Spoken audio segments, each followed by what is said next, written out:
The Weekend Breakfast Show, 7 a.m. till 10 a.m. Saturday and Sunday with DJ Foz on Dorset's Riviera Radio. 5, 4, 3, 2, 1. And it's live.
This is Leicester Till I Die TV. Watch and subscribe on YouTube and listen on your podcast platform. 5,000.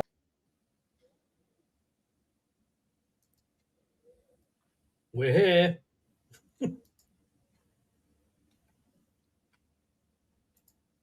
That was about as good an intro as Leicester are going to make tonight. You all right, mate? Yeah, not too bad. Yeah, a bit delayed that one there, mate, wasn't it? Yeah, probably off to a bad start with, it looks like relegation happening tonight as a miracle happens, mate. So, yeah, it it's is. feels like the end scene in Blackadder, doesn't it? When they come out over the top of the barracks when they get shot at the end. We're all in the trenches tonight. Right, well, before we get going, I have got a little video for us to watch. It's a certain Mr. Simon Jordan. Won the Premier League, goodness me, 10 years ago. And now 10 years on, they're looking at life in League One. Championship club at the moment. But now, the game against Hull tonight, their relegation to League One could be confirmed. Leicester, quite simply, have got to beat Hull to avoid that fate. And now the Leicester City owner, top Srivad Hanaprabya, is heading over to the game tonight. And I don't think his timing is all that great, Simon, because fans are set to continue protesting against the ownership tonight and demanding that Top and his people sell up and leave. But you can expect that, can't you? Yeah, that's the rigor now, isn't it? Yeah. I mean, the club has never really been the same since the tragic passing of his father. And it's such an ignominious exit to some extent if he does go now, because they are going to League One. They've done their very best to tap dance their way through every regulation over the last 3-4 years. It's finally caught up with them at their weakest moment, when they needed those points. In other situations, they probably didn't need those points. Yeah. In this situation, they do. And now they're going to find themselves in League One. The performance on the field is abhorrent. It's way beneath the quality of the playing squad that they've got. It's totally and utterly unacceptable. The players have no excuse. Yeah. They can't hide behind the 6-point penalty, because even that penalty being reinstated would still, I think, put them in the bottom three. And there's a squad of that level with plenty of Premier League players in there, plenty of people that have had plenty to say for themselves over the years. The boy Chowdhury running around the field after the FA Cup final with a particular flag over his shoulders and making his particular world observations known to everybody. Yeah. All that sort of stuff. And here you are now in League One. Exactly. And it's a shame for Leicester fans, because it's such a remarkable story what happened in 2016. It was a worldwide phenomenon. And obviously them winning the FA Cup with Brendan. And here you are now. I mean, it's not happened before. They'll come back again. Ipswich won the UEFA Cup in 1981 and spent 25 years or 20 years out of the Premier League. So these teams that have been successful do find themselves dropping down. Leeds, I mean, come on. There's no bigger club than Leeds in this conversation. Of course, it can happen, and you're spot on, but you just don't want it to happen to your club. So Srivad Hanaprabya comes over tonight. He would normally, Simon, watch Leicester games in Bangkok, but he's decided that he's got to be there. He's got to be there tonight. Yeah. I'll get to more of that in a second.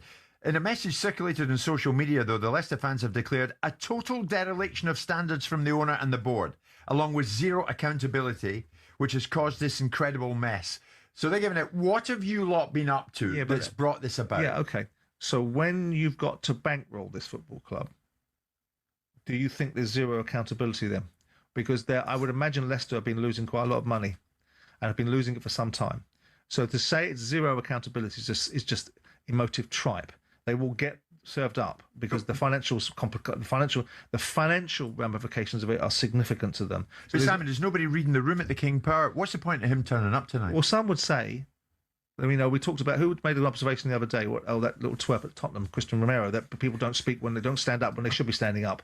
These guys are standing up. They're making themselves visible at a moment when the club's at its weakest. Some would say you're either foolish and you're not reading the room and you really shouldn't be there, or you're actually trying to say to people, I know we got it wrong and I'm standing up, I'm standing in front of the fire and we're going to get it right. We're going to rebuild the club. Do you think that's what he's doing? He's fronting up and he's facing the music? Not really. I think that this is a disaster for Leicester. There's no real reason for them to be in this situation. The only reason they're in this situation is because there's clearly a lack of direction inside the club, and a fish rots from the head down, right? So if you're not involved, invested, or understanding of the decisions that you make, they've been very adept at hiring Nick DeMarco and getting themselves around challenges for their own mismanagement of finances, and that is overspending and trying to be more ambitious than their finances had allowed them to be. Yeah. But now they find themselves in League One, and they're going to see. If you look at their points total now, they're on 41. I can see it on the screen. They got the 6 points back to 47. They still wouldn't be out of the bottom three. Right. So it's not just the points that have taken away from them. Yeah. It's their absolute abject performance. Gary Rowett has done nothing, and I'm surprised that Gary wouldn't have given them a little bit of a bump because he's a decent manager. But those players have got to look at themselves because that is appalling. Yeah. Now you can blame the board, you can blame the responsibility for the chief executive, and you have every right to do so. But make sure you catch everybody with that as well, because it isn't just the board or the chief executive or the manager, it's those bloody players as well. Well, the fans have been there. I mean, I was at Leicester, I think during the season that they won it, and I thought the supporters were fantastic. Now at the moment, they're a fairly depressed lot, and why wouldn't they be? Many of them going to gather at the front door at the end of the game tonight, so we'll see how that develops. But what about this? Again, and I ask you, is nobody reading the room at the King Power? 24 hours before their potential relegation to League One, the club then posts on social media, "We'll mark the 10-year anniversary of our 2016 Premier League title with a charity match to raise funds through the Vishai Srivadhana Prabhya Foundation. 5,000 to 1. 30th of May. Tickets on sale now." I don't think there'll be a big uplift for that. Well, I mean, what's the charity? The timing of it. No, I know, but what's the charity? They probably think they've had a commitment to do something for a charity, and they can't now pull out of it. And of course, they will know. I mean, no one is that tone deaf, are they? Tin-eared to realise that this is not going to be received very well. But it's going to be received even worse for the charity that were hoping perhaps to raise some money through this transaction. That's a fair point. So that's probably the reasons why. Simon, you and I have been joined by Tom, who's a big Leicester fan, who's called in. Tom, we're going to take your call, mate. Good morning. What about tonight? Are you going to be one of those protesting at the end? Oh, hi there, guys. I'm going tonight, and I won't be protesting. I'm going to take stock of things and evaluate a little bit on myself. Haven't been able to get to many games this last 18 months. It's been a pretty depressing time for the club overall, but I'm looking forward to going tonight, despite the situation, and sort of taking stock of things, a little bit more perspective than maybe a lot of fans are showing at the minute. Fair enough, Tom. Where do you attribute the blame? Do you look at the door of the owner? No, I don't look at the door of the owner. A lot of the fans have used that as an out, and I agree with Simon on a lot of what he says and suggests, and it's very easy for the media to jump on this 10-year anniversary of how bad the club's crumbled in that time. But for me, it's a little bit more of a managed decline through the restrictions of the Premier League at first and the EFL with the PSR regulations, and I think, as an owner, I think we're so fortunate to have had this family come in as owners, and yes, Top may not be the same in the same skin as his father, but I do think there's something to be said for the work that they do behind the scenes for charity, and the fact that he turns up at a place where his father lost his life, for me, just speaks volumes of them and as individuals. So I've got a lot of respect for the family and the ownership. The people that are running the club are a little bit less so. Tom, that's a very fair call. Well, it's a very philosophical call. Thank you very much for your time. Of course, and it's very pleasing to hear a fan have an objective frame of mind. I think that he'll be in the minority, And of course, there's always the flip side of whoever's running the club has been appointed by those that own the club, so they're a reflection of their wishes. They're, it's a shame. I think West Ham can rebuild, Leicester can rebuild, and create a better outcome, and get rid of this dross that's clearly there, that's dragged them down inside the playing department. Decide whether Gary Rowett is worthy of another spin of the wheel to get them out of League One, and rebuild again. And clear up. But the way they run their finances, I remember 2, 3, 4 years ago, there was an announcement that they weren't investing in any players. They were going to invest all their money in the training ground.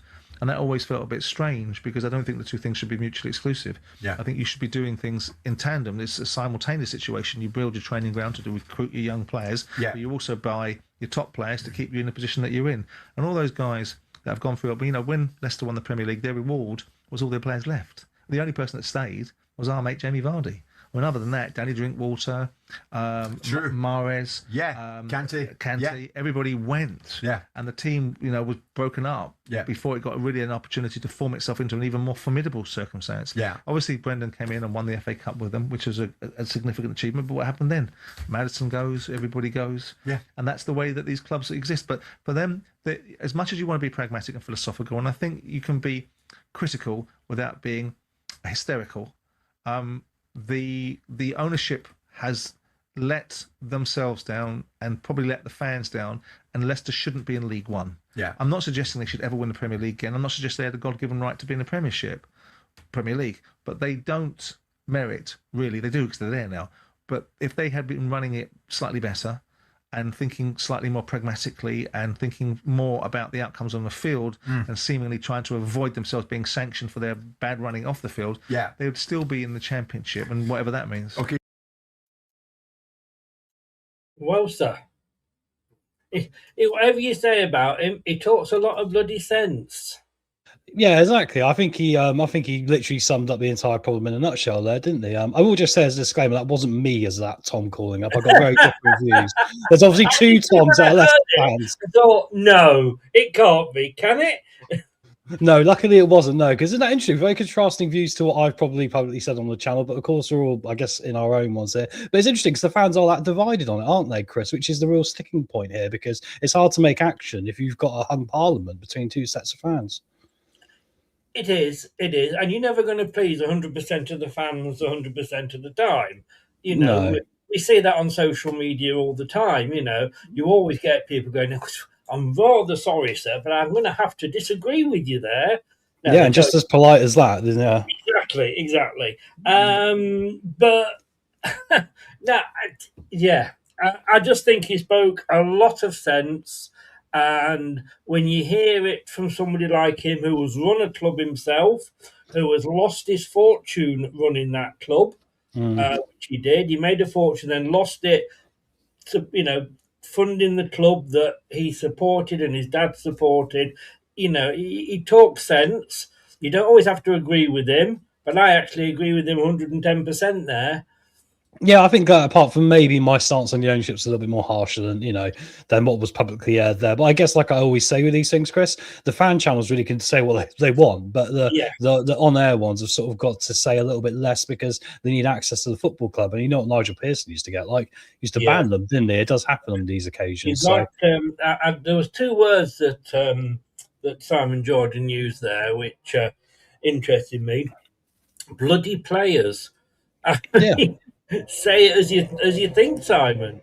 Well, I think that's it, isn't it? I think the thing that's always trended exactly the same in the entire season, Chris, has been the performance of the players. I think we've moved around the managers. Yeah, we'd have liked to see some new tactical changes and stuff, which hasn't come with 3 different managers, which is remarkable when you think about it, isn't it, really? It does also make you question the ownership as to why this keeps happening.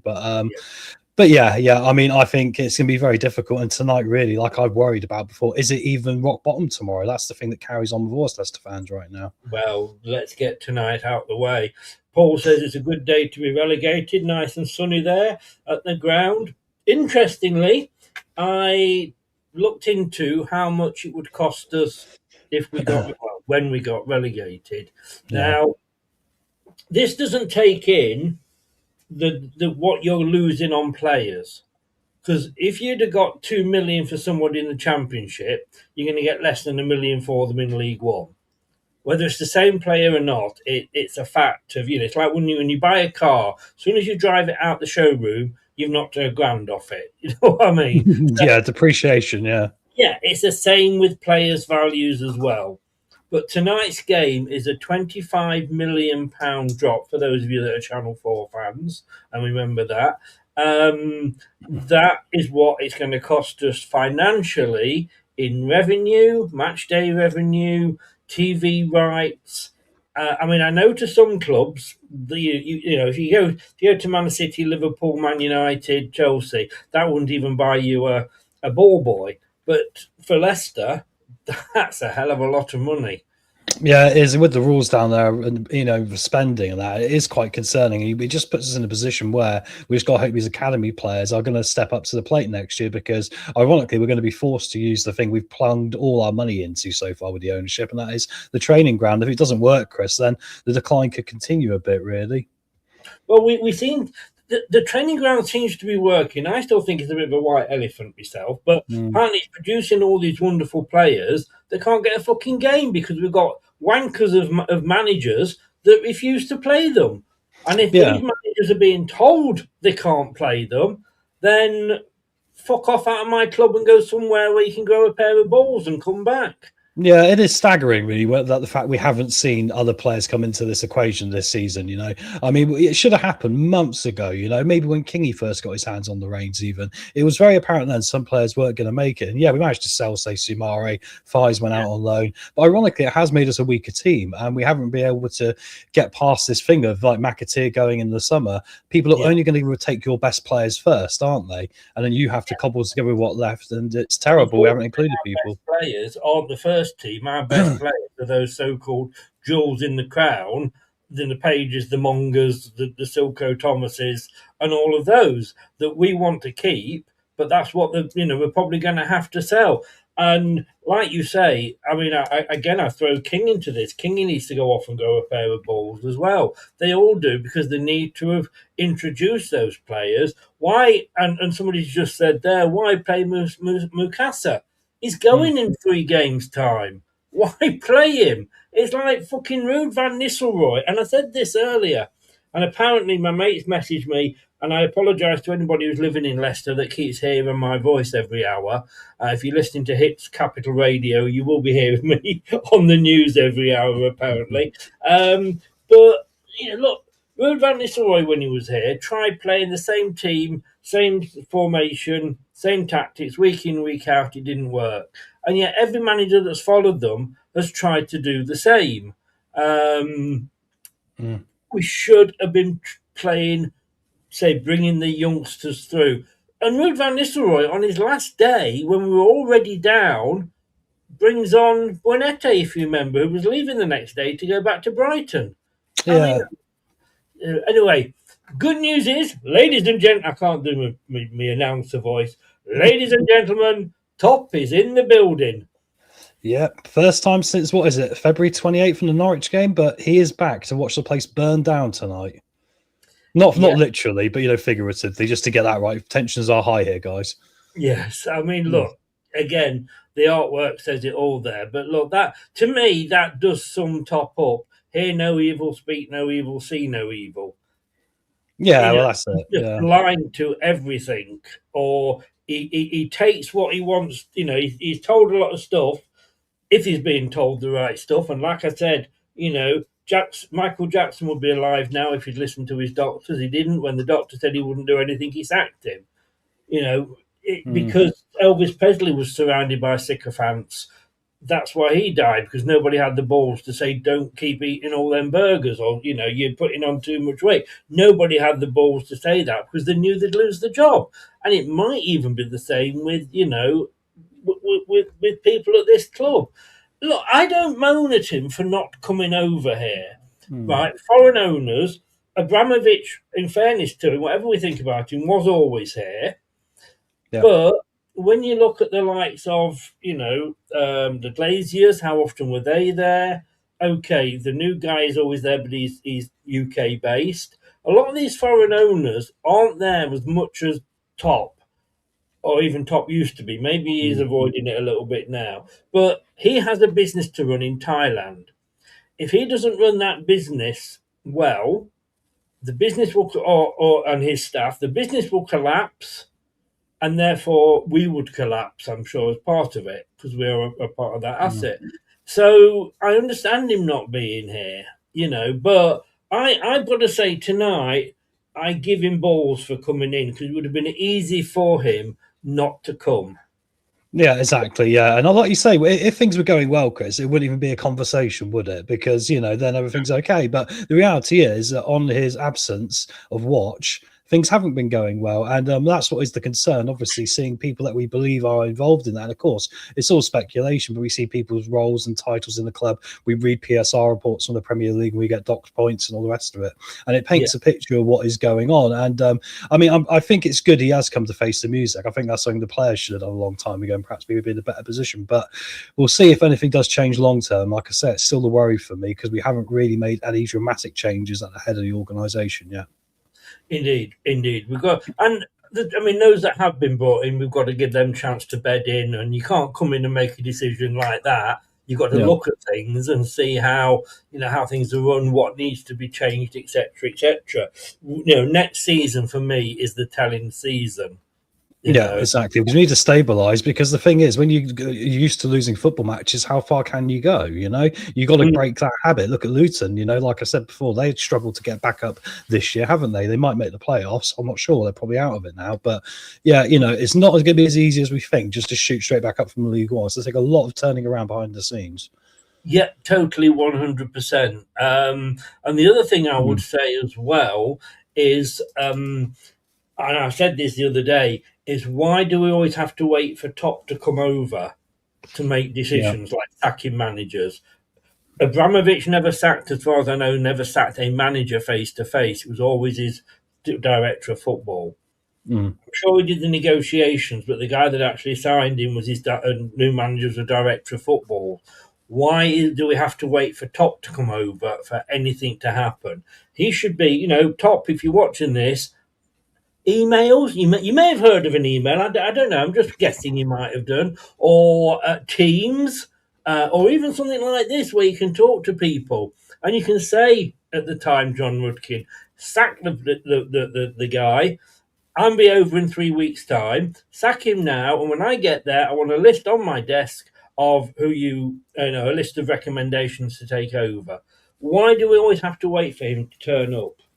Yeah, exactly. And I think the thing we've learned from this as well is the fact the club's got to be a bit more proactive in its work, because this is all because of being behind on everything this year. If Leicester City Football Club was a bus, it would be due at 10 o'clock in the morning. It'd turn up 2 weeks later at 3 p.m. Literally, we don't do anything at the right time. We don't seem to learn from that. So it's all going to be about, can they change that now going forward? And like I say, I struggle with faith on it, but you never know, I guess. Can you hear anything, by the way? I couldn't smell anything last time on the show, Chris, so no, not really. No, here, can you hear anything? No? No, why? I thought I could hear somebody singing. Oh, there we go. I think you're right. I mean, have you got the permutations there, Chris? I think I've got them on my phone to read out that, what can happen tonight. No, do go through. I know well, basically, if we lose or draw, we're down. Yeah, well, here's what it says. I got this off a social media post. I didn't work it out for myself. But Leicester City will be relegated on Tuesday if they don't beat Hull City. So that's an easy one. It's win or bust for us.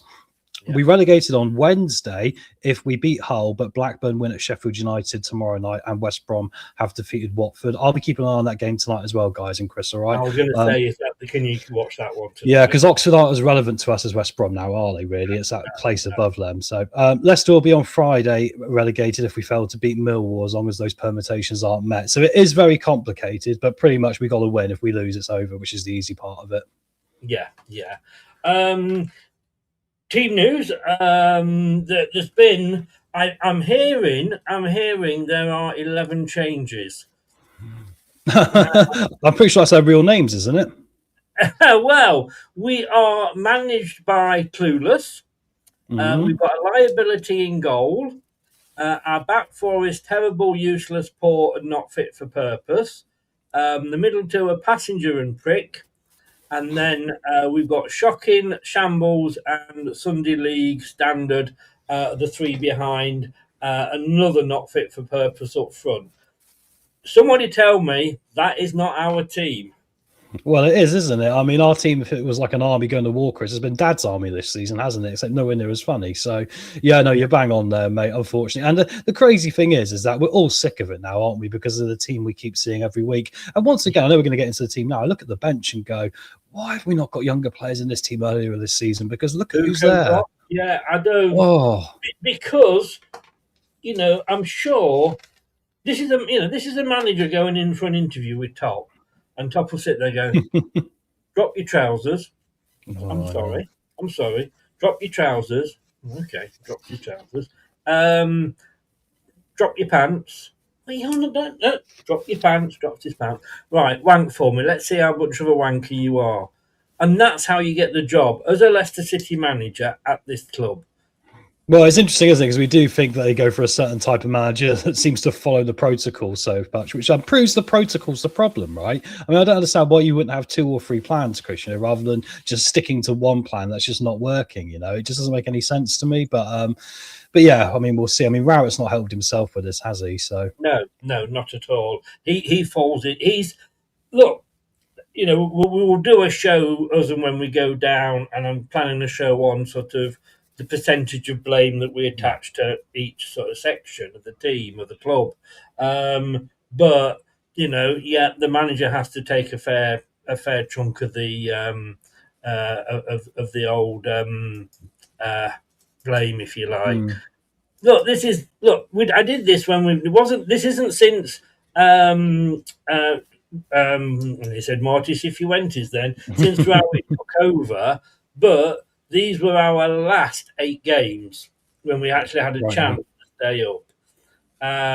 We beat Bristol City, our only win under Gary Rowett. I'm not sure I agreed with that they'd said it a couple of days ago as well about Rowett being a good manager. Lost to QPR, drew Watford, drew Preston, drew Sheffield Wednesday. 3 games that we should have won those 3. Not that we're entitled to, not that we are, anything. But look, they were the games that we could have won, and therefore I think should have won. Swansea was going to be difficult. Portsmouth was just a total and utter embarrassment. And then, of course, we've got Hull tonight.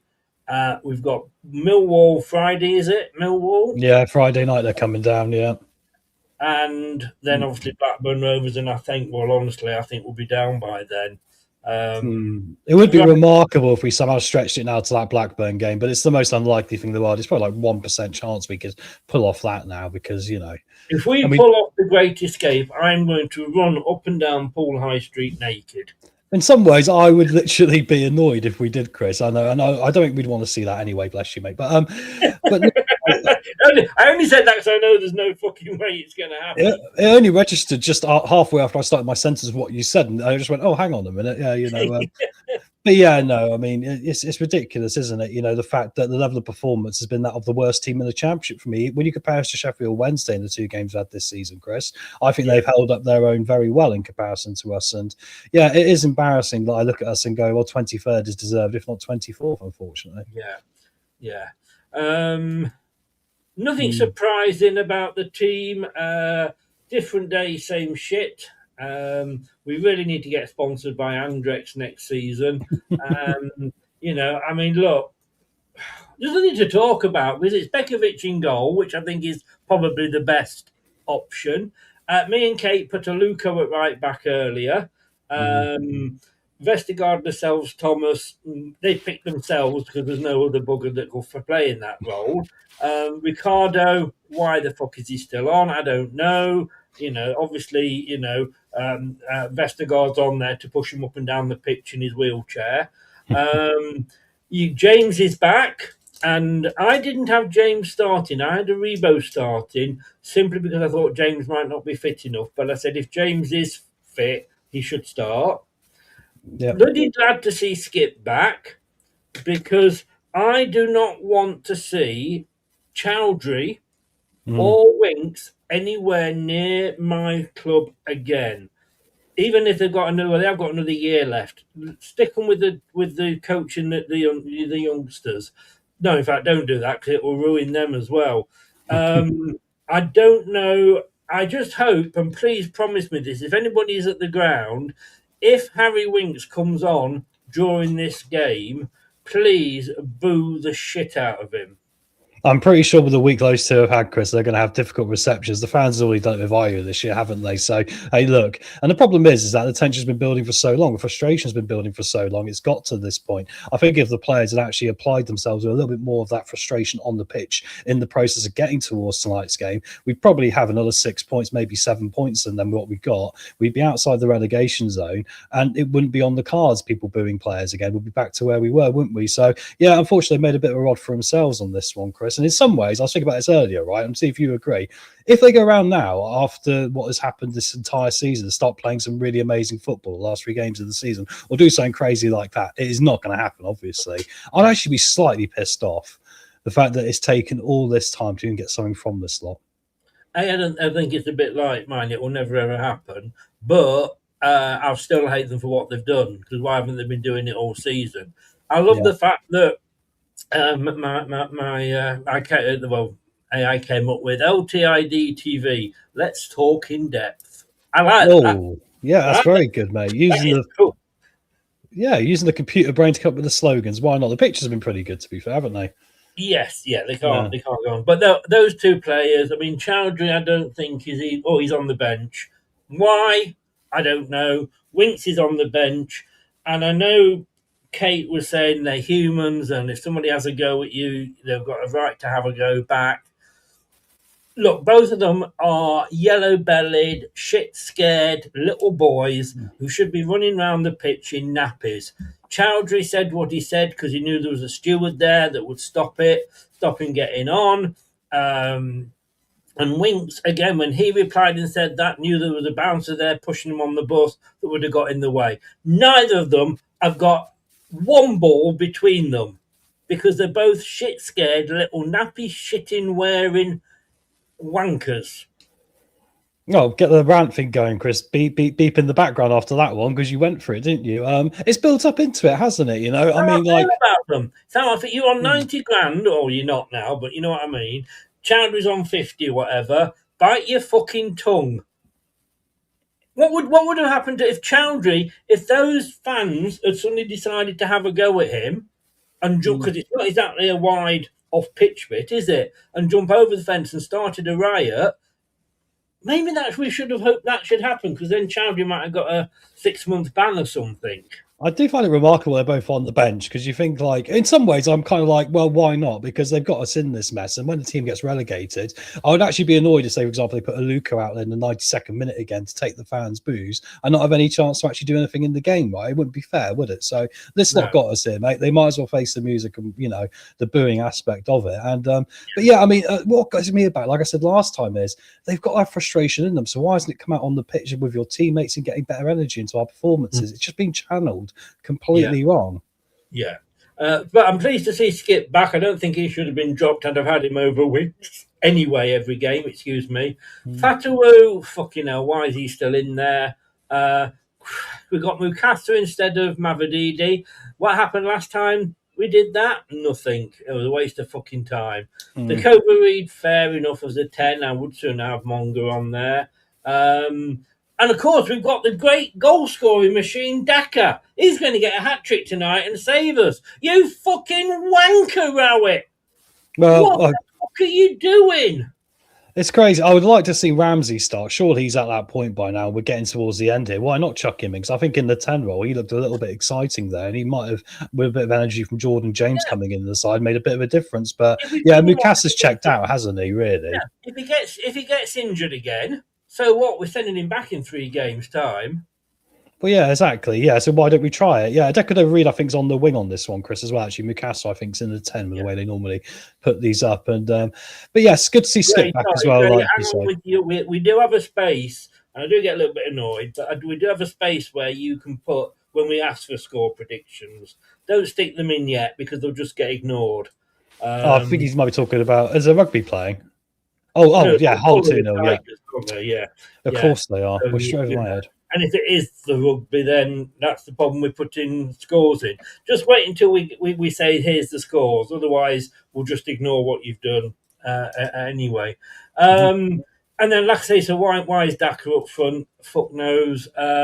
Look at the bench. Stelarczyk, Sutar, Chowdhury, Aribo, Winks, Ramsey, Monga, Mavadidi, and that other great, that other great goal-scoring machine that we've got, Ayew. Yeah, it's scary, isn't it? Just put a pile of dog shit on the pitch. He'll do more than Ayew.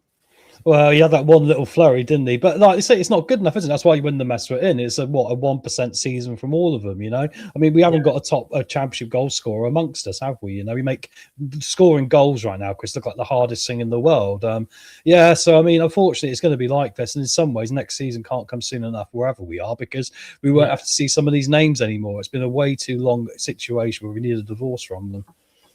Oh God! I don't know who's on the telly at the moment. I don't know who he is, but he's talking away on the channel. Anyway, and there's a subs bench doesn't please me either.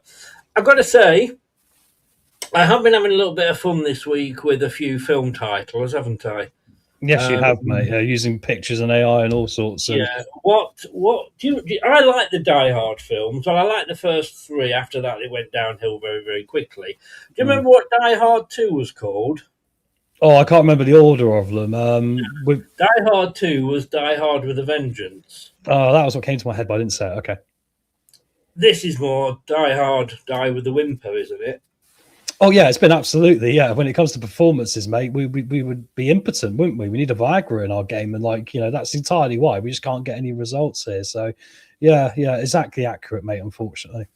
I'm sure. I know I'm a bit worried about Gray, what he's doing. We can have a talk at him over that bench.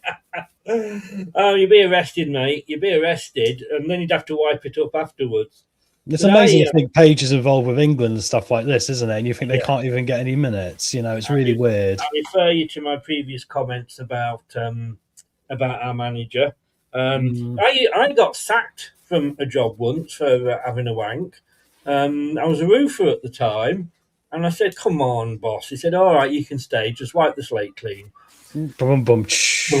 Exactly. Pretend it was a seagull that did a dump. Right, so look, we've already done this next one, so there we go. There's the bottom six. Oh, it's horrible, isn't it? 8 points. Jesus. We are where we are because we deserve to be where we are, and the 6 points again. Simon Jordan hit it on the head. And then. Was Die Hard 3 Die Hard with a Vengeance? I thought it was Die Hard 2. Oh, whatever. We have skirted around things. Yeah, we have. We are owned by people. Why are we surprised at the fact that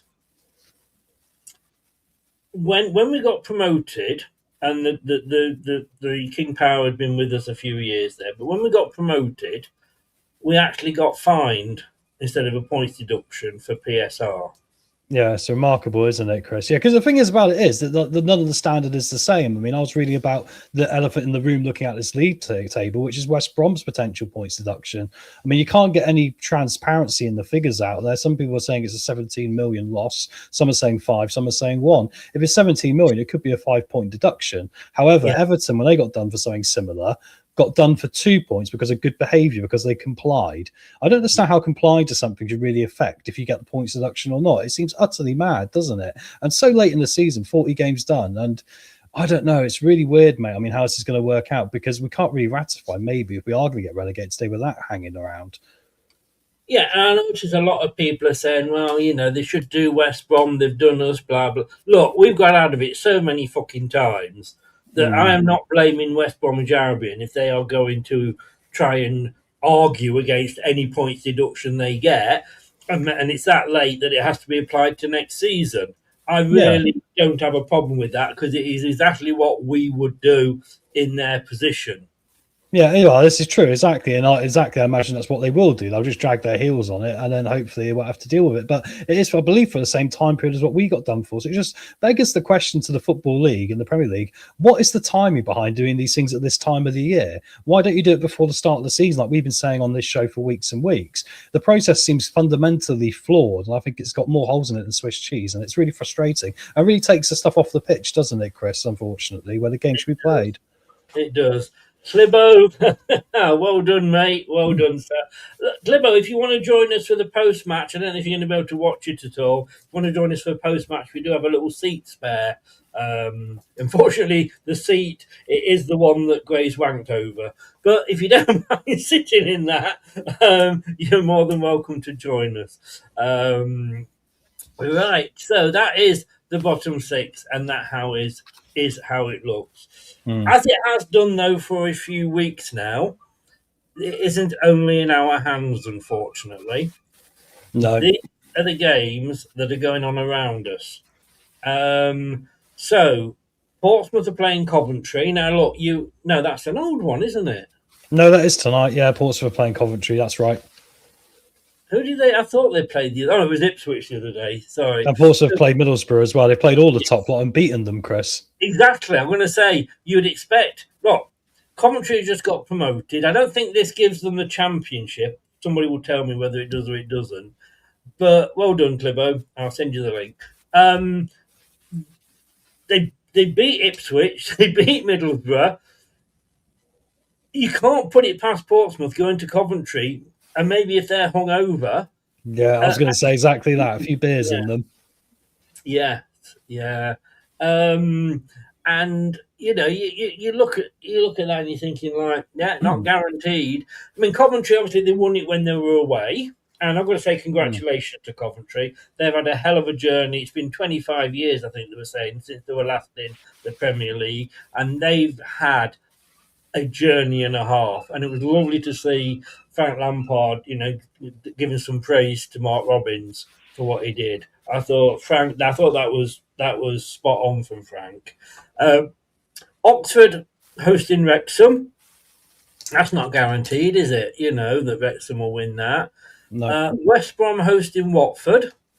They're all the same time kick-off as us. But even if they all go our way, we could still got to wait till tomorrow to see if Sheffield Wednesday are able to beat Blackburn or not. Well, exactly, yeah. 10,000 cuts, this, isn't it? It is. It does make you wonder. It would probably be better for. It will be more worse for us if we get relegated tomorrow night, because the fans obviously won't be able to show their displeasure as much as they will be able to if it happens tonight. But yeah, it's very difficult. I mean, we're playing against obviously a team that's pushing for a playoff spot as well, aren't we? I mean, they've had a difficult run of form recently, Hull. We'll get to that in a minute, I'm sure. But you think, it's a difficult opponent like Oxford have got, in that they've really got something to play for still, whereas West Brom are playing someone who is feared to be on the beach already in Watford. Yeah, indeed. Which game are you going to be watching for us? I watched the West Brom one because obviously Blackburn and West Brom, we've got to get past one of those two. I think Portsmouth are probably safe now, to be honest. So, but obviously I'll update all of them, Chris, for going along with the chat as well. All right. Yeah. But the West Brom, I think I only need you to come in for the West Brom Watford game. That's what I'll do. Yeah. Update it along the bottom there. Talking of form, as you quite rightly said there, here we go. Don't ever say I waste my afternoons.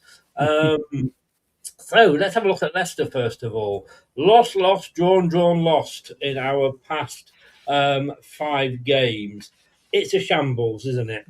Yeah, it is. Yeah, we've never really got going. Do you think we got the win against Bristol City? And from there, you're thinking, I hope we can just keep turning the volume up and kick on from there. And it's just completely been flat, hasn't it? And we've questioned the manager at this part, haven't we, Chris, as well? Because he hasn't been changing things around enough, really. I mean, the same old stagnant thing he's just carried on. And the thing is, we talk about what would happen if Marty had stayed, right? I think we'd be in the same spot because the players, similar to where they are with Rowett now, got like it with Marty, where their performances were coming off a cliff and they were losing and drawing and not winning all of a sudden. So, yeah, I think we've been doomed to this all season, unfortunately. That said, though, we would have saved ourselves quite a few million paying off Marty. Oh, yeah, this is true. Maybe we could have done something else in January as well. The club would have found a way to mess it up, Chris, though, with the money side of it, wouldn't they? So, This is true. I tell you who I do feel sorry for, and that's the guy that's coming from the City group. There's so much expectations on his head. Right, Hull. Last time out, they drew with Birmingham. They lost to Sheffield United. They drew with Coventry, drew with Oxford, and beat Sheffield Wednesday. Yeah, exactly. So they've been in very difficult form, and they've sort of done what Preston and Stoke did. You know, Hull are the last one standing, Chris, of the early season playoff pushers, aren't they? Everyone else has fallen away. Now all of a sudden they've been hit with this form. So I did interestingly note they've sort of been sticking more to the 4-2-3-1, which we view as a lot of our problems at this football club, don't we? Than actually changing their formation like they're doing earlier in the season. So I don't know, a bit of stagnancy is set in there, but it could very well be possible now. But they've got to get a foot down here because obviously Wrexham and Derby are right on their tails. Yeah, they are indeed. Here we go then. Last time out, and this was back in October, Tuesday night again, 21st of October at the MKM Stadium. 20,000 people saw us almost claw it back. Ramsey, do you remember him? 2-1. We lost. Miller, and it was all second half action there. I don't know if you remember much about that game. I remember we utterly deserved to lose it, Chris. I mean, Hull were brilliant, weren't they? I mean, they changed their shape up as well in the game. And that's the thing with the teams we've played this season. And this game is exactly the prime example of what's happened to us all season. We've had one idea to come into a game and play a one style of football, right? And then the other team, whoever we're playing, has had adaptability in the game to come on with more energy or a different shape. And in this game, you know, we had to do the changes and we couldn't catch up to them because they had already got off such a good start. So, Indeed. All right, guys. Gray, do it now. There you go. Score predictions. Oh God, this is horrible. I'm not in the in the group chat because I am in the group chat. I just don't do the predictions anymore. And when you saw what I predicted for the weekend, you won't be surprised.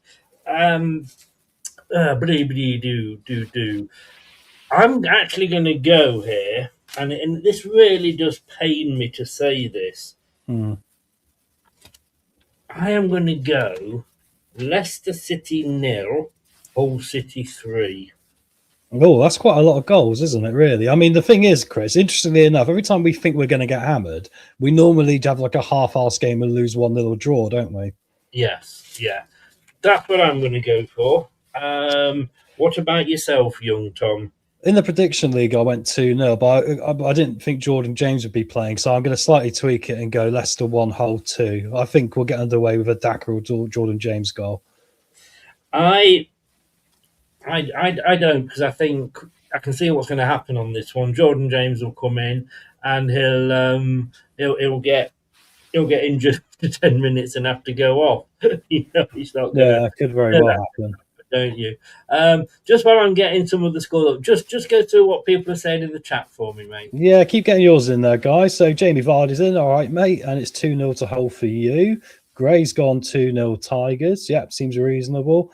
Keith's gone City 2, Hull 1. First one for Leicester tonight. Well done, Keith. You've always been like to the end, mate. Dorco's gone 0-0. A draw's in the back of my mind a bit here, guys, as well, to be honest. Sort of game where we need to win and they need to win, and it ebbs out into a draw like their games have recently, right?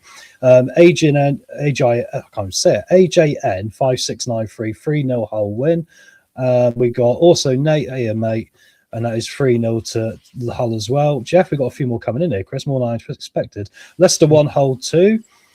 Milgo 81 1-1. Thunder Fox Debs 3-1. And Paulo Stevo got here 3-1 Hull. So I've got the wrong one there. There we go, 2-1. Oh, there's still more, Chris. 2-1 Foxes, 2-2. Sorry, guys, 2-0. I didn't realise how many of you jumped in at the end there. My thing hadn't scrolled up the whole way.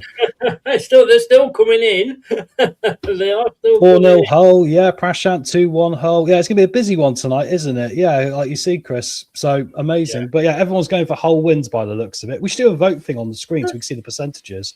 There's 3 or 4. I'll tell you what, while I just quickly do that. Yeah, take you through the whole team? Yeah, do please. Well, the good news for us, they're lining up the same as us, guys, 4-2-3-1. They have got the adaptability in the game to change to like a 3-4-2-1 and stuff like this as well. So that's what I talk about, where they can change their game if they need to. They've got tonight in injury news. Paul is back on the bench, I believe. I got the right player here. No, I was talking about Portsmouth there, wasn't I? I'll come back to that in a minute. We'll start with the team. Pandas in goal for them tonight. Coyle's at right back, who's their captain. Centre backs are Ajayi and Egan, and Giles at left back. Proper experienced championship back for that, isn't it? Central midfield, they got Lundstrom and Crooks in there. And attacking midfield, they're going to have Bloomy on the right, who looks a cut above when he's been playing for them this season, guys. So keep an eye out for him. He looks like he'd be a top player as long as he can stay fit. In the middle there, in the 10 role, will be 21 Gerhardt, who's one of their top goal scorers this year. I believe he's joint top goal scorer with 14. Gerhardt and McBurney have both got the same this season. Miller is on the left there. He's going to come in as the number 7. He scored against us last time we played them. McBurney opts up with 14 goals as well as Gerhardt. There's 28 goals between those two positions. On the subs bench, Phillips, they've got Hales, they've got Makuso, who's a January signing from Monaco, and looks like a bit of a neat central midfielder for them. They got, I can't see his name there. Is it Minkawa? Hibikawa, the Japanese winger. Jacob, Joseph, Slater's the guy's back from injury I was talking about at the start, who's been a key player for them when he's been involved. So he's back on the bench. Kumas and McNear as well. So a lot more depth on our bench, you would argue. And of course, they've got the fact that they've got to try and get a win here to keep their playoff ambitions in hope, with Wrexham chasing behind them and, of course, Derby as well. So we'll see how we get on with this one anyway, but they've got a very strong team. And like I said, last time we played them, I thought they played really well. They looked like they really dominated us for large portions of the game. So it's going to be a very, very difficult one. And unfortunately, I believe we'll be relegated tonight. But anyway, Chris, you back still coming in a minute, bud, or are you still working there? I'll get some more previews going here. So hang on, we've got Andreas is going to go 2-1 to Leicester as well there, guys. I think the confidence here with everyone seems pretty low, doesn't it, really? Like you said here, Richard, disappointed with the same old lineup. We were talking about this, but in some ways this group of players has got us in this mess, right? It's probably going to have to see us through now. So, and hopefully they're the ones that will cop it, rather than the youngsters they keep putting out at the last minute like a Luco. Hello, bud. Hello, mate. So it's up there now. Have a vote. It is who just basically pull Leicester or draw. That's all we want to do. That's all we want to do. Get the percentages. Tell us what they are. I think that's it for me. I'm going to go off and have a quick wee. If you can just maybe engage with the audience a little bit. Yeah, of course, mate. No worries. I must be honest, it's like hard to know what to say. We all feel the weight of the world with this one a bit, don't we? Yeah. I'm going to leave. I don't know where it is now. What I was going to leave up. So much fun creating. Talk to us about Top, mate. Yeah, no worries. Of course, guys. So he's there tonight. He's also going to be there for the Millwall game on Friday night. So it's going to be interesting to see how that comes on with us. There'll be no live streams next season. All those League One live. No, you'll be all right, Dorco. We should be able to do it, mate. Don't worry. I'll probably just move to Canada and just do it direct from the website or something. So, yeah, but so Chairman is there tonight to see the place burning down, which is what it looks like it's going to be. Of course, if anything but a Leicester win, if we lose and if we draw, it looks like very much we will be relegated. So it could be a big night for us. And who would have thought this at the start of the season? I had that gut feeling, guys, it might happen a little bit, but with Top and Rudkin there tonight as well, it does make you wonder how are the fans going to respond to them, and will we have some pretty ugly scenes at the stadium, because that tension has been building. And it was mentioned on the TalkSport bit at the start of the show, there are protests coming after the game tonight as well, where they'll be outside the front of reception, I believe, after the match, making their fans' voices known. Tom, when is FM back? At the end of the season, mate. We thought we'd put it together with the next League One campaign, and basically the game will start off from where we ended last season. That'll be on a Sunday night as usual. So, yeah, squeaky bum time, well said, Andreas. And thank you very much there, Jeff. 110 in the chat, 28 likes. It all helps the channel, guys. The more likes you get, the more chance Leicester are going down, I guess. But, I mean, if we can take it to the last day, I've been thinking about this all week, then maybe we should just go for that. But you just kind of know this team isn't good enough, and that's why we're in this position now.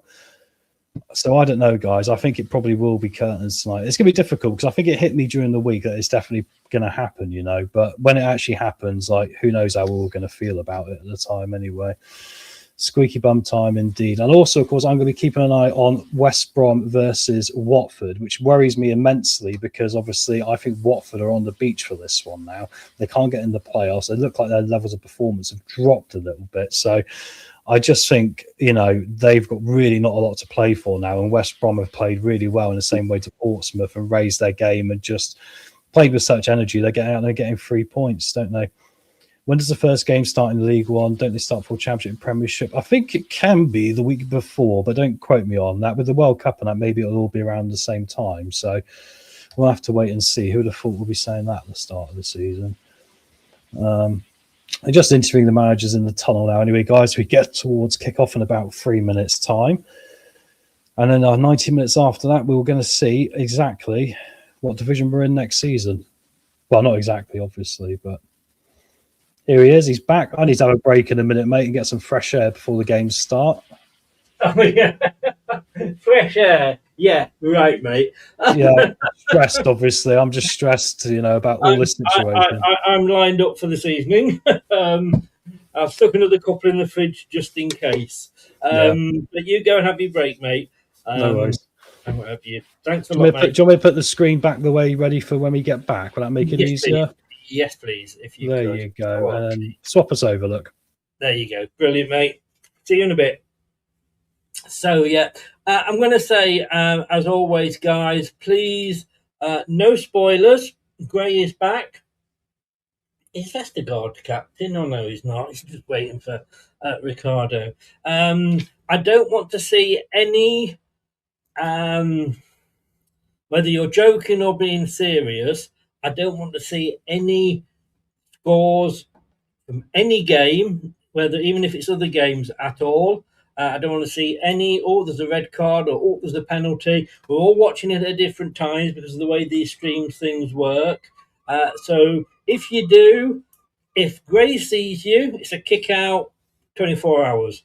If I see it, it's a permanent kick out. So you're going to have to hope that if you do it, and then, sorry, I didn't know. Yeah, everybody fucking knows. Jesus. We've been doing these things for 5 years now.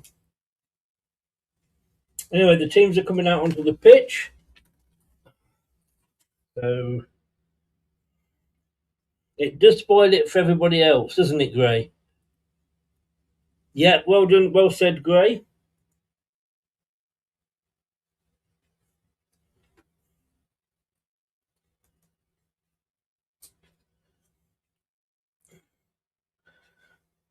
I tell you what,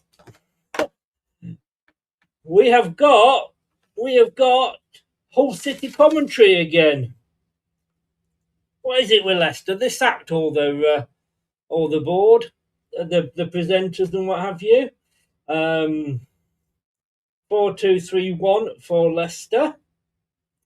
Don't worry, guys, if we're struggling, Ayu's on the bench.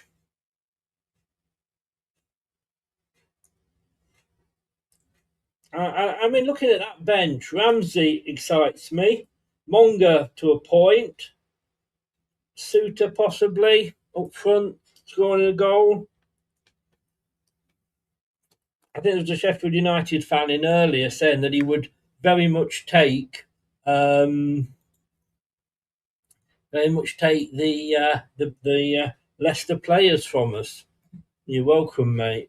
Anyway, Jim went 2-0 Hull. I don't know if you also put that in the thing. Tom went, not this Tom, the other Tom went 2-0 Hull. Jack went 2-0 Hull. Wayne went 2-0 Hull. Nate went 2-0 Hull. Tom, the other Tom went 2-1 to Hull.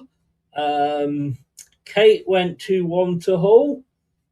Doug went 1-0 to Hull. Dan went 0-0. Shane went 2-0 to Hull. Jeff went 2-1 to Hull. Craig went 2-1 to Leicester. Craig, I'll have a pint to whatever you're on, please. Brad's gone 5-0 Hull. Not many people there going for only Craig really going for the Leicester win. So, yeah, we've got the joy of listening to Hull again. Why, when it's our home game, I don't know, but Leicester obviously can't afford to pay their TV staff.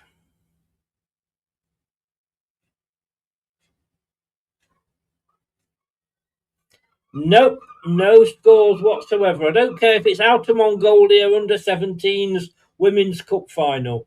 No. Andrew, I don't want you to do that. I've no interest in RC Lens, and I've got no interest in Toulouse either. And we're kicked off. Sorry, mate, but we're just not interested in that tonight.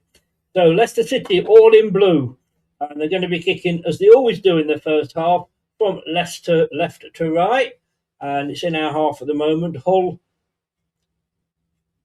getting it. No, they've kept it. Just if they can get the cross in. They've got behind the players, but we managed to get a boot in, but it's still come back out to Hull. Hull are in all gold, and Hull are kicking towards the Kop end at the moment. Thank you, Gray.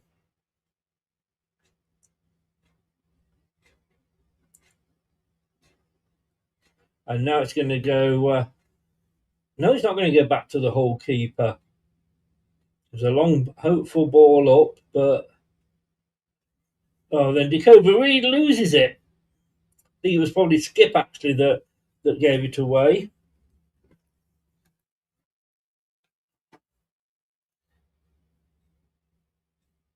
It's a free kick. First free kick goes to Hull, just inside our half on the far... oh, no, inside their own half on the far side. Then Decover Reed goes over and shakes his hand. QPR 1-0 down already. They've been looking at the Leicester City How to Play notebook. Hull are coming away now. James trying to pull the player back. Thank God he didn't. And the ball comes up and in, but it comes off James. It's cleared, but it's still only as far as the Hull player. They've still got it on this left-hand side as they're heading forward. Did they keep it in or did it go out? No, it went out from Hull, so it's a Leicester throw-in.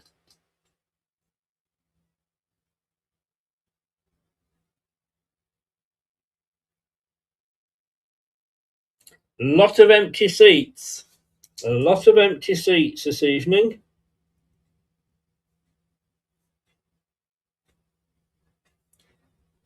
There's a free kick to Leicester.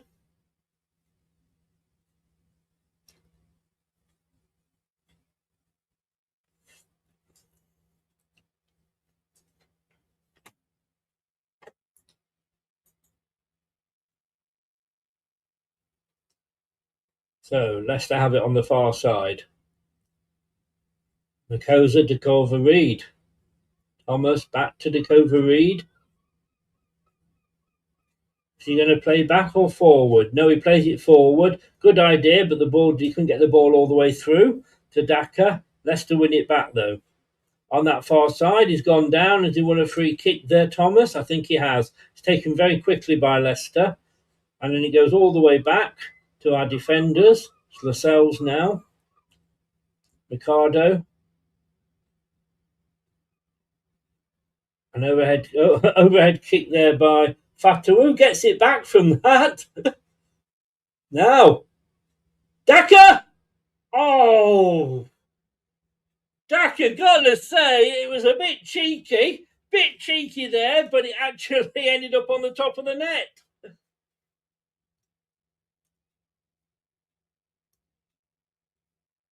It was a lob from Daka. Yeah, it was easily on top of the net. And that was from a Fatou overhead kick. It's a good weather there. Can't believe how many empty seats there are. Hope Top's noticed that.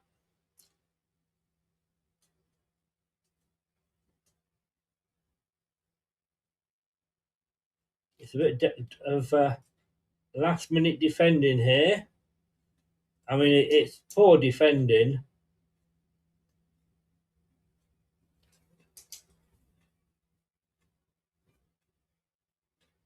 So it's moved over to his left-hand side, chipped into the box, but cleared by Lascelles. Poor defending, totally.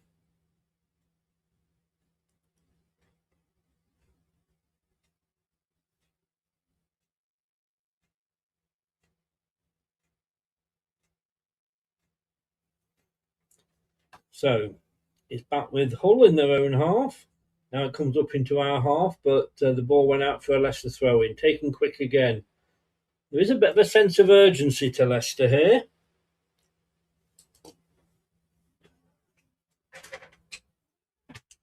Now Leicester breaking away. Oh. Honestly, Mukasa, a long shot and wide, and he had Fatawu free.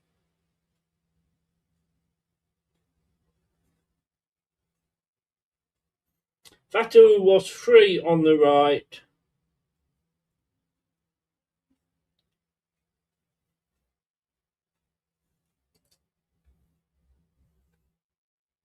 So, cleared by the keeper, but it was cleared by Leicester back at them, and now Hull come down this left-hand side. Can he get the ball? Yes, he can. Number 7 for Hull. Goes past Ricardo. Oh, I tell you what, it was a bit overhit there to the number 10, but if he'd got his head on it. So, Coyle played into the box, cleared by Vestergaard. All the way up high. Oof. Goes all the way back.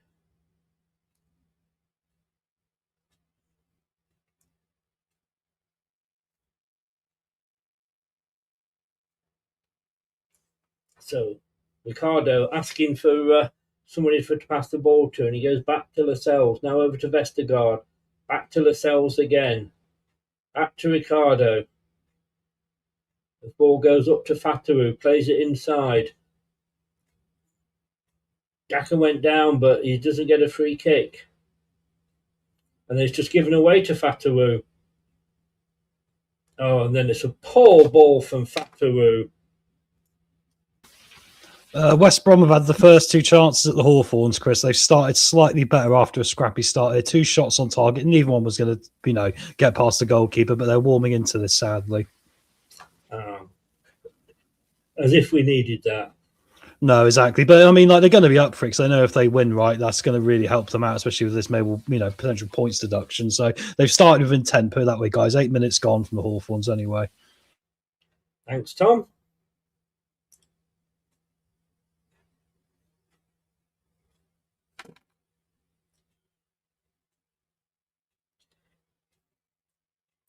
So, all coming forward down the right. Thomas he's got his foot in Thomas. He's doing well. And then it's going to go out for a corner. No, he saved it. Ducovery saved it, but then it's coming. Oh, my goodness. Ducovery kept the ball in and then gave it away. But now Fatawu's free. He's looking for help. He's got it. Mukasa looking to shoot, but he doesn't. He plays it out. Ducovery. There's a bit outside. Passes it back to Mukasa. Now all the players are back.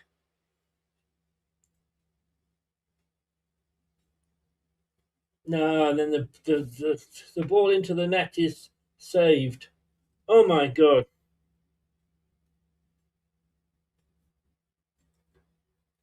We've still got it though, Leicester.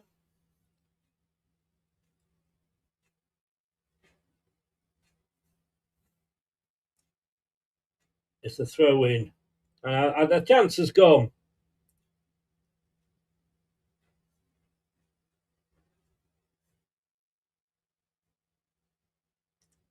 And it's another throw in. Passing around and the chance went, guys.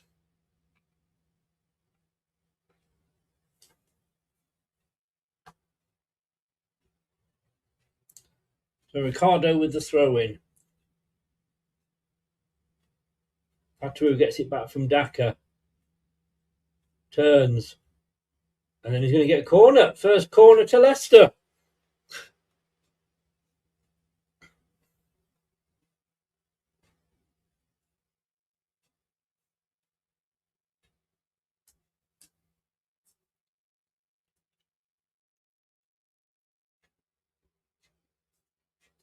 So, big lads are up there. 2 hands up for Mukasa.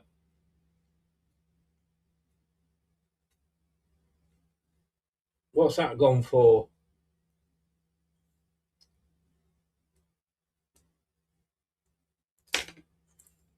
Oh, no, it's gone for another corner.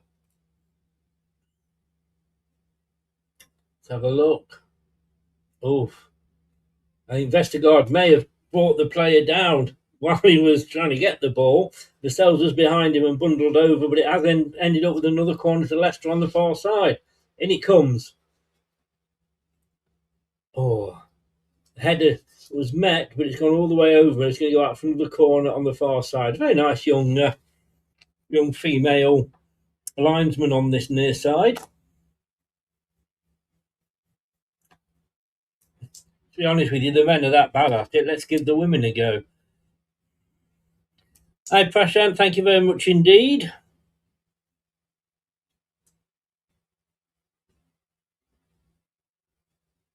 So 3 corners in a row.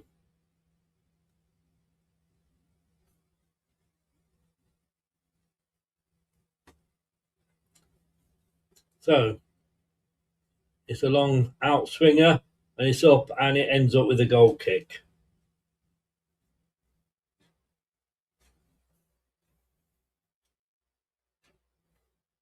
Coventry had gone ahead against Portsmouth. Oh, don't get the camera off Harry Winks, for God's sake.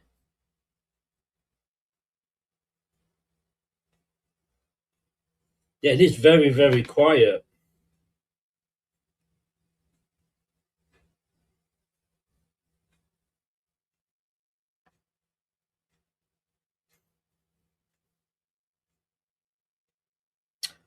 There's literally no sound at all. In fact, they're not even coming from the away fans. Oh, I don't think we can, Zaworski.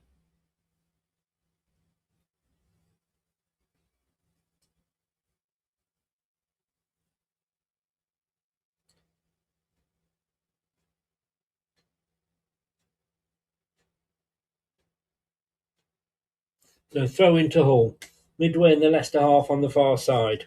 I mean, you've got to say that when the football tickets cost so much these days, that a Saturday, Tuesday, Saturday game, even if we were not, if we were mid-table, I think there'd be a lot of empty seats tonight just because of the cost. Yeah, I just said that, advisor. And it. So I can understand it, but obviously the situation we're in doesn't help at all. Doesn't help whatsoever. So a long throw here from Thomas. Goes over the head of Daka, and it will go all the way back to Panda in the Hull goal. And then he passes it out, and it's a long ball up from that pass. Not sure it's an offside. Oh no, there's a foul. There's a foul on Luke Thomas. Hi Spencer, how you doing?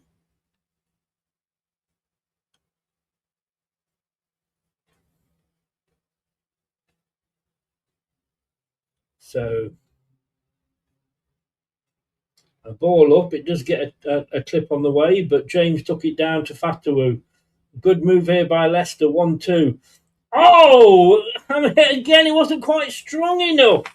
Bloody hell.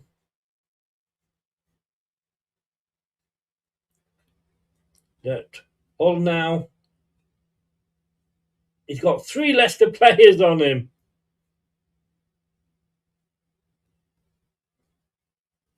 That pass, if that pass had gone through, it could have been on, but it just wasn't strong enough. Surely professional footballers at any level should know how hard to hit a ball to get to somebody.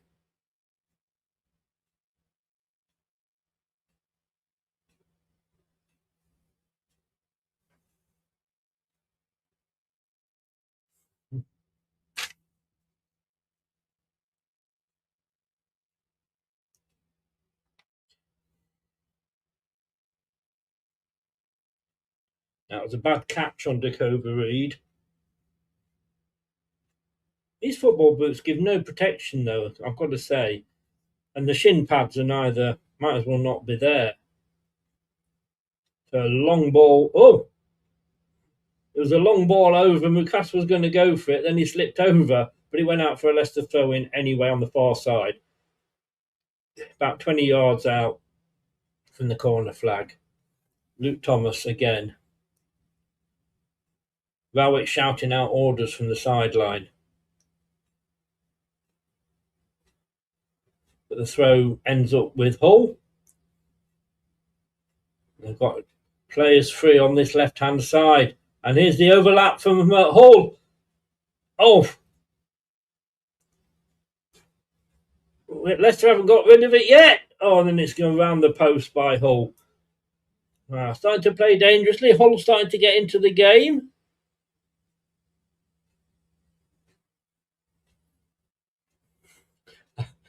Gray.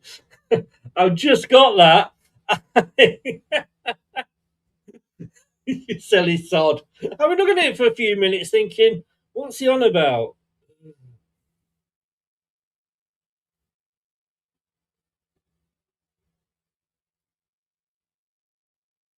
So it's Bekovic with a long kick, pretty in pink, into their half. We won the second ball, then we lost it. And Hull come away. There's players clear on the left. On the right, sorry, it does actually finally get to him, but only off a Leicester player from the shot. Not sure what that was, but Hull keep it in.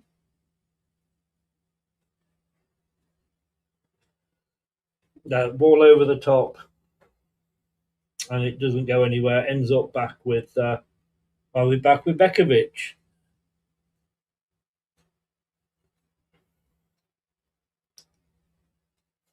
And everybody says my jokes are bad.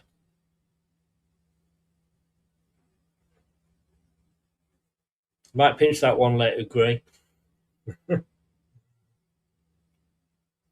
Oh, Bekovic gives it away! 1-0. 17 minutes gone. Bekovic error.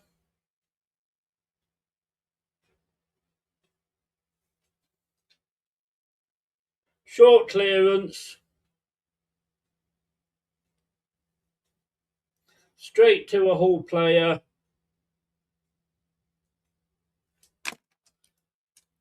And then it is it's 0-1.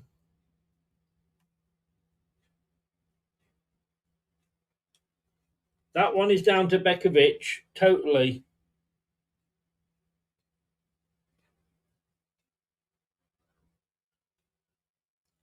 I mean, it was just such a poor clearance.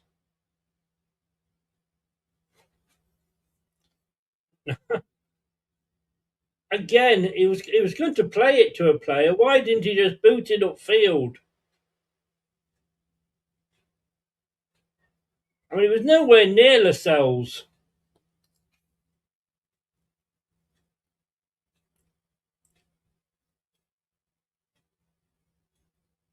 Yeah, they're saying on the thing it's really bad goalkeeping. Yes, it so is. Thank you, Tom.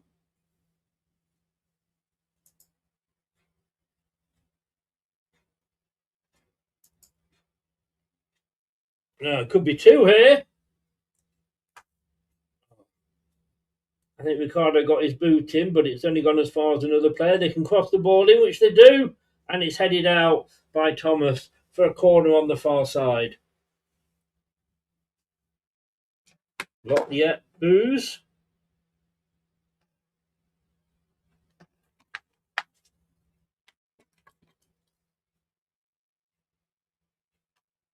And in typical Newsborough, Chris, there's been a goal at the Hawthorns. It's West Brom 1, Watford 0 after 20 minutes, and it's across the box, just low across the 6-yard box, and kicked in by Price. I'll tell you what, I mean, they've got Rudkin sat there next to Top. Hardly anybody's in the crowd. They'll all be leaving at half time. Yeah, it looks like a morgue there, doesn't it? Which is quite apt for the funeral that's about to take place with us 1-0 down and now West Brom 1-0 up. Yeah. Thanks very much, Tom. No worries, mate. Yeah, so whatever happens here, West Bromwich Albion are winning.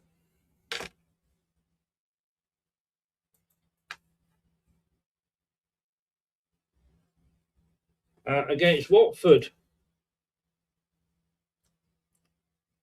So as things stand at the moment, everybody, West Brom on 52. It's still Blackburn Rovers that are the only ones we can catch now, as it stands.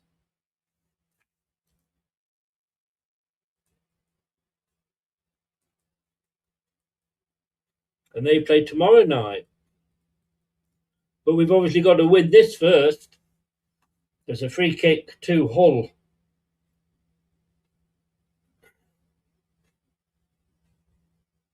Corner.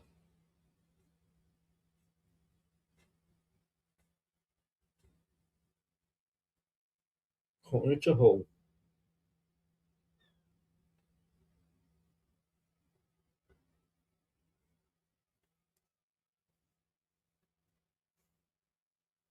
Saying it's not been not turned toxic, but yeah, it's headed out from the corner.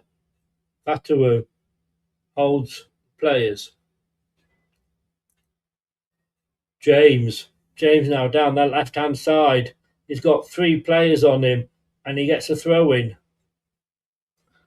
A good run by James, but he had so many players round him.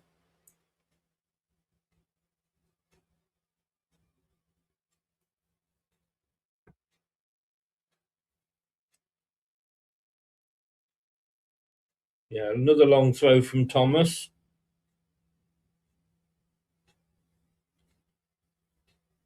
Yeah, but who puts the players on the pitch, Gray?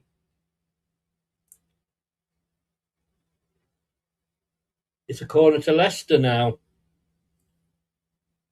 The players are shit, but then who's putting the shit players on? And when everybody says, well, we haven't got any options, we've got Aluko. He's been dropped. He played 2 minutes and we dropped him.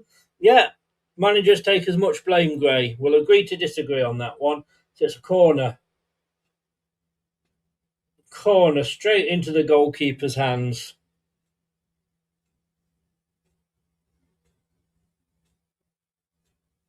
Now Leicester are having to back off here as Hull come forward. Try to get the cross in. It comes off a Leicester player for a Hull throw-in. About 30 yards out on the near side.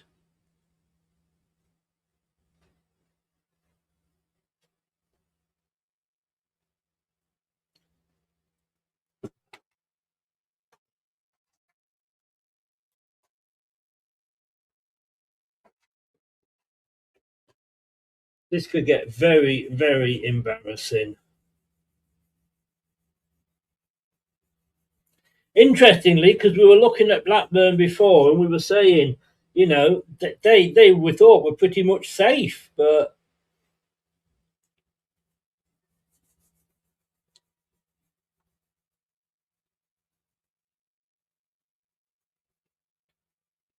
I mean, if we had those 6 points back, we would still be in the drop zone, but we'd be a hell of a lot closer to staying up.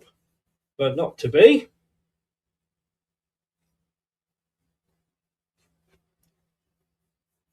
No atmosphere here at the King Power.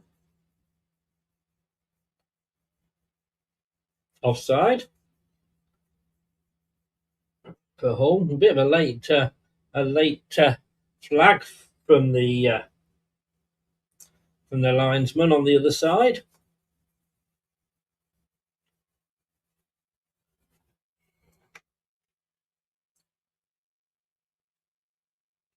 Yeah. Says it all. Just out of interest, Hull are up into 6th now. They've gone above Wrexham. I think they probably were above Wrexham anyway, to be honest with you. They've just solidified that. So, James fancies a long shot, and it's wild and over.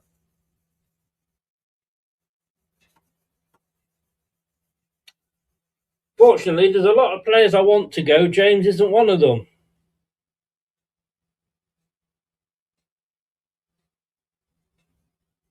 If this club hadn't taken 4 weeks to employ a unemployed manager and left it to Andy King, who did nothing, just played the same team and the same players and lost 4 games out of 4 games, we might still also have had a chance to stay up. Hi, Jeff? No. Oh, good tackle from Leicester now. Patawu, 1-2s. Ricardo, over to Vestergaard.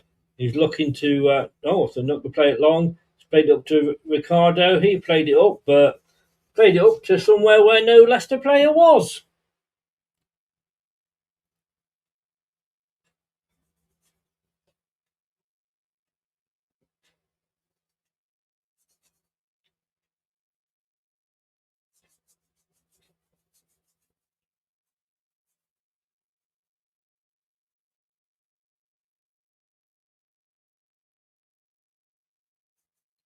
Oh, now lovely ball by Hull. Oh, Thomas doing his defensive work well there. Lovely ball, well over the top. And I have to say, it was a good run by the Hull player on the end of it. But Thomas, equally as good, stuck with him. And he managed to get it out for it was badly controlled when he actually did touch on the ball from Hull. And it gave Thomas the chance to get in and put it out. There's a short corner from Hull. Oh, Fatawu offers no defence whatsoever in its side netting. And it's another corner.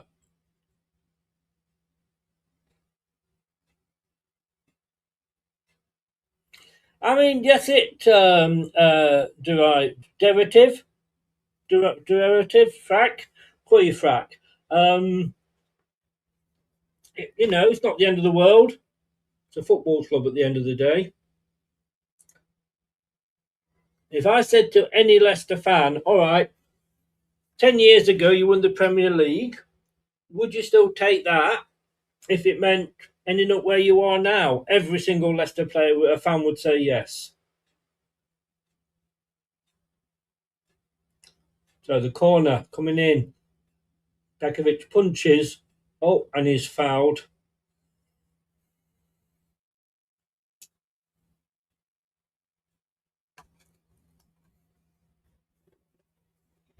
Oh, a little bit of sour grapes there from the Hull commentator. Now, just showing that goal again.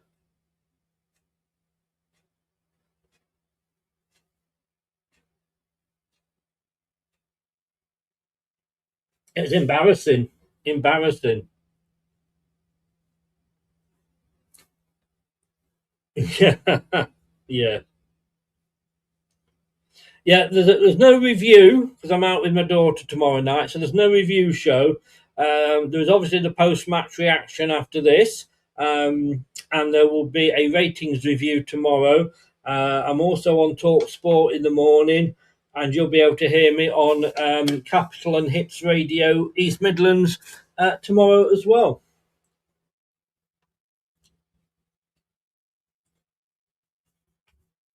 Free kick from Hull.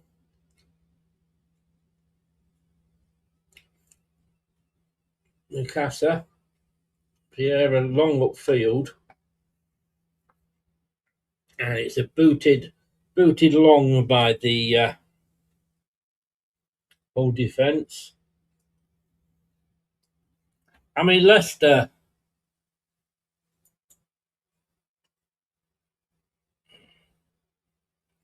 I mean, 4 shots, they've had 5, none on target. Obviously, they've had the one.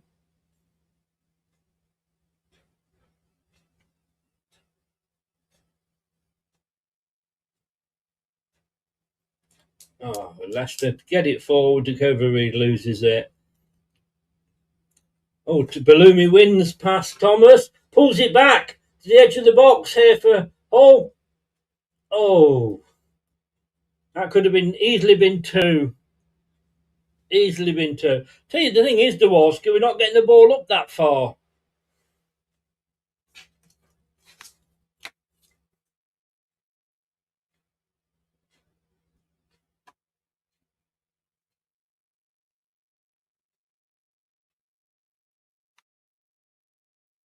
It's all in the Leicester City half at the moment.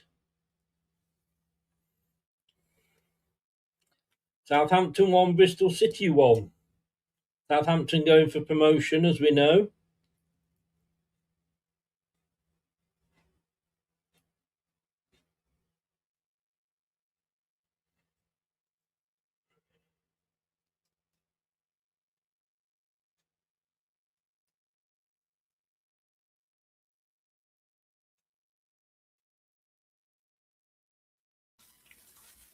Just an update from the Hawthorns. Chris White's a bit quiet. It's half an hour gone now. It's still 1-0 to West Brom in that one with the Price goal. And Watford have come back into it a little bit, though. They've had a couple of attempts, but you know what Championship's like. You can see 9 half really terrible attempts on goal, and then 1 out of every 10 is going to go in, isn't it? So nothing really so far that's really threatened too much. But yeah, it's still 1-0 here. I'm looking forward to talking to you at half-time about that goal.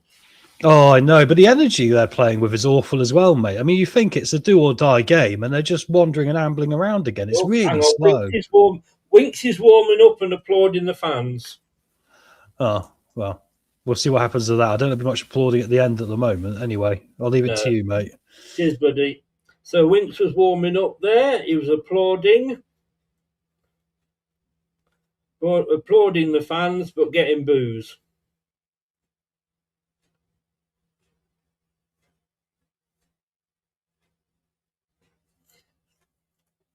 Now, I don't know, we've hardly been in their half.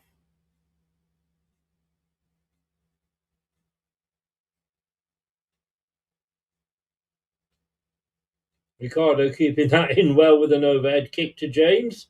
Mukasa in the middle, just coming into the Hull half, gets past 2 players. Now, out to Dakova Reed, who seems to be on that wing a lot. Clips it in. Oh.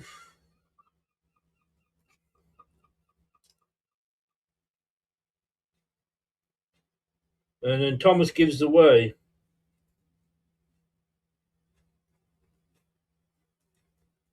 Oh, plenty of space for the Hull player. Oh, and then he boots it wide. Well, not wide, high. I mean, the space, the Polo's come down or whatever it's called, mate. It's not up there anymore. It was a high one. Should have been 2 again, but we said that 2 or 3 times this evening.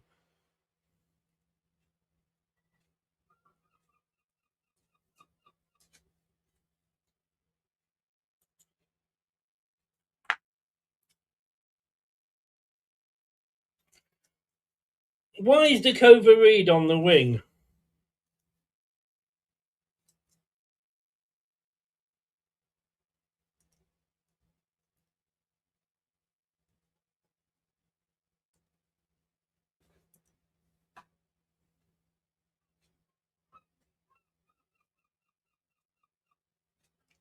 They're down to 10 men at the moment, Leicester. Come on. Take advantage.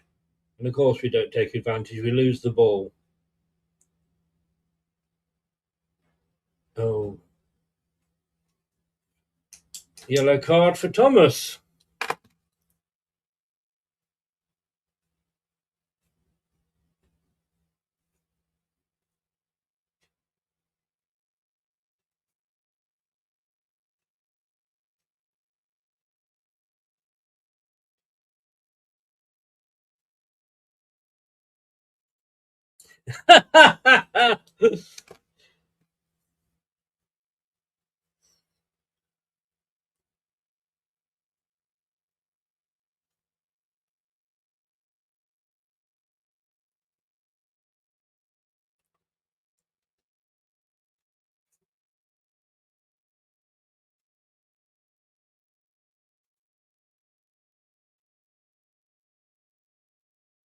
Now,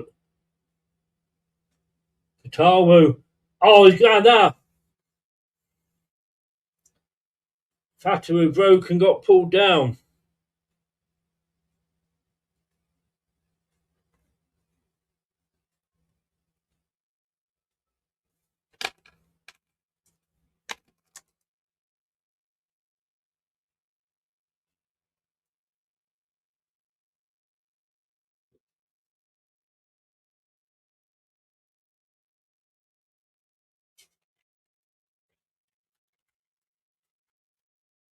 just said then, this is so.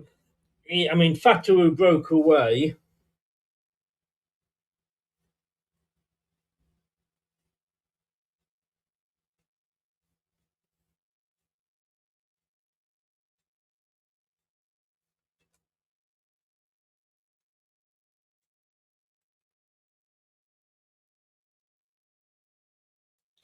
Oh, not McCaster on a free kick, please. And again, it's so high.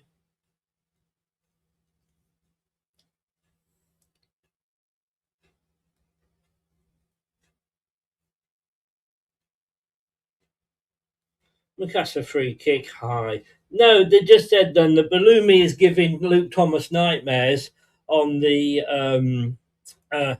down Leicester's left, and they said, but then if you're a Leicester player, you're getting nightmares most nights these at the moment. So, but then again, they look at the bank balance and think, yeah, life's not that bad. Norwich beating Derby. Thank you very much.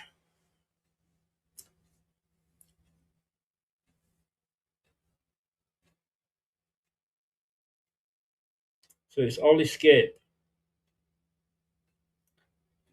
Lascelles. Long ball over the top. It's headed clear. Only as far as Vestergaard. He's going to get it back again then from Skip. Yeah, Daka's not really been in this much. Could overread. Okasa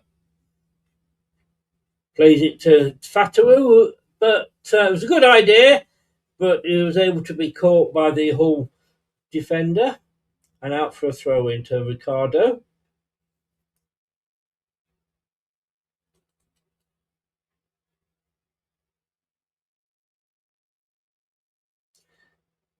Yeah, again, it goes from a throw in all the way back.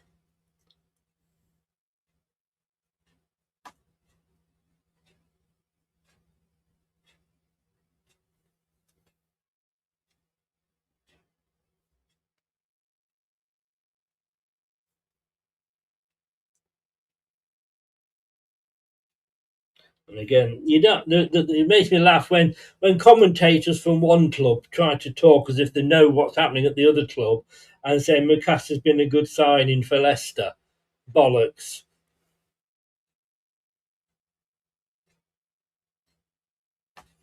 Now, Kevin, tell me about it.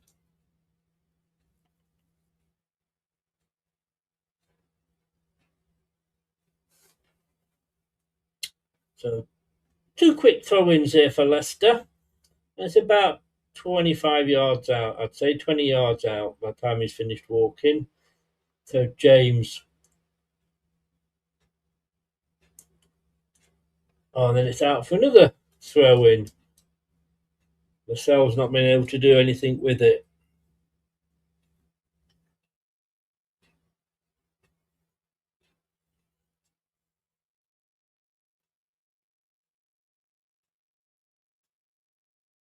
Oh, Skip and an unnumbered Hull player.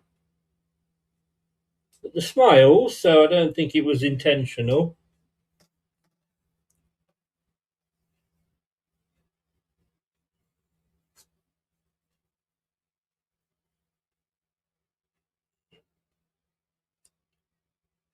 Mukasa. Oh my God, if these Hull commentators are so far up Mukasa's arse. Took over Reed. Oh!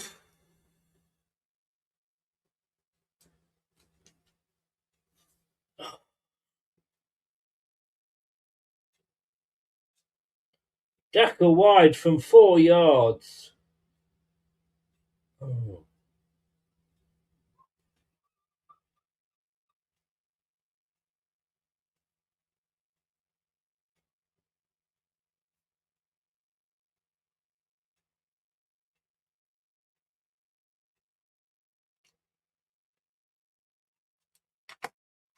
Well,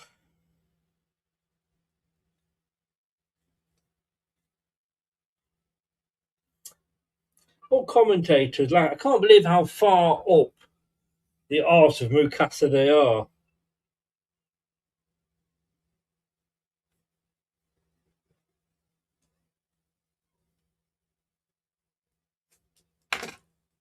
And again, Leicester City full of quality.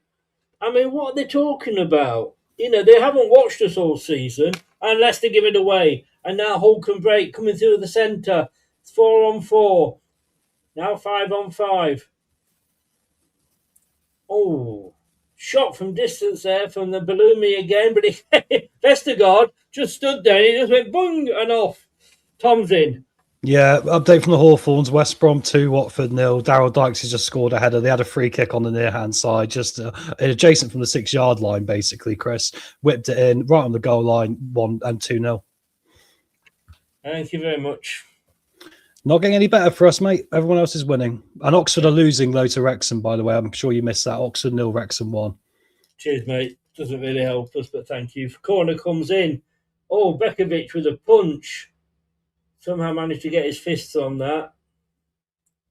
Oh.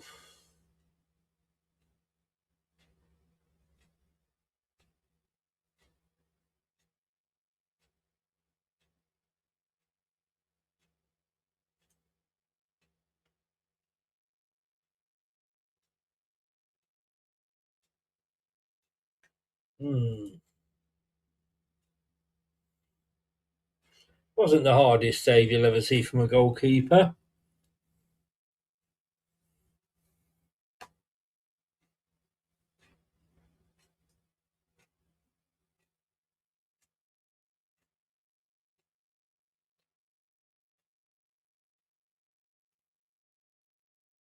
Long throw from Thomas.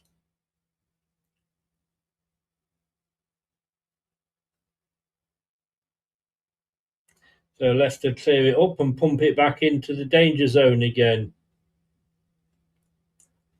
Fitaru somehow managed to get it down. Cover-Reed gets it across, but at the moment Leicester just hitting it against Macassar. Skip goes in there. Well done, Skip. And now it's come to the Cover-Reed on this left-hand side.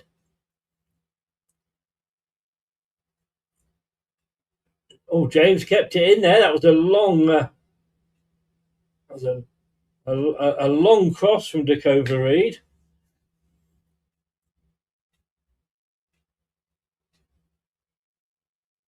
Leicester playing dangerously. It's all at the moment in Oxford's half. Hull's half.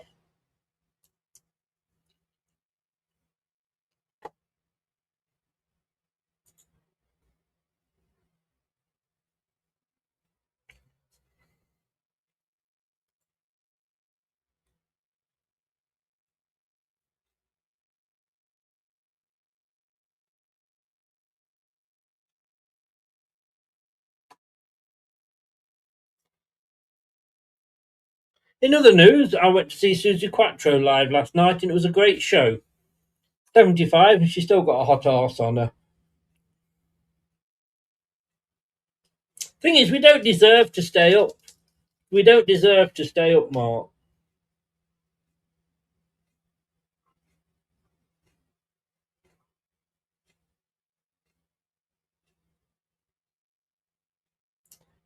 At the moment, Hull are just cutting through a hot knife through butter. Oh my God.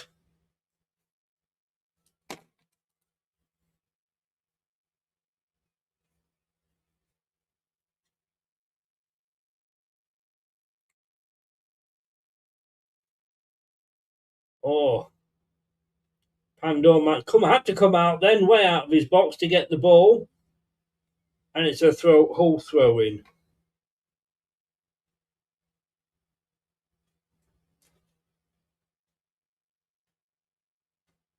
Yeah, I mean, I don't know whether it was just a good save or luck.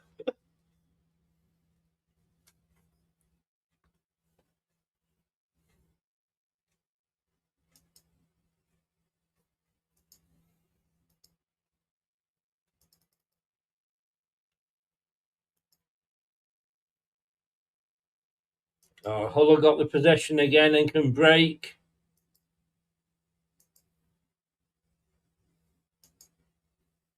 Just 1 minute to go.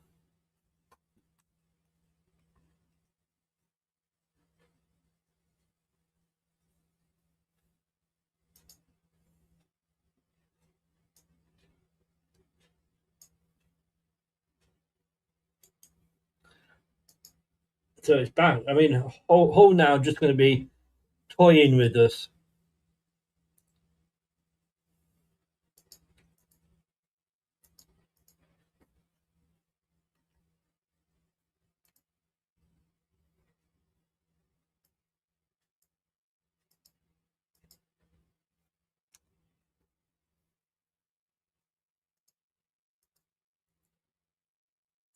They're just counting the clock down now.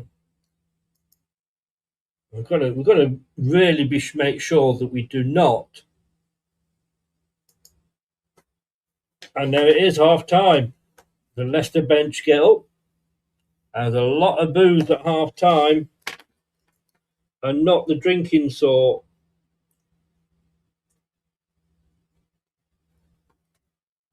I can't listen to this commentary anymore from the Hull people. Right, get your thoughts in, guys. Half time, we are 1-0 down, and we are heading down to division.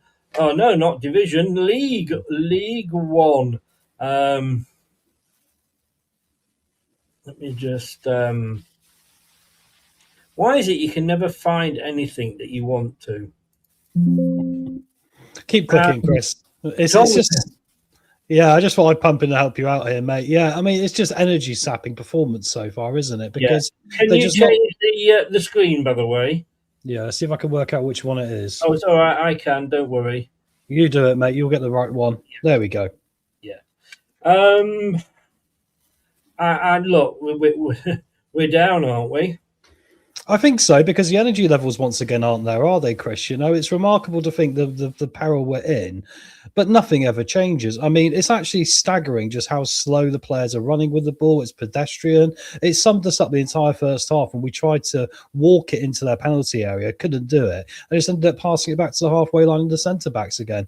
Compare that to Hull, who are throwing balls forward and at least trying on occasion and getting crossed into the box. We're definitely second best. We're down. And what makes it worse is that we're having to listen to whole commentary that know absolutely nothing about what they're talking about. And this is what annoys me when we have to listen to the opposition, because they are playing to a whole city, audience that doesn't know any better from them. So when they're saying, they're saying things like Mukasa's a great player. Oh, he's bringing a lot to the game. Blah blah blah. Well, all right, he's probably one of the better players, but such a difference for Leicester since he came in. Why? He hasn't made a big difference to Leicester. No, well, it's interesting because there's that perception in the media generally, isn't there, Chris? Even going back to the start of the show with Simon Jordan and what he was saying about the club, the players, just aren't doing it, and like they look, people from the outside look at them and go, "Well, they're not bad players, But unfortunately, we are where we are. And look who's joined us at half time, Jim. How are you, mate? Say hi to the chat. Hello, everyone. I will say I've been better from what I'm watching this first half. Yeah, I was going to say, mate, like the irony that you're normally the guru of positivity on this channel, right? And we come off the back of what has been a lackluster performance. I mean, Jim, let's ask the obvious question in the room while Chris goes and has a break here. Is that it? We're down, do you think? I think so. I mean, I didn't see any real fire from the team. I mean, at first it was slow. We had some opportunities. I think one of our strategies, we're playing a lot of long balls and they're connecting, but we're not finishing.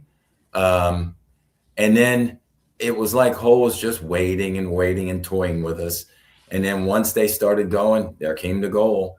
No, I just don't see us. I mean, there's nothing that we've proven to me this season, especially this latter part, that we're going to come back. There isn't.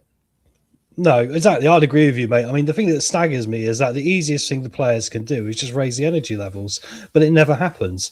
Every game we come in with this little bit of hope, well, maybe it's today because that trapdoor is getting ever closer by the week. And even on the day where the trapdoor was literally right below them, they just stood there, arms shrugged, ball body language, just waiting for it to drop, it seems, doesn't it? So it's difficult. I mean, let's talk about the goal, mate. I mean, like Begovic, a lot of us have been calling to get back into the team, right? Because we think that bit of experience, and Jack has made a few mistakes or not been filling his defence with confidence, right?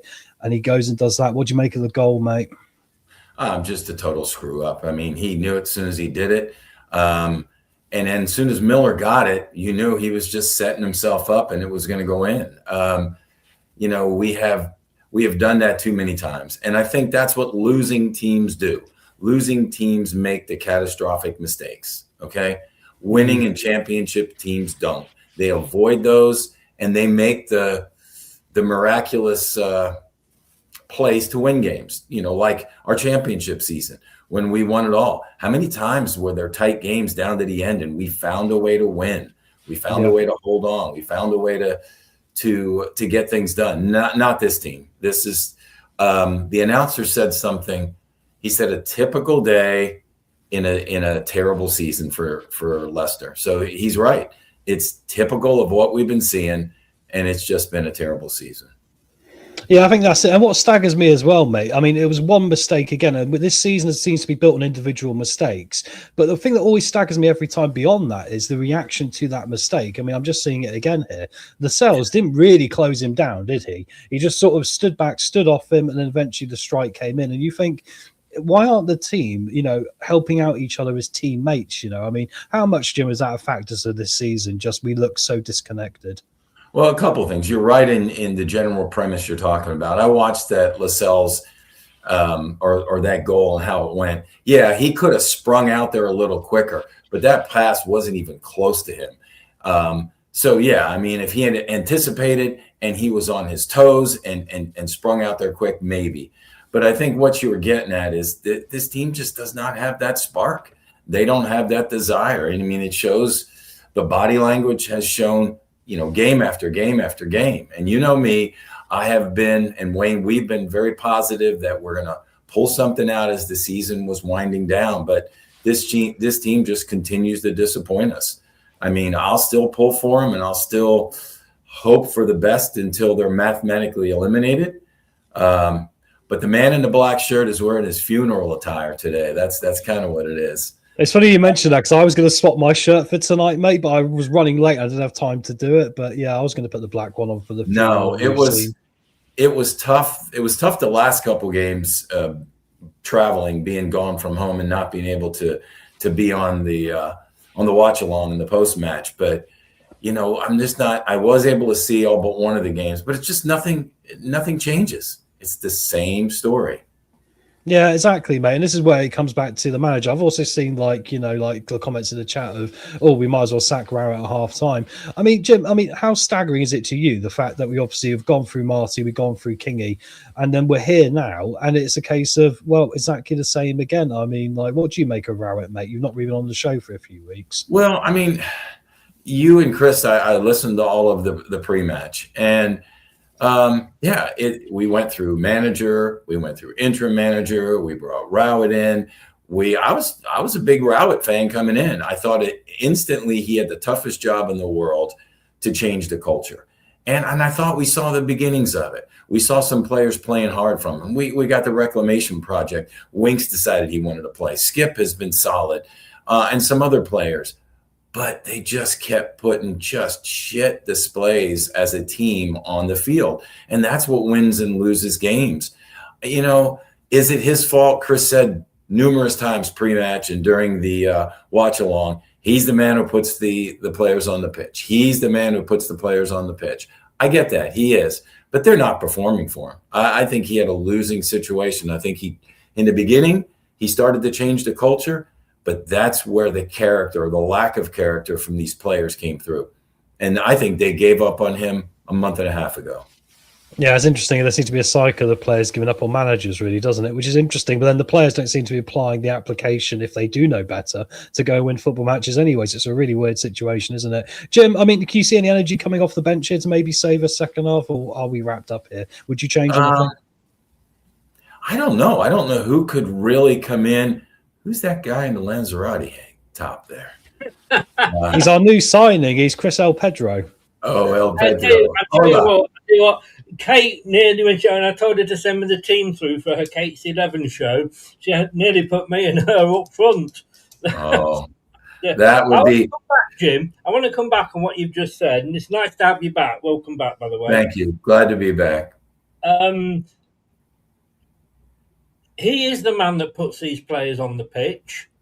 And he's also the man in Rowett that can take the players off the pitch. He's also the man that doesn't have to pick the same fucking players week in, week out, like Rude did, play the same fucking 4-2-3-1 week in, week out when we're losing. The players have to take some blame. I'm not arguing with that because they're bloody shit. But he has to take just as much blame because they are his team playing to his orders, his tactics and his formation. I agree. And that's when I said it. He and the team have disappointed me more and more each game. Because you're right. I mean, we were talking conspiracy theories on the management was forcing him to play players, which is kind of ridiculous. But it seemed that way, didn't it? Because we kept seeing the same players play. Nobody knew. The young players didn't play. The signees, I mean, Mukasa, and what about Richards? Who is he? He came in so, promising, and he's not played the players. So that tells me that I don't know what it tells me. It just befuddles me. I can't believe that at this point we hadn't made any changes. If anything's going down, if you're any kind of a leader, you're going to do something, make a change to try to save the ship. He's like, well, there's a hole in the ship, and we'll just all stand here and watch it. I don't know. You are a wise man. Any man that agrees with me is definitely a wise man. Sorry, Tom, back to you, mate. Well, I don't know how I could eloquently put it as well as Jim put there. I mean, like, I always come back to the energy, because we look at the last week reports of getting the wins against Ipswich and Middlesbrough and then beating us, and you go, all that team did is just turn their energy up, I sound like a broken record, but that is the thing that we have lacked over anything else this year. And yeah, I would say these players aren't as quality as people from the outside might view them as. I don't think Winks is an England midfielder, of that level, is he? So yeah, I think it's just disappointing the fact that we're going down with a whimper as well. And these players don't really reflect me and don't really reflect, I think, what the Leicester City is going to look like in the future. Thank God, because they've stunk this place out for far too long, boys. Chris, I did like your video before the pre-match with Simon Jordan. Wasn't me. It wasn't me. That was TalkSport, unfortunately. Well, I know you weren't interviewing, but I mean, you put it on there. It was good to see. I just think he spoke a lot of sense, unfortunately. Yeah, he did. So there you go, sinking fast.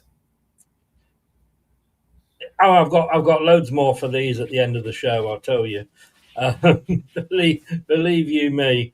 I mean, are you going to have John Rudkin on the bow of the Titanic holding up top? Well, that's what is there. That is what. Well, not quite, because John would have probably pushed him off to try and get his job, allegedly. But well, let's hope a miracle happens.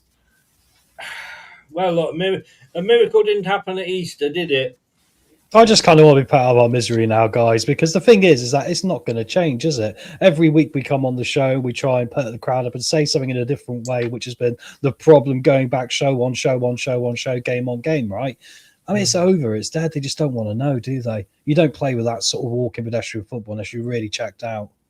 You see, I'm going to come back to the point, and let me know what you two guys think. I'm going to come back to the point. It is down to Rowett. If Rowett had got Monger on from the start in his best position, if he'd got Silko Thomas on, if he'd got a Luco on, if he'd got I don't know, half the youngsters that are out there, Hutchinson on, up front or whatever, we might still be losing 1-0. But I tell you what, they'd be fighting, they'd have passion. Yeah, totally true, Chris. Yeah, the under-21s have shown it in pre-season as well, haven't they? They'll have a go, and they got goals in them as well, and they're getting call-ups for England. A lot of these players, and I just look at this and go, yeah, energy. It is just that energy thing, isn't it? And it saps out of you, doesn't it? I mean, I feel knackered watching it. It's like the longest football I've ever seen. Couldn't even get angry with. Well, I could get angry with Bekovic. I mean, what a tosser! But I mean, he's been booting it upfield like for the last 2 games. Why didn't he do that? Because even if he'd passed it to Lascelles, that player was on Lascelles. Yeah, they have no faith in each other, do they? I mean, even with the attacking portion of the game we've been trying to play tonight, it's all been the easiest pass every time. There's no one trying to slide a ball through, is there? And then Mukasa has to try and take on 3 people. Amazing cameoing as LTiDtv in this game, you know. I'm going to go because the players are coming out and the subs being made. I'll catch you both at full time. Cheers, guys. See you full time, guys. Cheers.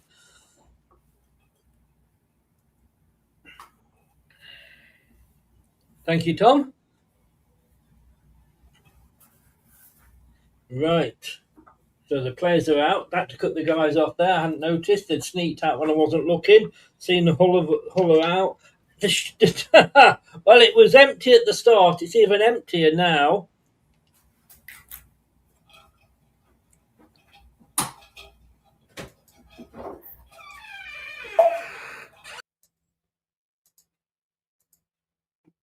Here we go.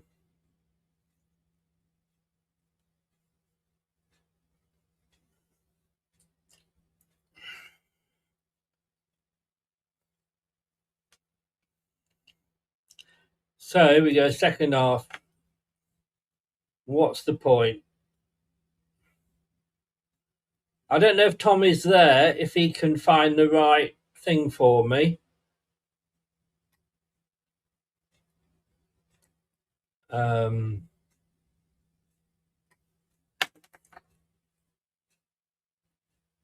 Don't know if you can find that, Tom.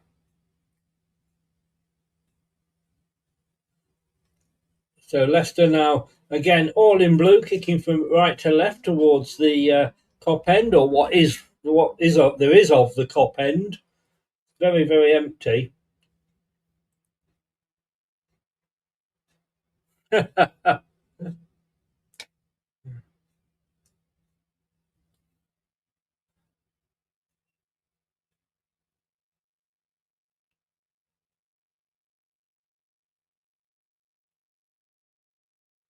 Kick him out, Gray. Kick him out.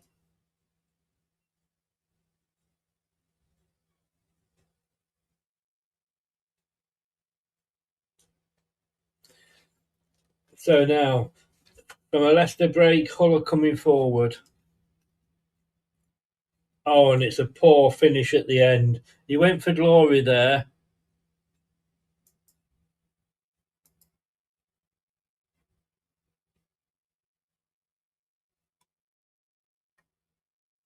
I banned him, don't worry.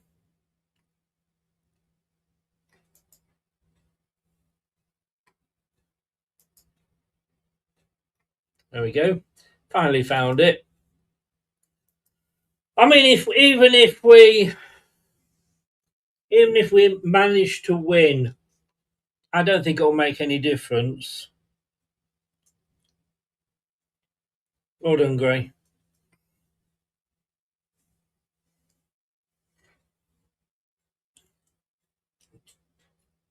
Vestergaard's gone down. I think we get a free kick off McBurney. Was he the Sheffield Wednesday guy?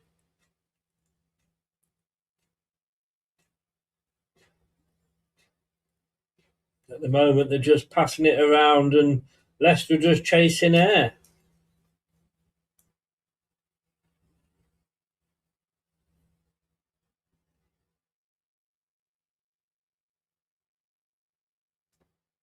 No changes for Leicester. So Oxford are still losing. Portsmouth are still losing. And West Brom are winning. So West Brom are going to be safe. So it is only... Oh!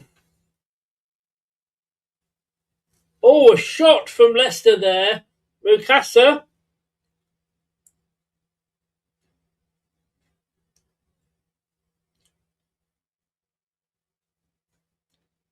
It's a good keeper save there from Pandor.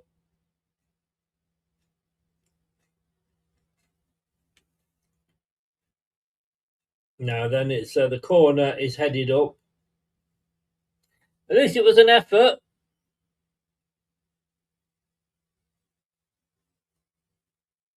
Thought he was back. Thought he was. Thank you. So now Oxford, they're going to need to go for the second. because they need the 3 points. Well, it's broken up and James can come away with it. There's a player that slipped over. Daka tries to get through, but he's got 2 defenders, one either side of him, literally a Daka sandwich, and the goalkeeper comes out and boots it up to our goalkeeper. Yep, Dorsky, I think you're basically right.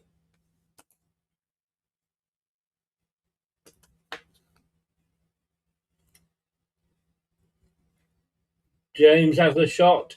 We're trying long-range shots again.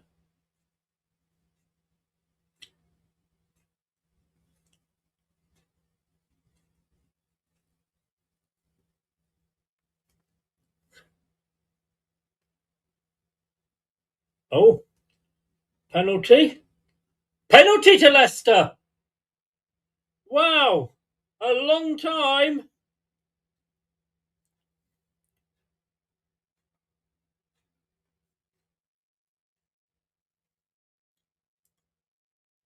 Fatu still down. Whoa, let's have a look.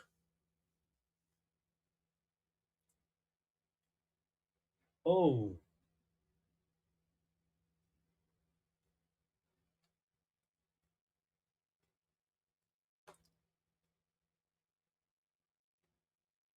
Ref took a long time. Oh.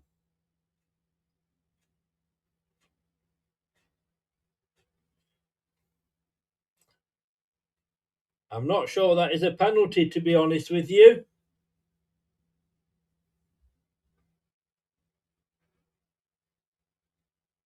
They say they've allowed us back in the game. We've got to score this first. Who's going to take it? James.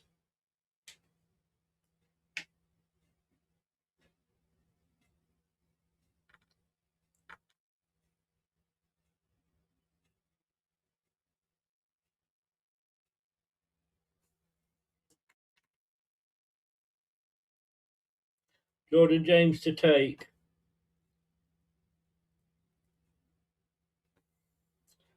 Yeah. So it's James versus Pandor. We've not had much luck with penalties lately, have we?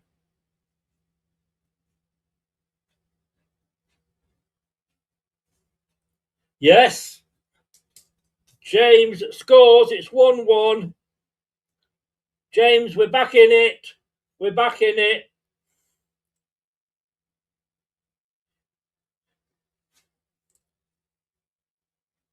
James penalty.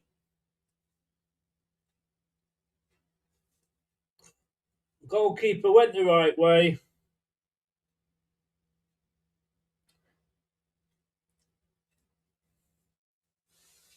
So Leicester got one back. Thank you, Tom. I think he's doing it for me.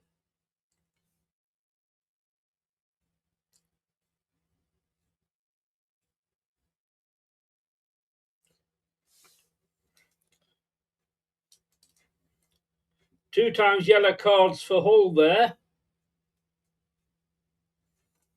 So we're back in it.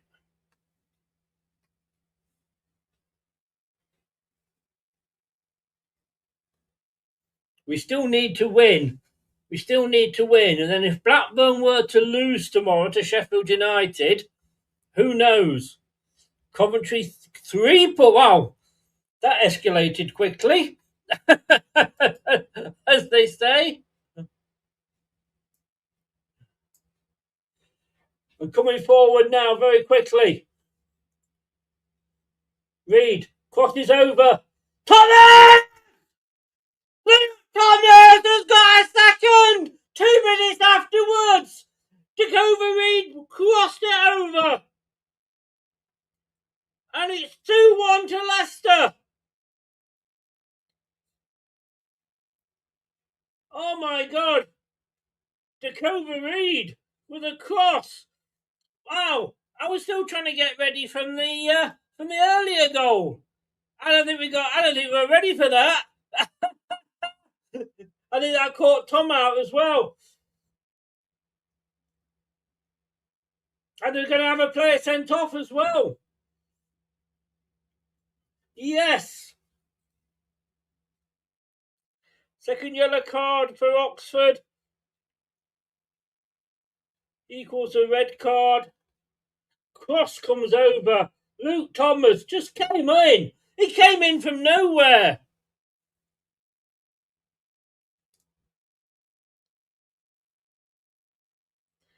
So unfortunately, it's the manager that's been sent off.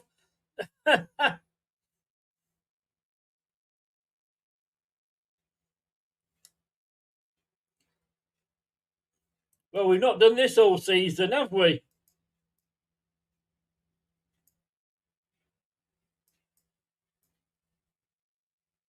Wow.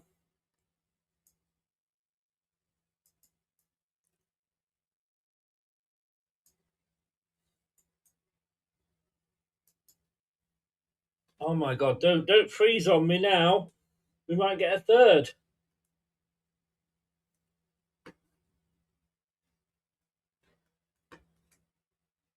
Tom, can you come in and cover me? I've frozen. Yeah, no worries, bud. Yeah, I've still got mine here at the moment. Yeah, what a turnaround at the start of the second half. What is going on? A little bit of energy, and look what happens. Crazy, isn't it? Absolutely crazy. Unbelievable. Wow. No action at the moment anyway, guys. Obviously, we just had Jakovic get his second yellow card for his protesting over the penalty, I believe, as well, and everything going on with the decisions. But Hull are just going to clear the ball up pitch now. It goes all the way through to Begovic. He's going to let it roll behind for a goal kick here. It's a shame that it was not one of the players got sent off. Well, yeah, it would have been really helpful then, wouldn't it? But yeah, no, the manager obviously was a bit animated about it and the penalty decision and all the rest of it, wasn't he? So, yeah got himself lucky with the penalty, didn't we? Yeah, we did. Yeah, I think it's one of those that this season Abdul's been quite moany about, when, he goes down quite easily at times, like Jordan Ayew has been as well, right? But eventually you'll get one in your favour, and it looks like it's going to be tonight, guys. Begovic's just about to restart play here as he's going to tell everyone to go long, and he's going to kick it long, so we're not playing out from the back, which is good. Comes over the halfway line, headed clear by Hull, pretty much unattended by a Leicester player. There's a battle going on with Ricky here on the far side and the Hull winger Miller. And it's going to be kept in play just by the manager's dugouts here and come back to the central midfield. Leicester got possession again now. Luke Thomas trying to push on and drive the team forward here. Deckled over Reed. Was it? He wasn't picked up at all. No, he wasn't. He drifted in really nicely. It's something about our play this year I've really struggled with is how stale we've been, how obvious our play's been. So it was nice to see him drift inside into a bit of space and just get out of the blind side of the defender so we couldn't see him coming. Hull are going to win a throwing here on the far side. Yeah. I'm back, mate. I'm back. Thank you. No worries. I'll see you in a bit, guys. Still 2-0 at Hawthorns. Hull just West Brom just shot one over. Can I just say one thing, by the way? I'd gone to copy for the artwork for later. I'd gone to copy the scorer, copy and paste it, and I saw that it said 2-1 to Leicester, and I'm looking, I'm thinking, what? Oh no, you spoiled yourself. I spoiled myself, but hopefully it didn't come across with that, and I still celebrated and screamed like a girl, as Jim would say. Yeah, I didn't celebrate though. Because I'm sort of conditioned now. Like, oh well, it's they're taking it out of me. At 1-1 I didn't, but now, yeah. Brilliant, mate. Thank you very much. 142 of you in. Please smash that likes button. It really does help the channel. Could we? Goes all the way through to Begovic. He's got to go and buy Fatawu. And he's got to buy 3 beers. I say Fatawu for getting the penalty. James for scoring it. And then Luke Thomas for getting the third. So no manager there for Hull. I'm sure he'll be in contact somehow. So Leicester are up on goal difference to 22nd, with 5 points behind Blackburn. Wow, what a final game of the day that would be. Millwall solidifying. They're up to second, Millwall. Although I think they were second before, to be honest with you. With that, 2-0 up against Stoke. Solidifying, that's the word I was looking for there, Pot. I've gone. I wasn't expecting this.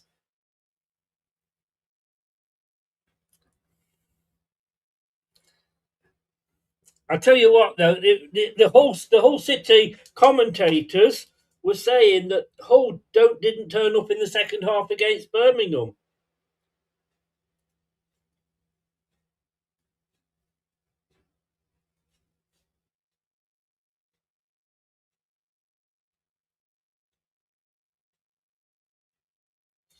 Oh my God, Winks is coming on.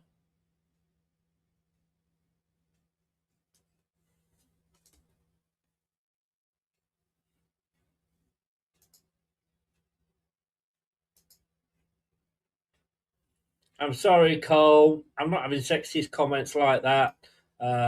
You've gone.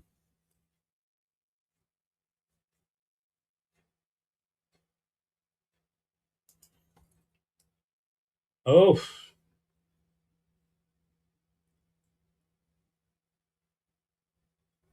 So, sub. James off. Winks on, and he's booed.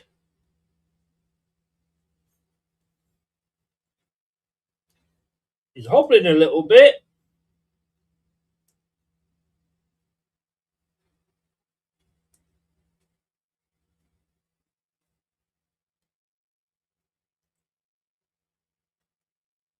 Yeah, Winks is getting booed.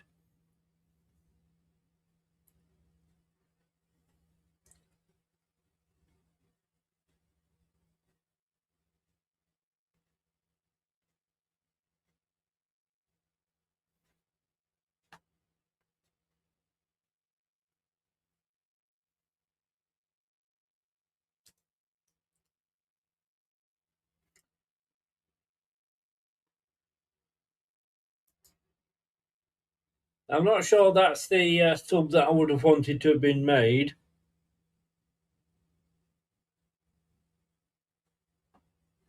It's all right, mate. Don't worry, Gray. I got him anyway.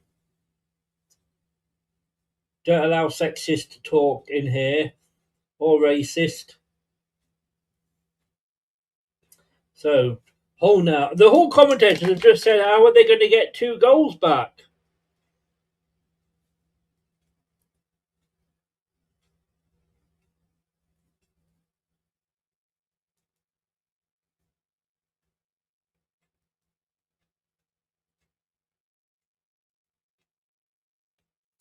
So they're coming down that far side, though. Oh, cleared. The Cells just booting it upfield. What do you think of Stoke won and got a goal back? Oh, it's a free kick to Leicester. McBurney takes out Lascelles. Brave man.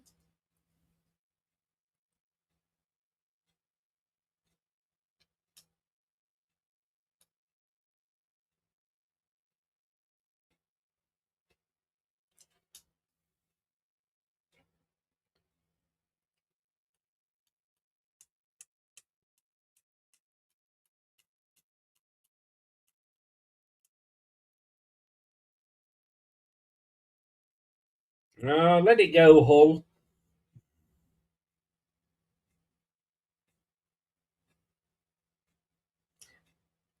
Oh, he's done well. Oh, and it's 2-2. 2-2. McBurney.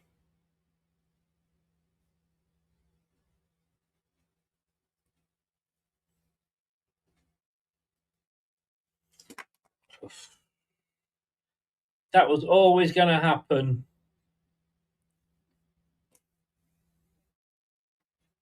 Too good to be true. Yeah, I think you're right.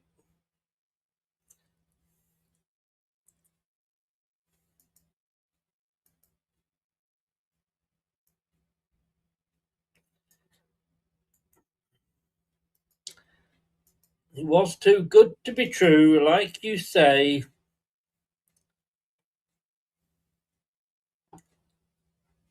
I think Tom's gone for a wee.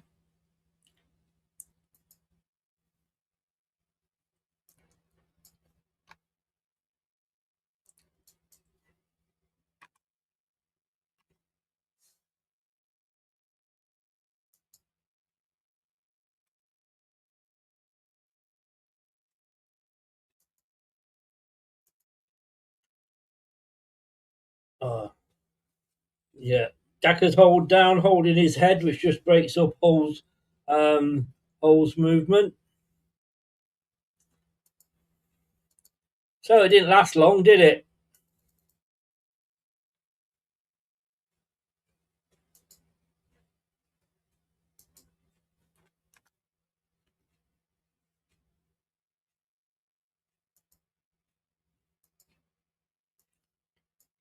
I've got to say, it was a good goal from McBurney.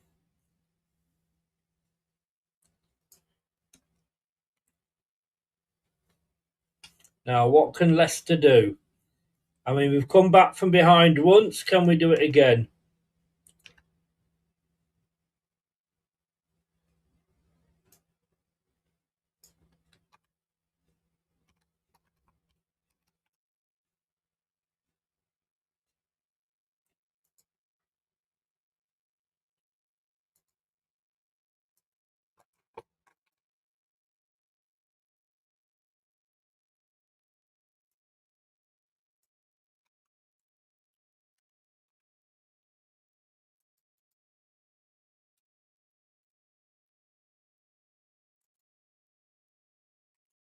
Can we? Are we going to buckle here?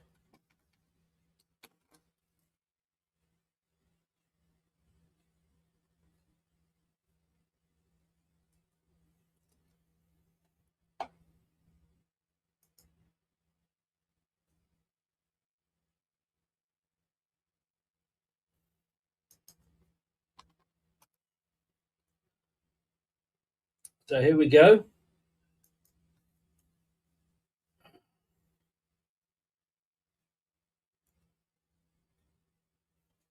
I don't know who Howitt is talking to. They're showing him talking to somebody.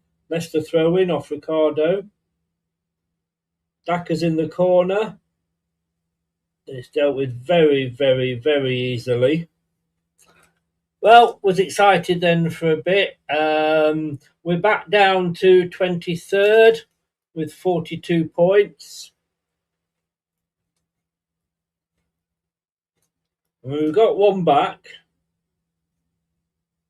Oh, lovely ball by Winks through the legs of the defender. Comes over, but no, it doesn't. Gets a Leicester head on it, but it doesn't fall down for the second ball. But Leicester win it back with Piera. Tarwu. Winks gets booze every time he's touching the ball.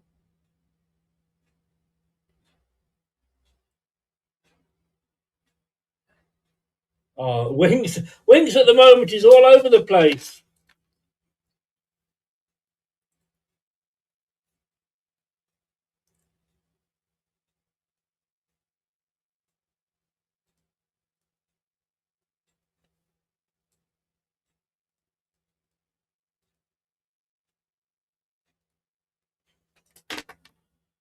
Southampton 1, Bristol City 2.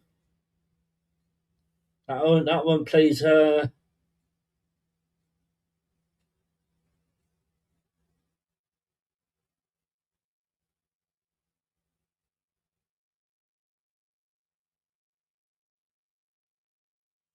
Thing is, though, with Winks, right, we've booed him now. Now let's move on because we need to win this game.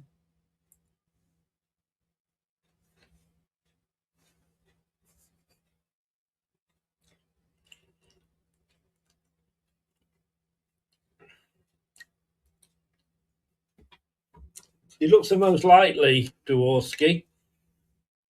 So, all we're doing at the moment, just nothing much is happening.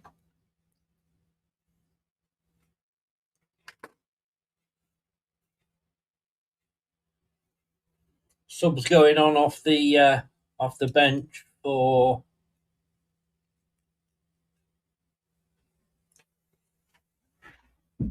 go. Let me get comfy.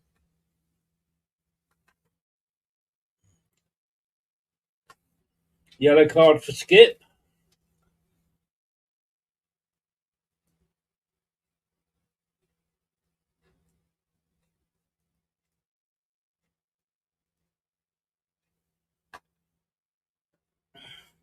So just for a few minutes then,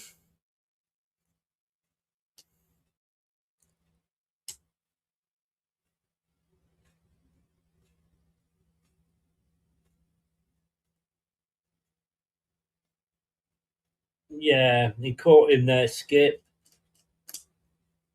Fairness to the whole commentators, they are saying Skip was a genuine attempt for the ball. So it's a free kick. 36, 40 yards out.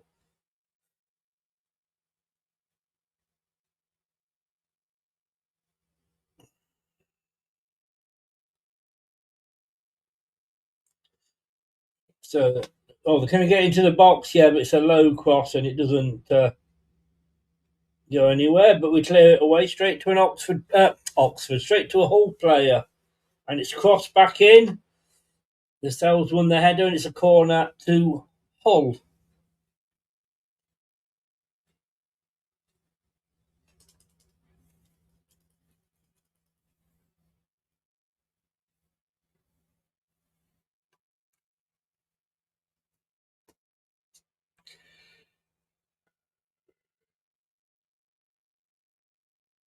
At the moment, we are getting relegated. We are getting relegated as it stands. 160 in. Please subscribe, like, and click the notification bell. Oh, there's a cross in there. There's a good cross from Hull. The Hull player got his head on it, but it wasn't directed very well, and it went wide of Bekovic's right-hand post. And in fairness, Bekovic was just left standing. If it had gone in, I don't think Bekovic would have got to it. So substitutes here for Hull.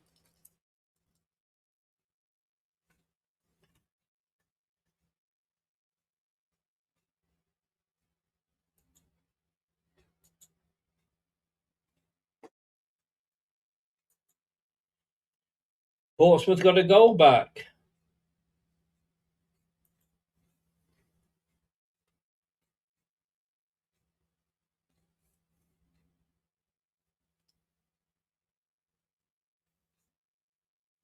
At the moment, if Coventry win tonight, they will win. The title will be theirs. Oh, what the fuck was that, Fatawu?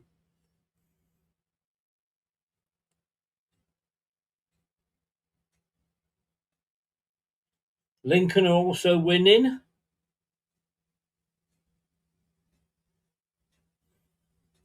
Southampton pulled it back at Bristol City.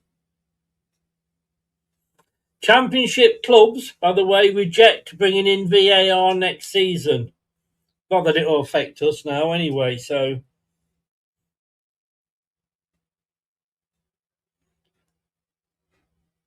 Now, Hull. Oh! Again, that could have been 3.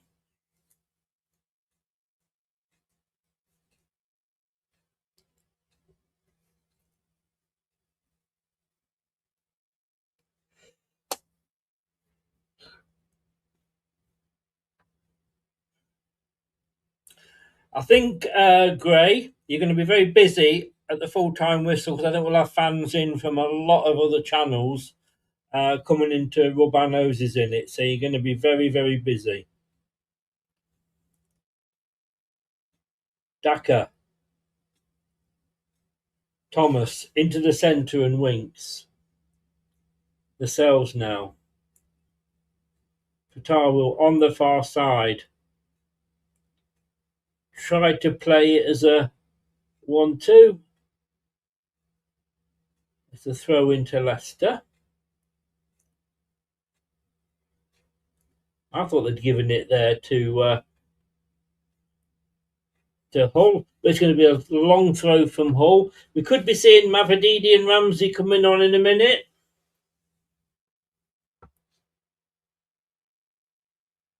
And it's a good long throw. It's headed up.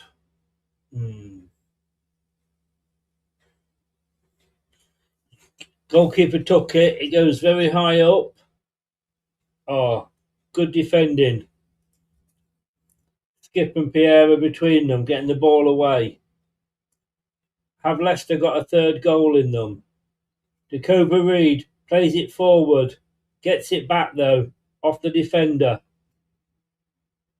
And then a poor ball in. Mikasa. But it comes out now to Thomas on this near side. Leicester, giving the ball away by Thomas. I was about to say Leicester enjoying a bit of possession. Skip leaves, Hull leaves Skips behind now. They're playing it around nicely now, Hull. Hull are going for the third. They know they need this for the playoffs to actually make...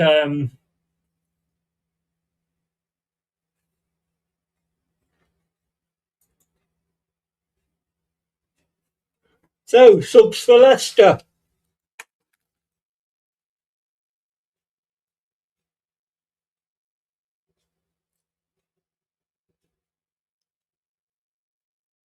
Jacoba Reed is off. Mavididi is on. And Skip is off. And Aaron Ramsey.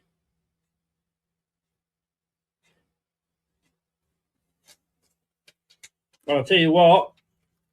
He did score in this game earlier in the season. And I'll tell you something, if he was to get a goal now,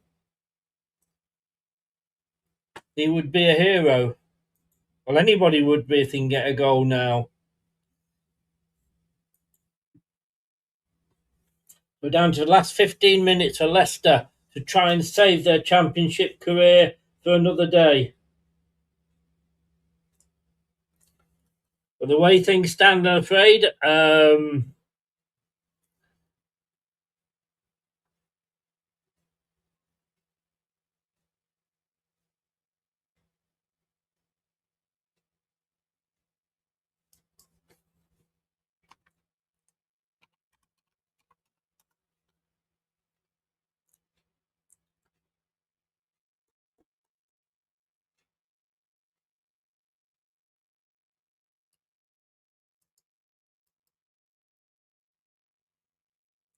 now at the moment now it's Hull that are coming at us.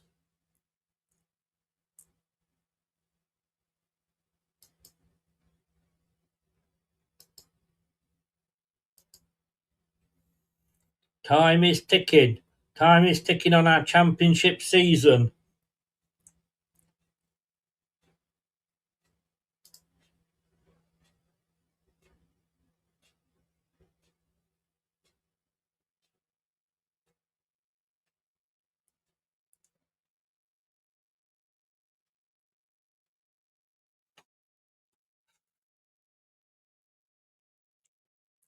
Honestly. We've actually shown a bit of fight today. It's just that it's a shame that it's 39 games too late.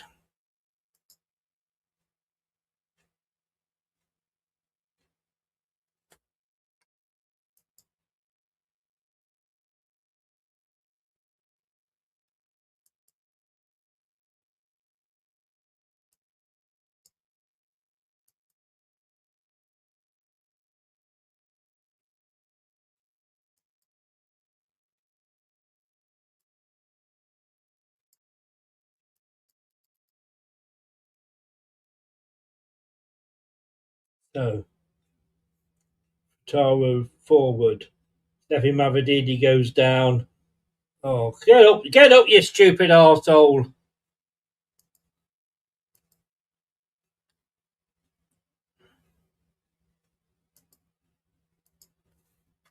Oh, Leicester. Mikasa plays it forward, but it's straight forward to a Hull player. Now Leicester, Mavididi gets the ball across. Ramsey! Oh my fucking hell! Oh my good God.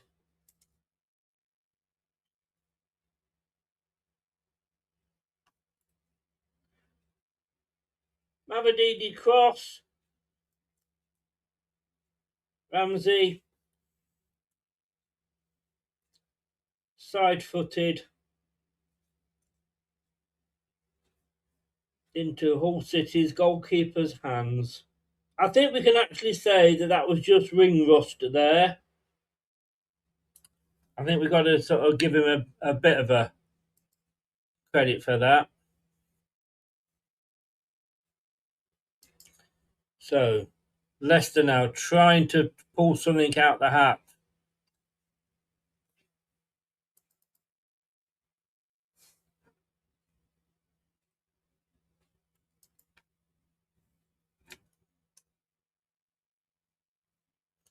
Daka has hit the post!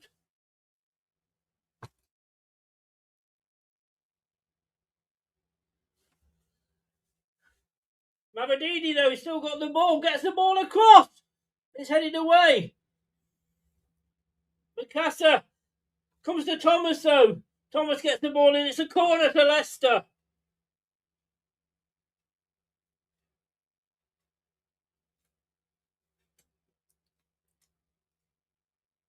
What's it? Oh.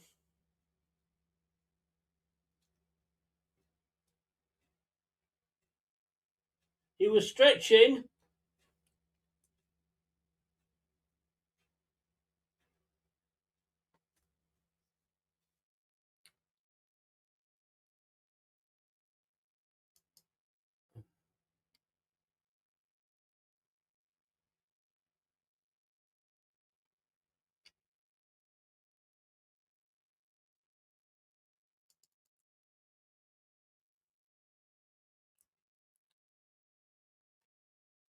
Thomas, cross comes in.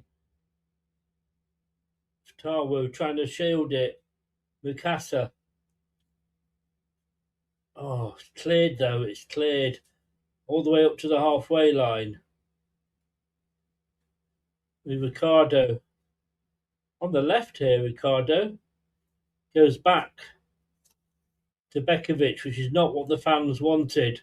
It's forward now.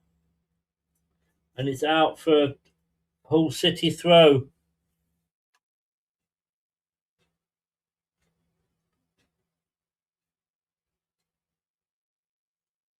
Take away that. Yeah, I know what you're saying, Just, but add the 6 points back on. Where are we? Still in the relegation zone.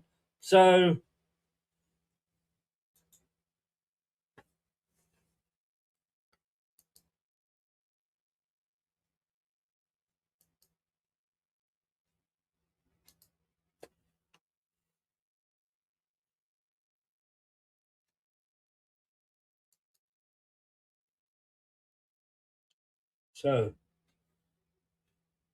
Leicester come forward. Daka. Good move by Daka. He's looking for help. He's got it off Fatawu. Mavididi now takes it into the box. Tries to play it through, but he gets a corner. He does get a corner. They're saying that Leicester look the more likely.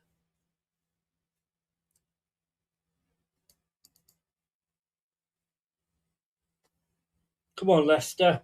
Make the most of being on top. So Winks with the corner. It's into the right area, but unfortunately it's headed clear by Hull. Oh, Fatawu doing well there with a good tackle. Mikasa has a loose pass, but Leicester still got it. Somehow.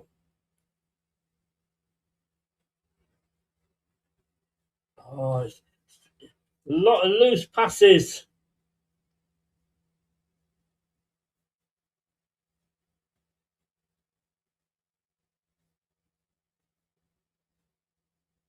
Free kick to Leicester. Oh. How's everybody feeling? How are we all feeling? 7 minutes plus stoppage time.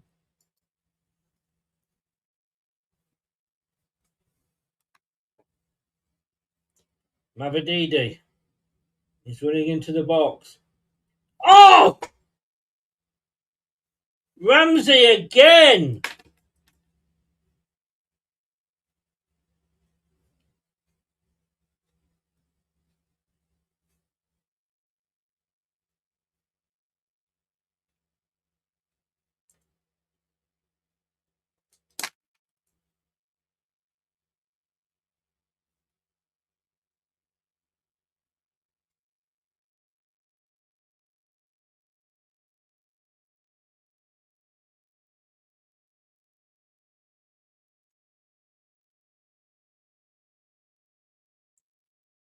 Oh.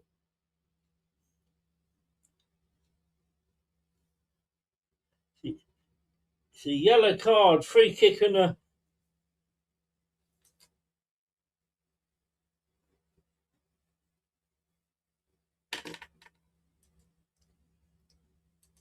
Oh my goodness.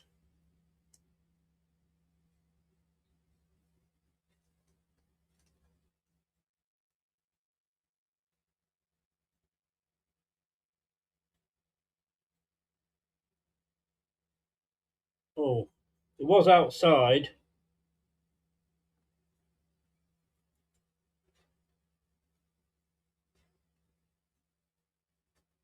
There was a covering defender. I thought then had an itch of a feeling that it might have been a penalty.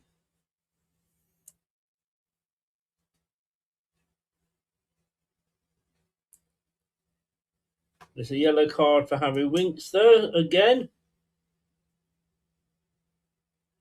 There's a free kick. Oh my God, Mukassa's on it. 4 minutes to go. Into the box. Oh, Pandora didn't catch it then. He came out. Fatawu keeps it in. Plays it back into the box.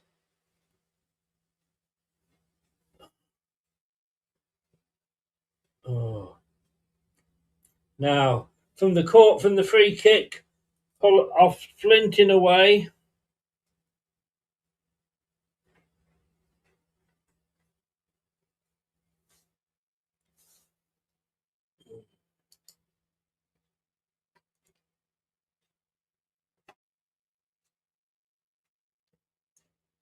Oh, Vieira keeps the ball in now. Leicester, it's 3 against about 6, I think. Fatawu out to Mavididi on this side. He has made a difference since he came on. He can't get the cross in though. Then he slips over.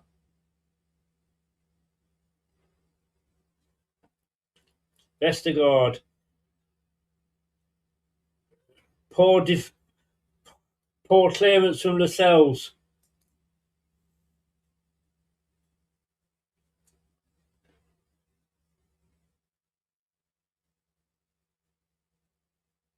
Up and under clearance from Lascelles. Leicester can't get the ball out. Well, can they now? Can Leicester break now? Come on.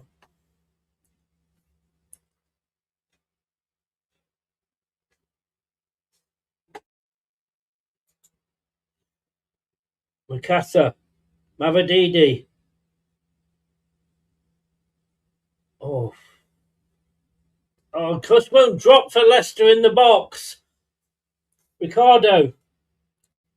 Plays it inside though. Winks. Mukassa. Leicester playing it around. Ramsey. Winks.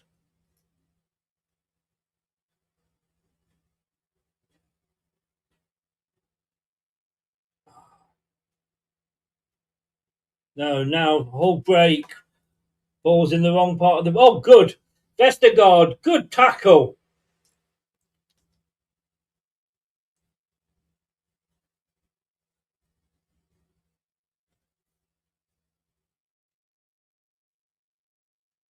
Oof.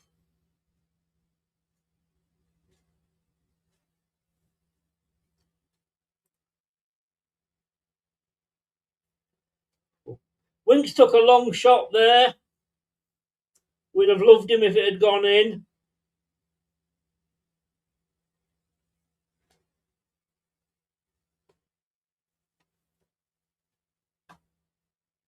"89 minutes and a substitution for Hull."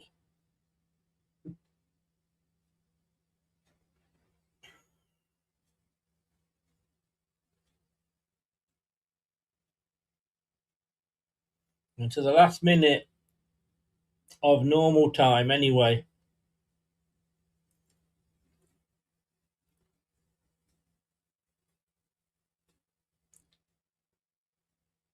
Throw into Hull.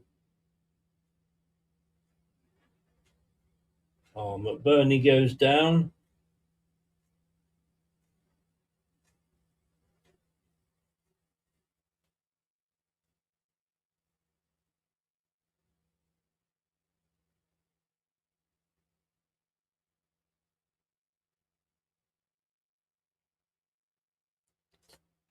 7 minutes.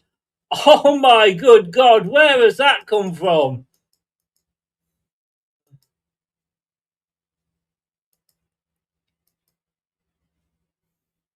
Where did that come from? Swansea leading at QPR.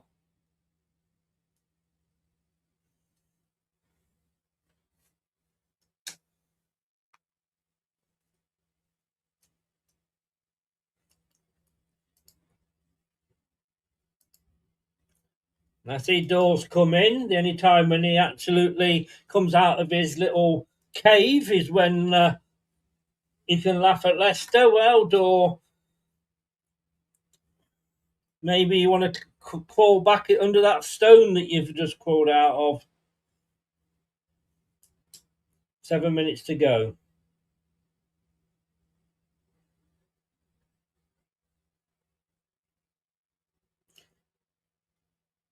Leicester coming forward. Somehow, having to keep control of the ball. Oh. At the moment, the ball's falling nicely for Leicester. Daka. Thomas plays it in. All over the head of the Leicester City player.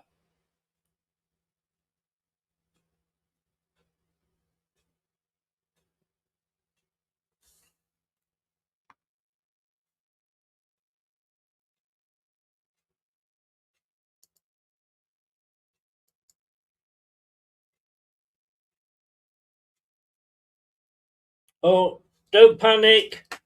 Ayew and Chowdhury are coming on. What the fuck for?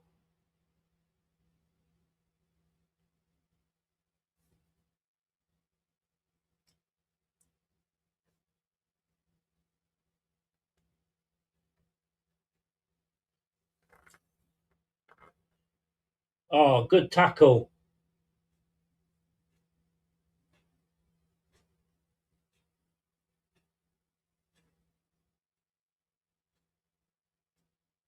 Thomas! Oh.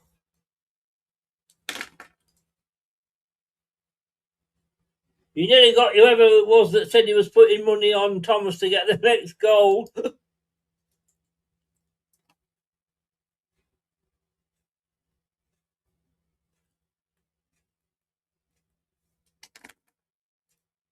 Ayew's on for Mukasa.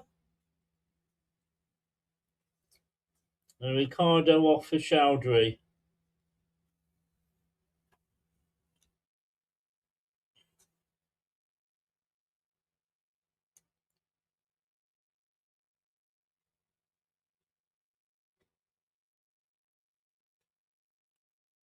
At the moment, it's just all basketball. Coventry 5. Well, they're winning the title in style, aren't they? It's a free kick to Hull.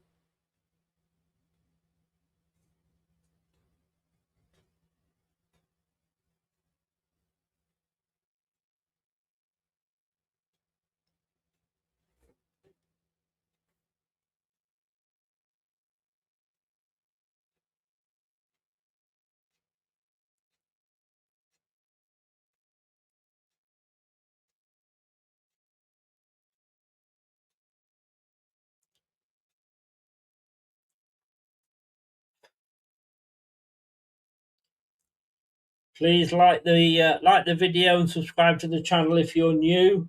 Really do appreciate a long ball up there for Leicester, but it's cut out by Hull, then it's cut out by Leicester. Chowdhury. He kept it down well. Ramsey looks for goal. Oh.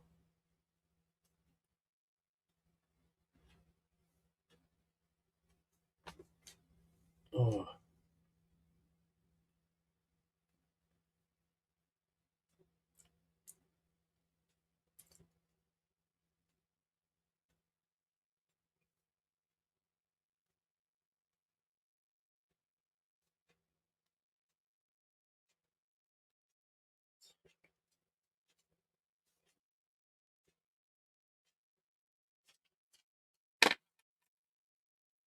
Even the Hull commentators are saying thanks God for that.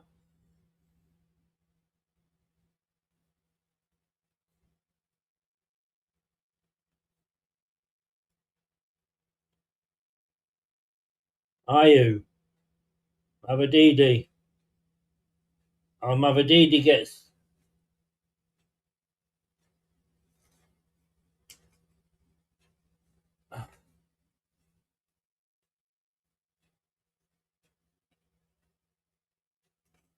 Well, Hull City took the free kick, which I don't think they should have had, to be honest with you.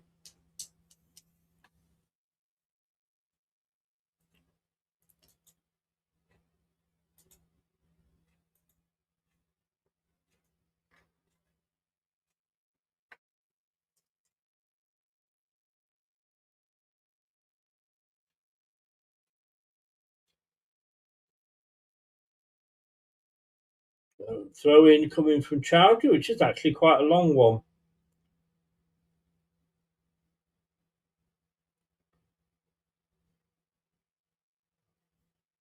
This is... Oh, here we go. Here we go. Oh, John Egan strike for Hull.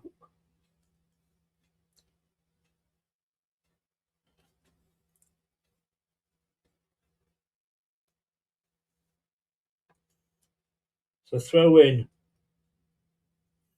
Throw into Leicester.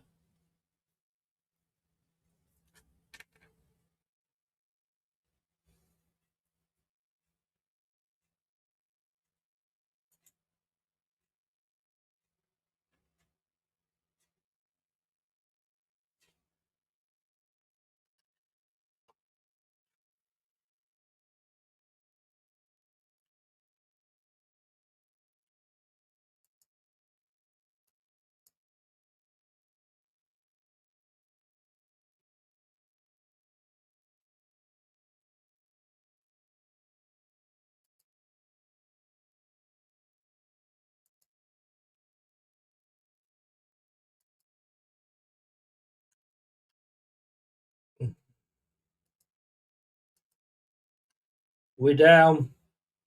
We are down, guys. Ah, unreal. Unreal.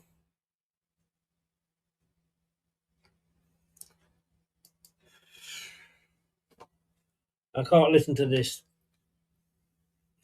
shitty commentary anymore from Hull. Leicester fall down on the knees.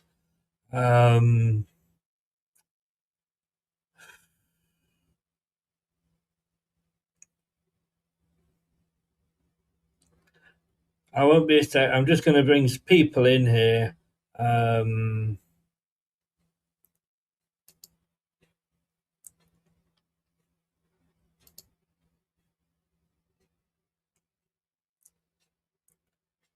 relegated. It is finished. Leicester City 2, Hull City 2.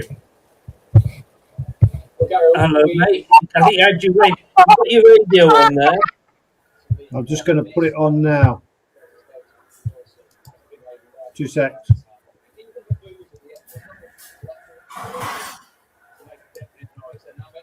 If you can turn your radio on.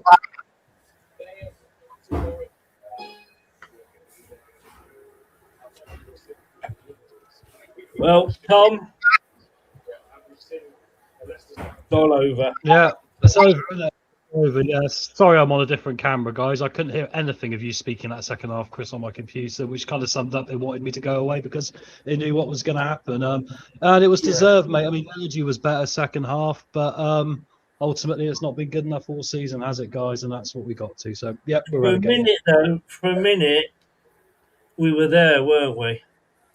We were last chance at the end as well. But, I mean, it was going to happen anyway, wasn't it, guys? I mean, that's the reality of it. I mean, the thing that struck me, Chris, 87th minute, I mean, like, Daka's been played up to alongside a defender, right? All the players behind him or forward weren't busting a gut to get in the box or help him. They were all sat back, you know, and, you know, when those things are happening, they didn't really throw the kitchen sink fully at it, and ultimately they haven't all season. So, yeah, confirmed. I mean, Clibo, welcome along, mate. Looking just at this match, where does the blame lie? Was it the team that was picked? The players at least did seem up for it a little bit more today. Well, that makes it worse for me. I mean, if you can muster that kind of battling performance, Cheers, everybody. when it's when it's almost happening to you within minutes of it, then why can't you do it all season? I mean, the finishing is woeful. We should have won that game based on the second half. At half time, and I've put it in the comments, my insides were burning up. I was so angry. I was literally this sort of halfway point between Bill Bixby and Lou Ferrigno at that point, half time. I was fuming, and I went outside for some fresh air, calmed myself down, and just thought, right, just watch the second half, see what you think.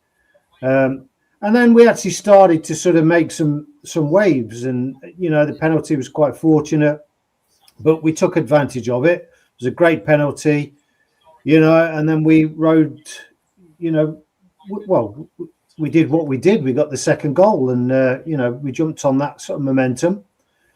And then obviously JJ went off, Skip come on, the crowd were against him. Obviously, I mean, I don't like the guy, but probably going to make him a little bit nervous on the ball. But somehow I think he was getting off on it, if I'm honest. But all in all, yes, we made more of an effort, but ultimately the amount of chances we had and we didn't put away was bordering pathetic and a disgrace. And when I was looking at Rudkin and Top, I looked at them as if it was almost as I was looking at them as if to say, you've done this on purpose, because I can't see any logic behind what the level of mismanagement that's gone on for the last sort of 3 or 4 years. Sorry to rant, but it is midweek, and I promised myself I'd never drink in midweek, and today it has drove me to it. Jim, it has been it's been a slow death by 1,000 cuts this season, hasn't it? At 2-1, we could have hoped. All we were doing was putting off the inevitable, really, weren't we? Dearly beloved, we are gathered here for this funeral. This truly is a funeral, and it's been coming, to your point. I guess I'm a little, I agree with Clibbo. I was disgusted at first half, at the end of the first half. But the way we came out, we played a beautiful 11 minutes. I mean, we got the 2 goals in 2 minutes. Then 9 minutes we had the lead, and then we gave up the equalizer. But we fought afterwards. So for that, I was grateful of the fight. Yeah, you could say, Clibbo said, and I agree, where was that all along? We don't know. We don't know what's behind the scene, behind these players. We just know that they were capable of doing it. I'm also against those fans that said they would rather us not win today because that would push the inevitable back. Listen, I'm going to cheer for Leicester every single match. I'm not to prove a political point. I'm not out there to piss off the management by cheering against them. I want them to win every single match they play. So I was really, really excited as we were picking up play. And once again, for the 3rd or 4th time, I'll agree with Clibbo. Our finishing was horrendous. I mean, there's a guy who wears the number 9 shirt that has gotten so much grief from the fan base, and I'm not going to back him. But the guy who wears number 20, he goes through me like a knife. He cannot finish anything. He had 3 chances today, put on a silver platter, and he couldn't put it in. And, we had guys who hustled and played hard down the line, but we couldn't finish. I mean, even at the end, we had a couple opportunities with Ramsey. Could have put the ball in, but too little, too late, guys. Tom, is it decision-making? Look, Ramsey, I don't want to go too mad at him because he was ring rusty. He only just come back on. Maybe a fully fit Ramsey, maybe would have got those at least on target. But I would tend to say that it no matter how many goals you concede, you can still win the game. If we concede 3, we score 4. Look at what Southampton did to us. It has been the strikers all season, hasn't it? Yeah, I mean, when you just to go back to that point, what you made there, I mean, the same time we were on the conceding streak, Middlesbrough were right behind us, but they were second in the league because they were outscoring teams, weren't they? That has been a big part of it, like you say, trying to find the confidence back from last year where we went on that goalless run, we couldn't score a goal, and that's really hung around the club, and there's not been enough done behind the scenes in forward thinking and appointments this season in order to shake that dust off, and we've pretty much replicated what Luton Town did. We couldn't break the habit of losing, and to make matters worse, like the lack of work rate again for me. I mean, yeah, we see little spells of it for 10 minutes here, 45 minutes here. There was a 45 minutes against Southampton. I thought we might be able to turn the corner, and then we went and lost 4-3. Right, the whole season has just been unacceptable from the energy levels for me. That's the thing that, above everything else, has got us relegated. Clibbo, I'm going to go on to the players in a second. But how much blame, and I'm going to say Rowett, because he was the guy that came in to fight the fires. I mean, he might as well have farted on the fires, mightn't he? How much blame do you put at his door? Well, there's 2 scenarios for me. If he's being dangled like a puppet, then I don't really put too much blame on him at all. If he's had free rein to pick those sides and work with them, then he has to concede a reasonable amount of blame for what's gone on, because we could see today the second half play wise, it actually got me up a little bit. I was trying not to jump around so I didn't hurt my back and neck, but do you know what I mean? It's the first time, I think. I can't remember the last time I watched the Leicester game where I was like, come on, I was actually feeling that. Now, I don't know whether it's just the players have decided to turn up because they realise that actually we're going down or not for that half an hour or not. I don't know. But certainly Rowett has to shoulder some amount of the blame. He is a manager. Managers get paid better money to manage and take the heat when it's not going well. So it would be ludicrous to say that it's not any of his fault. Looking at the players then, Jim, do they take the biggest amount of the blame? Because I don't think we can't say that it's all the players or it's all the manager. Right. It's a collective shithousery season. But the players, do they take the biggest chunk? I would say a little bit more. Certainly Gary Rowett, to all your points, dead on. What Clibbo said, dead on. But I think the players, when they get on there, they grew up hopefully loving this game and wanting to win and play well every time they go out there. So even if they weren't in the alignment they wanted, even if they didn't have the other players they wanted on the pitch with, they had to go out and play hard. We did not see the energy that was needed to keep this team up. Thomas said it all along, energy, energy, energy. So I think if I was to go, I would say 60-40, 60% on the players and 40s on the manager. And Clibbo brought up the point we keep hearing. Was Rowett told who to play and not to play? I just can't fathom the fact that it could be, but I mean, how could it not be when he kept playing the same old dreadful player? So I do think that he has some liability, but I think more than not, the players, when they get out there, they just seem to not give it all. They didn't have the fire, the desire. And I know a manager didn't say go out there and play like shit. That didn't happen. So I think it's on them. But to watch what we saw in that second half and get excited like we did, even the guy who screamed like a little girl for the second goal, we saw what they could do. And it's a shame they didn't do it all year. I mean, this is the reason why there's protests going on outside the front of the stadium right now, and there's fans unhappy with the ownership. Because to me, yeah, all those things are right, but they're run by one part of the football club, and that's the decision makers at the top. If it was very apparent for a long time, a lot of these players were either growing stagnant at this football club, not showing the right attitude to really be a contributing factor to a positive team atmosphere, then they should have been moved on. We're not proactive in anything we do from the top of this football club, and until that changes, it's going to be harder and harder. Because look at all the teams like Lincoln who've gone up this year from League One. They haven't got any money at all. All they can do is fight with organisation and a vision, right? This football club is completely blinded, and that's why. Looking, though, Tom, at today's... Well, I'll move on to Tlibo, sorry, because you just said that. Tlibo, looking at the actual performance today, did that give you any hope for next season? No, I have to separate. I have to separate that, because the regime and everything, all being well, will be completely different next season.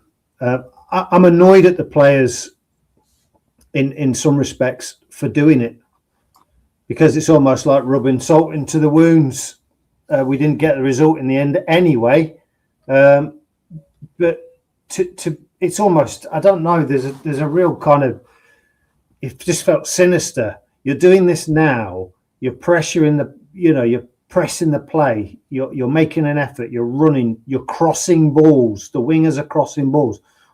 Why are you doing that now? Why haven't you you've not even shown it for 190 minutes for the season, that level, for one full 90 minutes, and you pack it in the last half an hour. It was a disgrace, and it left a bit of a sour taste in my mouth with this club, and I will be really happy to take a break for the summer away from this club to reassess, because at the minute I don't have anything left positive to say about them. It doesn't matter whose fault it is now. We're in this situation, so what's important is how they're going to restructure going forward. And I say restructure because it has to be a restructure.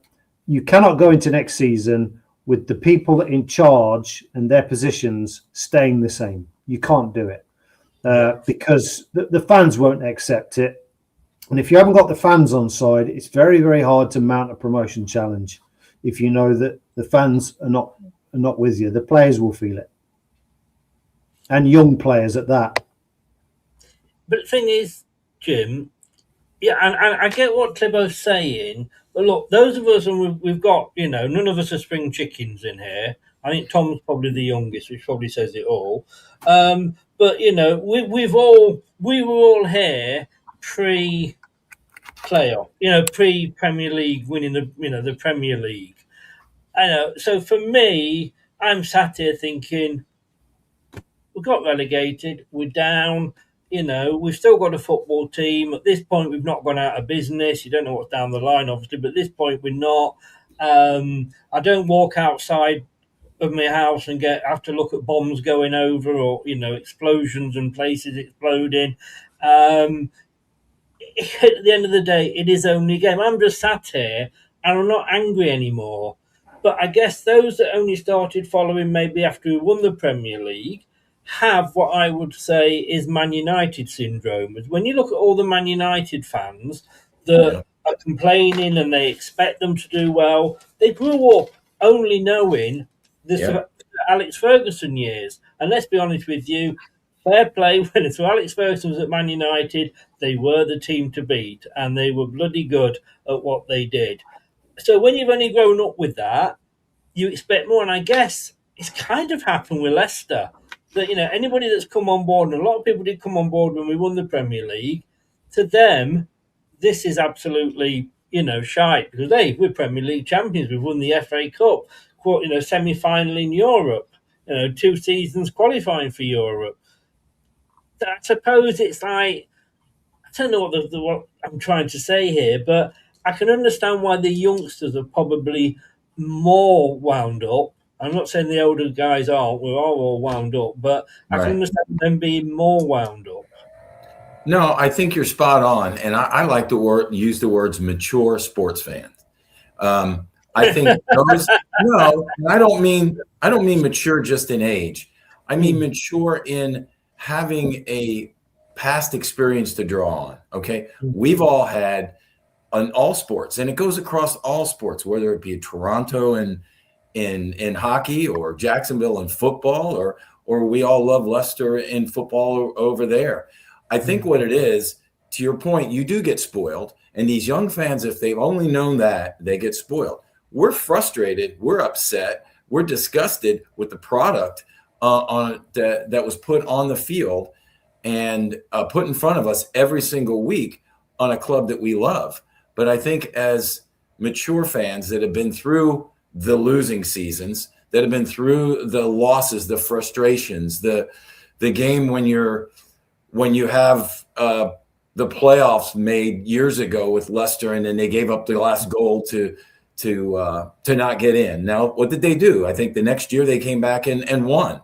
So I agree with Clibo too. At this point, yeah, I'm about over it. I'm ready. It's done. It wasn't done today. See, this is the key. Today's game did not. It was done all season. It was just a building. So, yeah, we're at the point we've got 2 matches left. I'm not going to cheer against Leicester. I'm going to cheer for them. But I want to take a break, and I want to see, hopefully, that our club leadership can rally around and come up with a plan, something at least to get us in the right direction. And I'm not going to buy into any, like we heard this year, oh, you're in the championship, you're a Premier League club, you should just waltz through it. Well, hell, we found that out real quick. You can't just waltz through it if you don't play, if you go through the motions, if you don't have the energy and the desire, and you run poorly.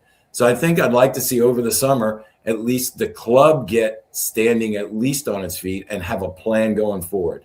Right now, I really could care less who manages, as long as it's somebody that's going to come in and wants to manage this club and has the authority to manage and not worry about the guys above them. So, yeah, we're over it, but God, it still hurts.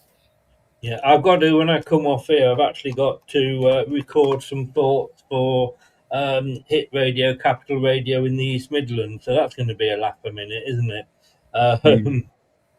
Right. Let me just catch up with some people on what they're saying in the chat. Just before I do that, though, the interesting thing is all those fans that said, this is going to be easy, we're going to piss this league, it's a shit league, we're going to piss this league. And those are the sort of fans that I'm thinking, screw your head on. We'd said we could, with the situation we were in and the way we've been playing, we'd lost all those games. Oh, yeah, but we lost all those games against Premier League teams. We're in the Championship now, the shit teams in the Championship. Not like when we were here last time, we're going to walk this league. And I'm thinking, like, screw your heads on, bunch of knobheads. And I was saying we could easily do a Luton, and we've easily done a Luton. And don't throw at me the fact that it's 6 points. So even if you put those 6 points back on, as Jordan said, we'd still be in the relegation zone. Yeah. So, that's what gets me with fans. Because we've won the Premier League, because we've won an FA Cup and we did well in Europe, we're entitled to be Leicester City. We're not. We're back at our normal level, I'm afraid. I think, Chris, we're entitled to be run properly. I think that's the thing which has got everyone upset. Yeah, we are. Yeah, we are. But that doesn't mean you're going to get results. But you can help yourself. Properly, I grant you. But what I'm saying is, look at Manchester United. They're not been run properly since the Glazers really took over. Once Fergie left, then it was a case of we saw the real United and the cracks appeared. That's what's happened to a point here. We haven't been run properly. You could argue. We've been messing with PSR since we got promoted under King Power. And we just got fined rather than a points deduction back then.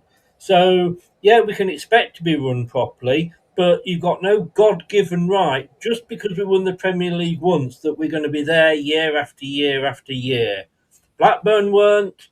Look at Leeds United, how far they fell. Look at Liverpool. Liverpool had to wait, and this is Liverpool, who were Manchester United before Manchester United were, and they had to wait 23 years to win the top tier again.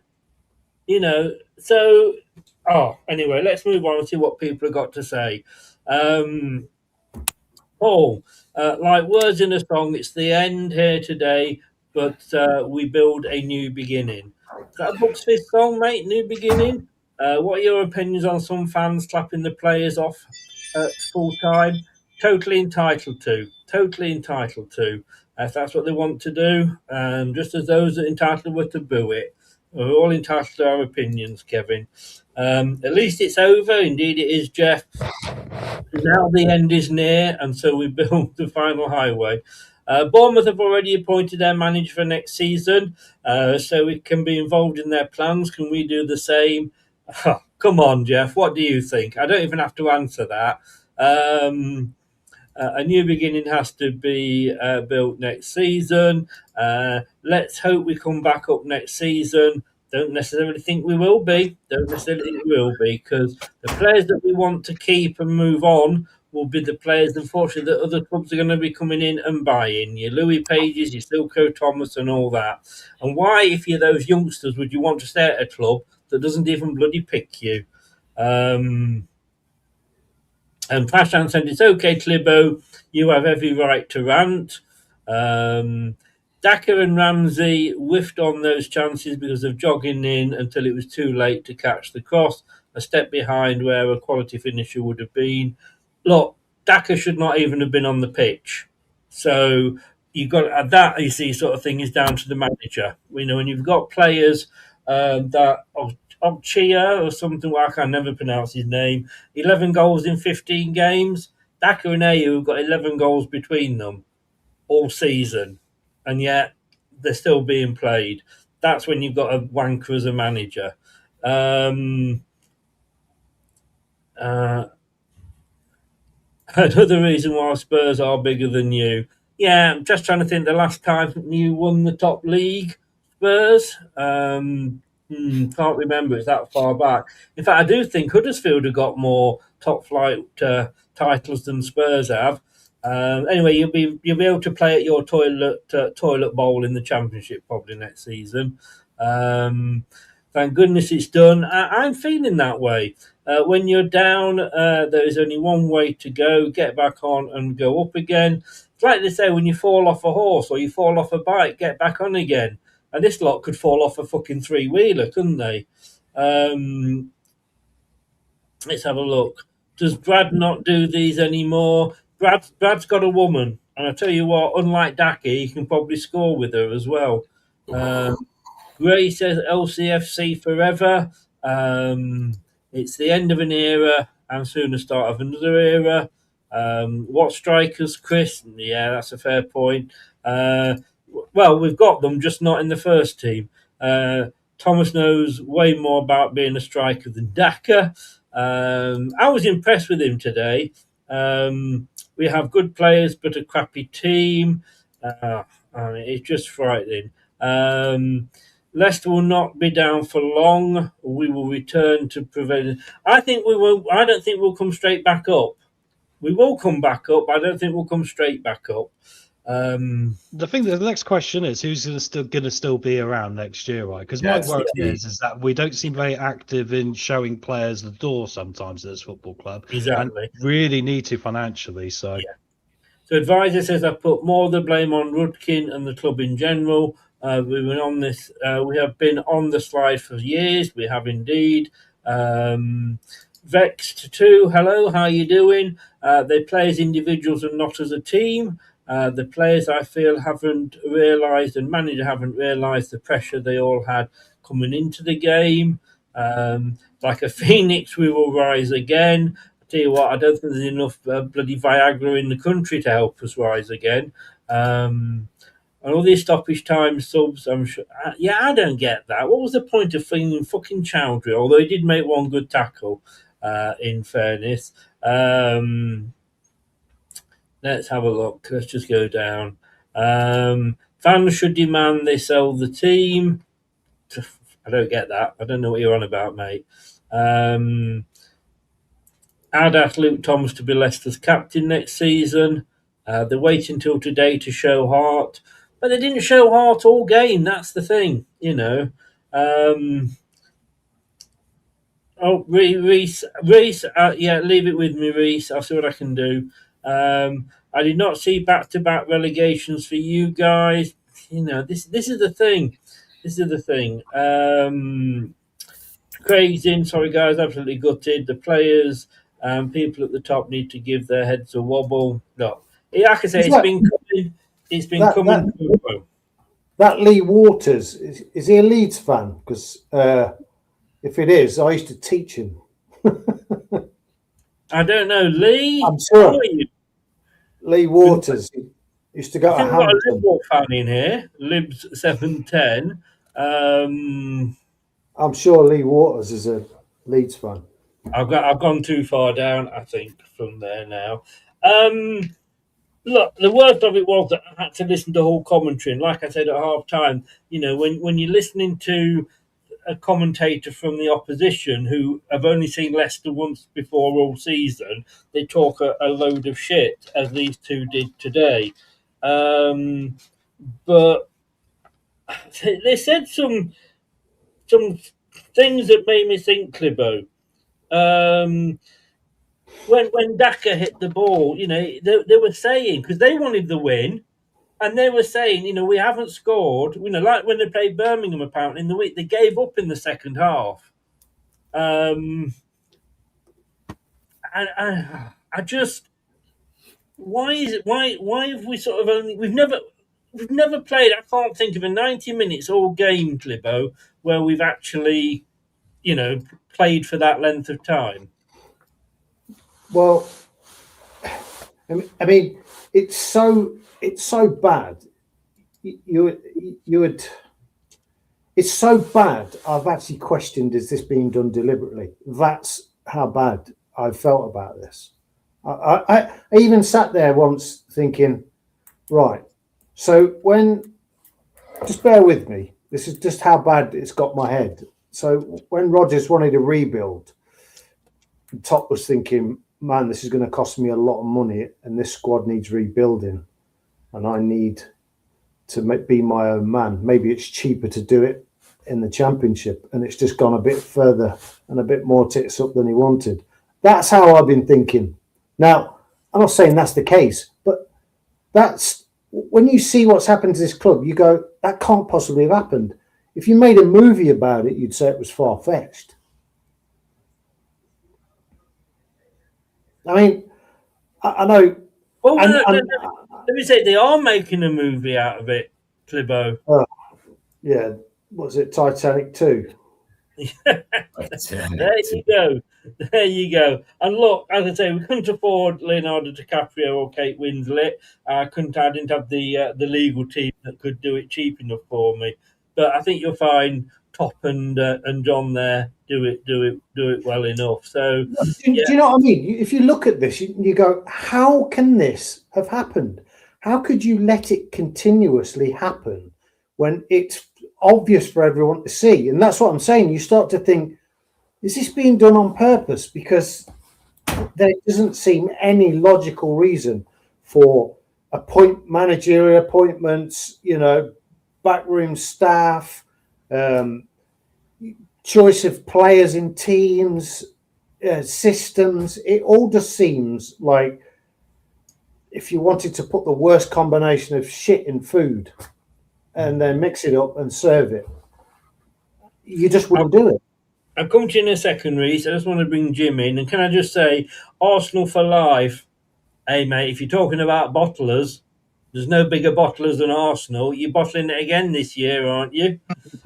Just thought I'd mention that, Arsenal, you know. What was it? You were going for a quadruple? Is anything still on for you?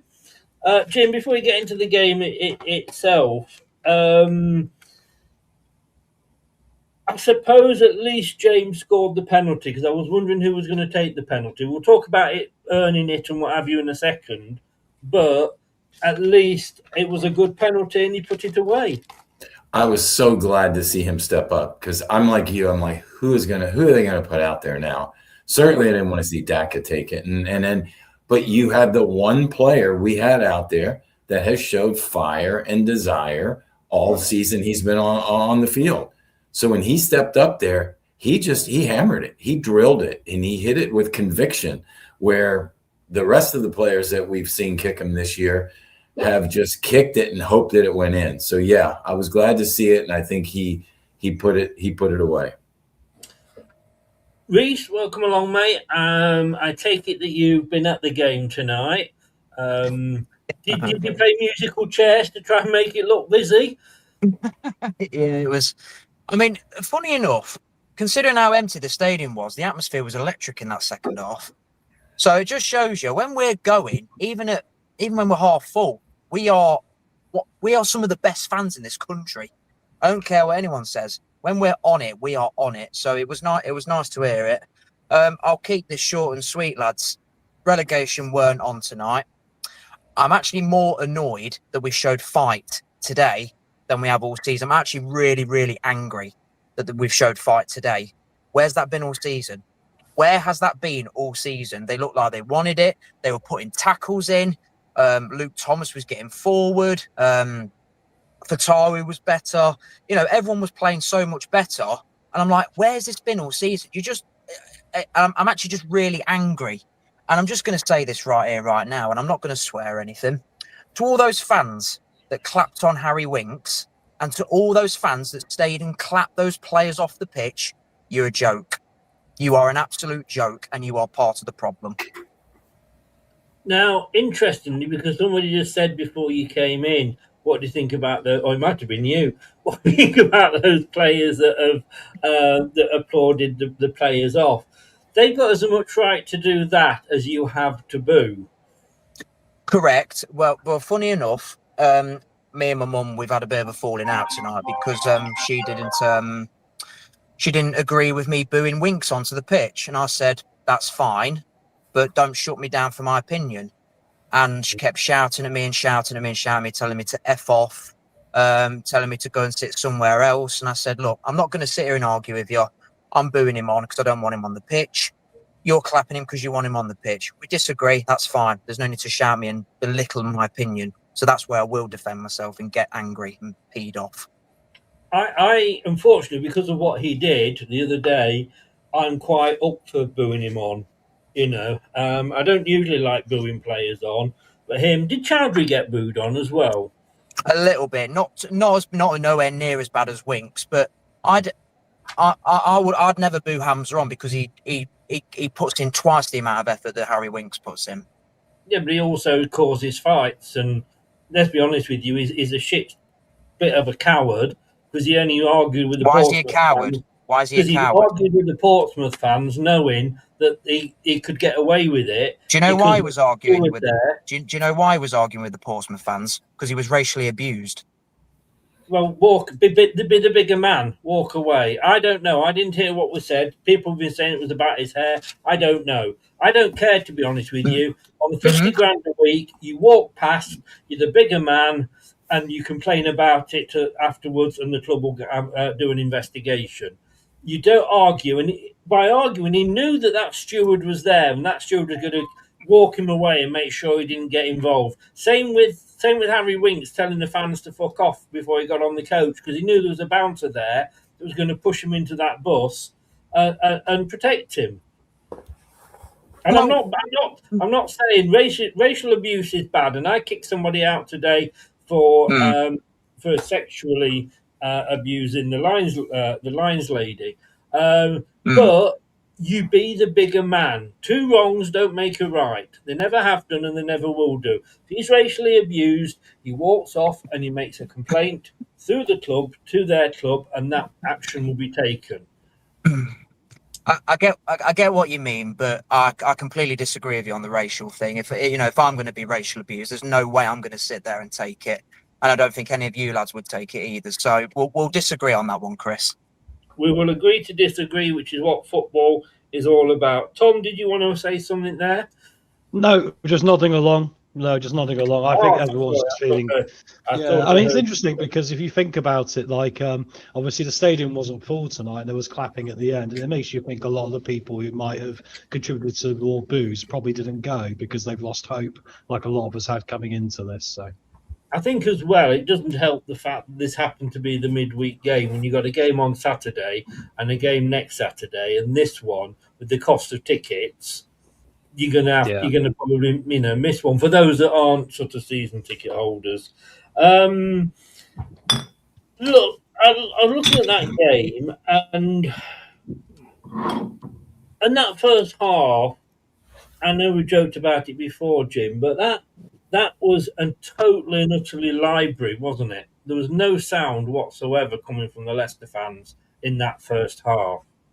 Yeah, and I'm not surprised. I mean, I think the stadium was mixed of true blue Leicester fans that would cheer them to the end.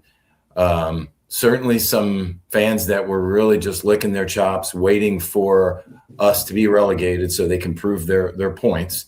And of course, the empty seats, which we have no idea why they were not there. But there was no energy because there was nothing going on the pitch. I mean, they really weren't playing with any drive and desire. So I get it. It would have been nice to see the fans try to cheer them on, but I mean, hell, they tried all year long and they haven't done anything. So like we said at the, at halftime, it was just the same old shit show again. They came out, they did not show any desire, and they were going through the motions. They were playing some long balls that were getting through, but as normal, they couldn't finish. So yeah, it was nothing new in the first half. Cliver, why are we starting with these two bloody strikers? And I made the sarcastic comment, don't worry, guys, we're going to win this at the end. AU's on, he'll get the winning goal for us.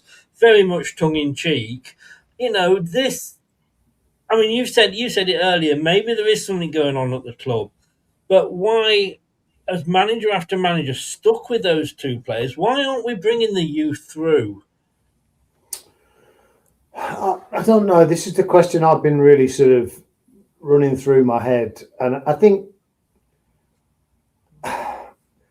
there's an element of the club maybe want to protect the club have seen what's coming and maybe want to protect the youngsters from it.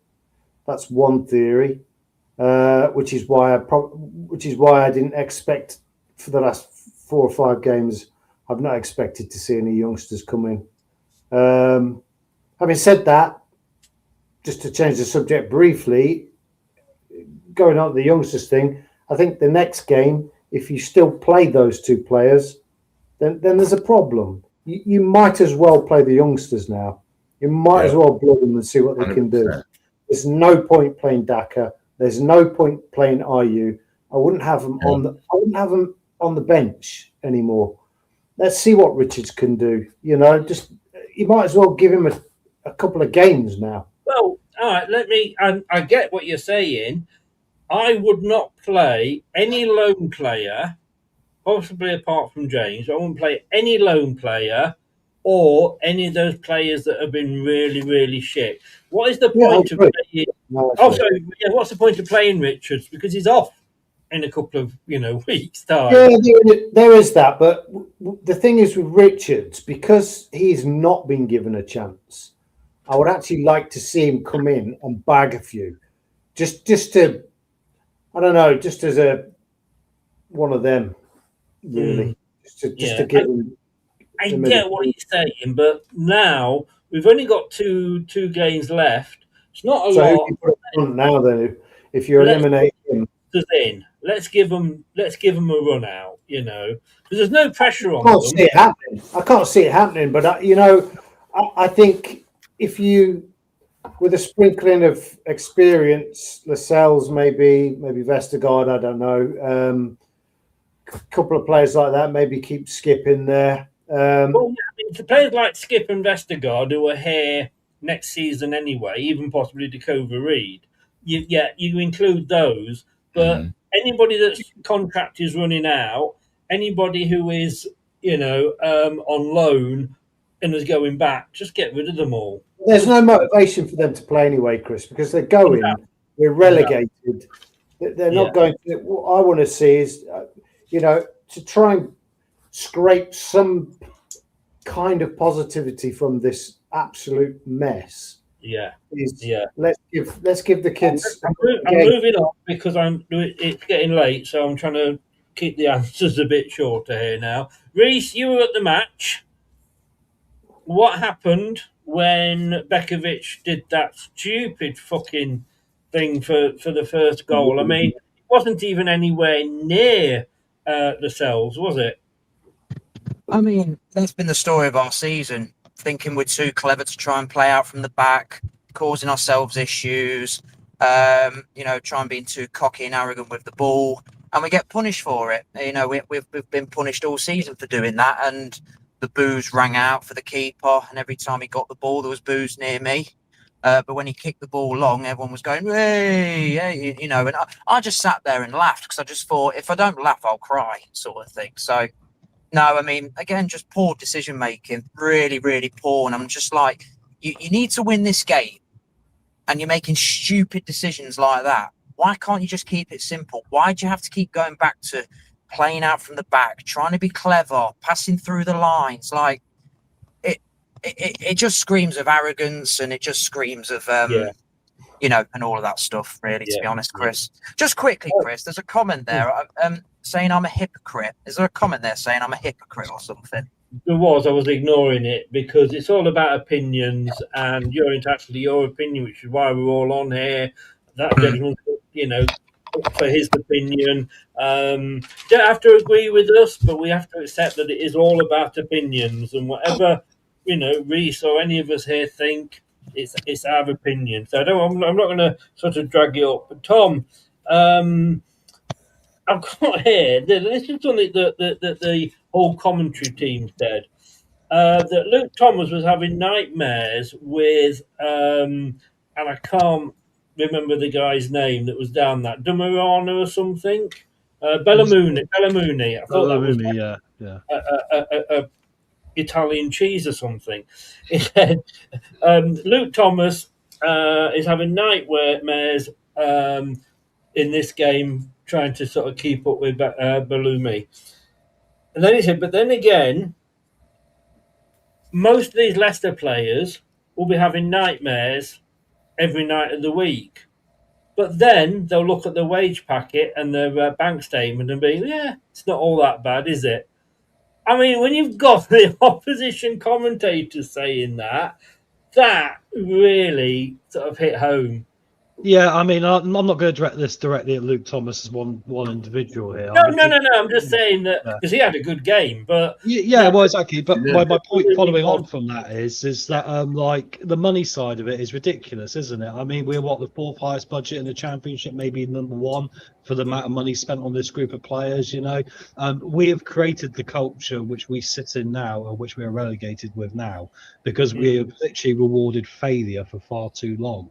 And we've seen it even this year with some of the changes behind the scenes. It's really put the fans' noses out of joint because it kind of looks like all we do is reward failure. Some of the contracts some of these players have got, you go, what did they really do to earn that level of money, even back in the Premier League? Ultimately, when the writing is on the wall with PSR and how football clubs have to operate, you can't get these decisions wrong. You can't be throwing money up the wall and just hoping that you'll get away with these things. And now we're in the opposite position where how do you move on someone on £50,000 a week? Say like a Watford or a Sheffield United might want that player. Are they going to pay £50,000 a week, or is the player going to stand pat and keep his money here?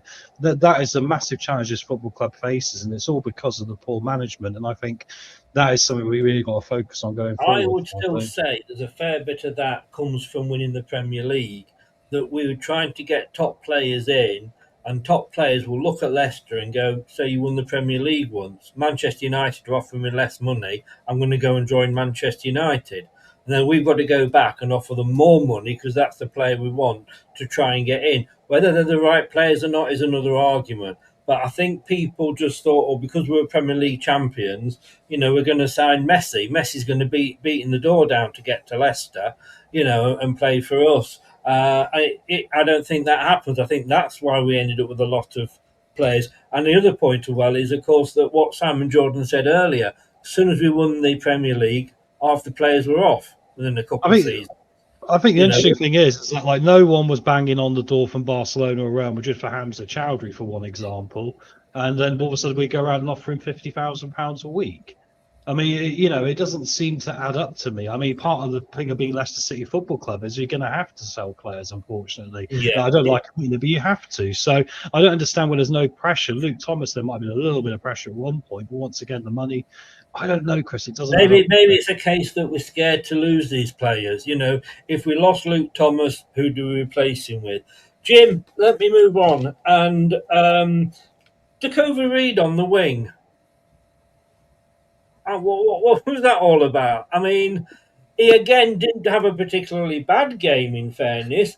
I presume that Mukasa would be on the wing and Dakota Reed would be in the middle. And I actually wrote down, why is Dakota Reed hanging out on the left so much? And then I looked at the team sheet and thought, fucking hell, he's being played as a winger.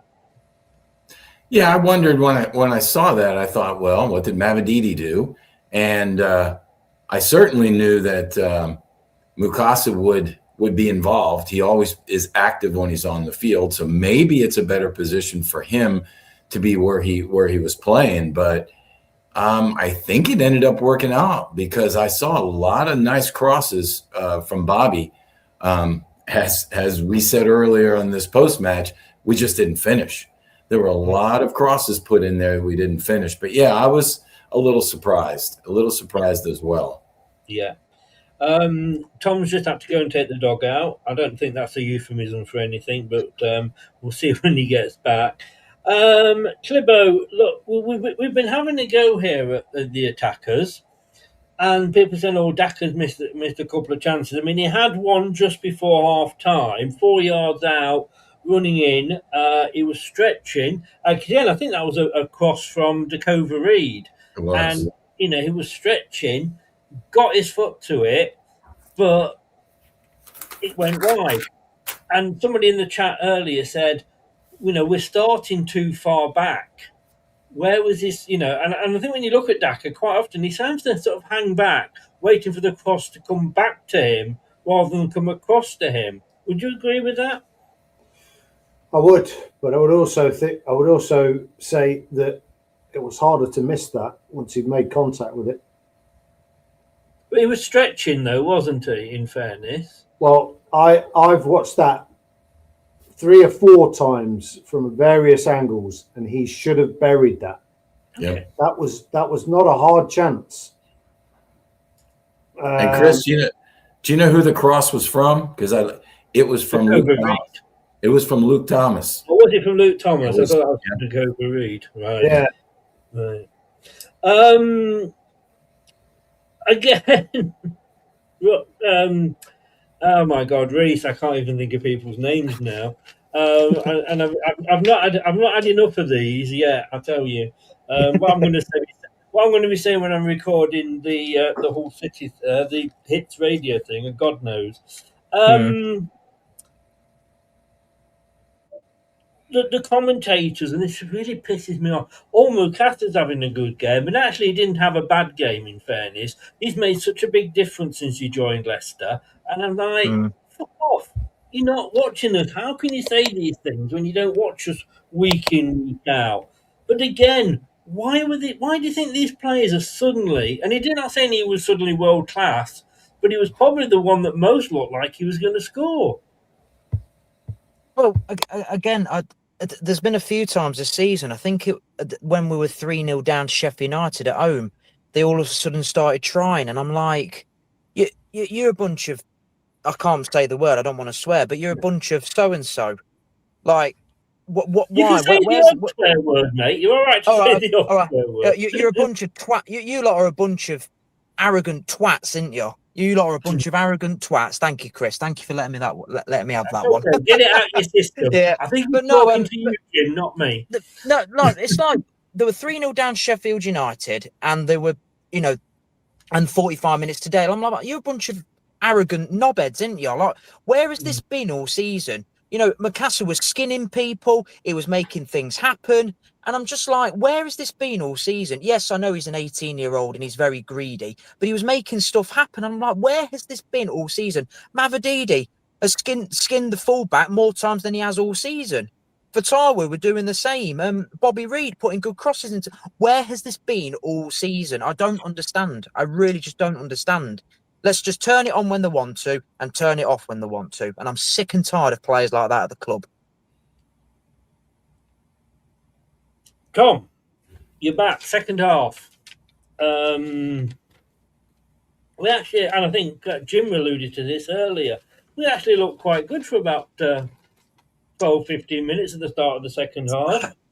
Yeah, it delivered up some minutes there, which summed up the entire season, didn't it? You know, it was repeating the greatest hits of Leicester City this season. And still, for me, Chris, I still saw moments in it, though, where we weren't still doing enough. And that's what gets me. It was raised to a 7 or maybe an 8. But I can't believe the Patson Daka chance, the 87th minute, where he gets played. There's 4 defenders around him.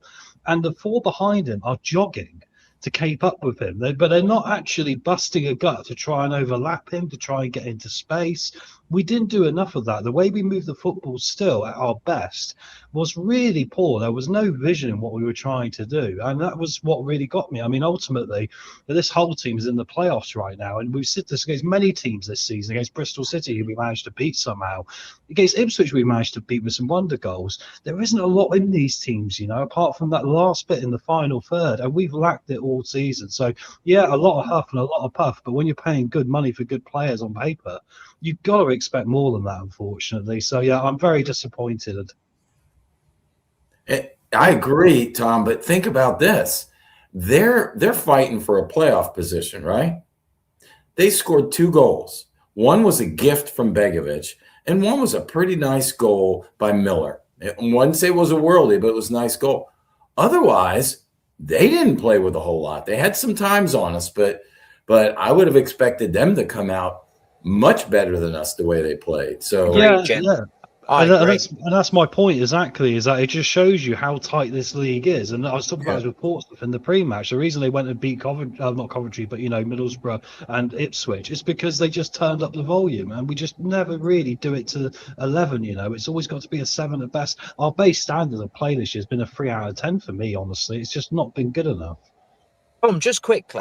Just quickly, mate, do you think there's a lot of poor teams in this division? Because, again, I saw again tonight, I don't think Hull were anything special.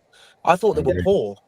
Yeah, I mean, to be fair, I mean, the football's different, but also, like, if you look at conversion rates in the Championship, most teams only convert about 10% of their chances. You look at the Ipswich team 2 years ago that got promoted. The reason they got promoted was because they created 40 chances a game some games. You look at their it was insane what they were doing, but we couldn't that, and we did that under Maresca, didn't we? Create chances, opportunities, make your own luck. And if you're poor at defending, right, push the team up and be an attacking based team.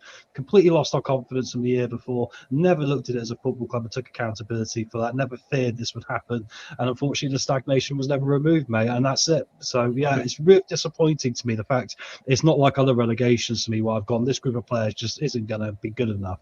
I think this group of players was good enough, and I think the application was utterly just disgusting, I'm afraid. Spot on. We made bad teams look better.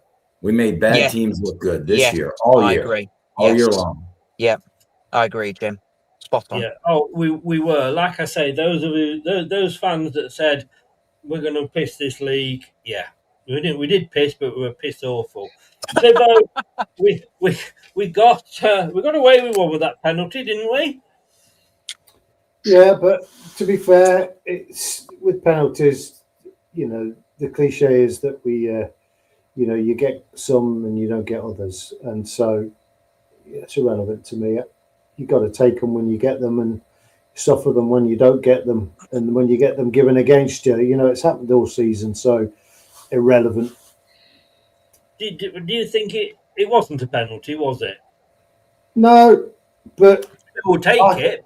I think 70% of the penalties, probably more, that are given these days, they're not penalties for me. You know, you're taking away the art of defending. You're taking, you know, I don't like any of that. You know, I grew up playing football when it was a contact sport, and I just find, you know, listen, it's part of their game now.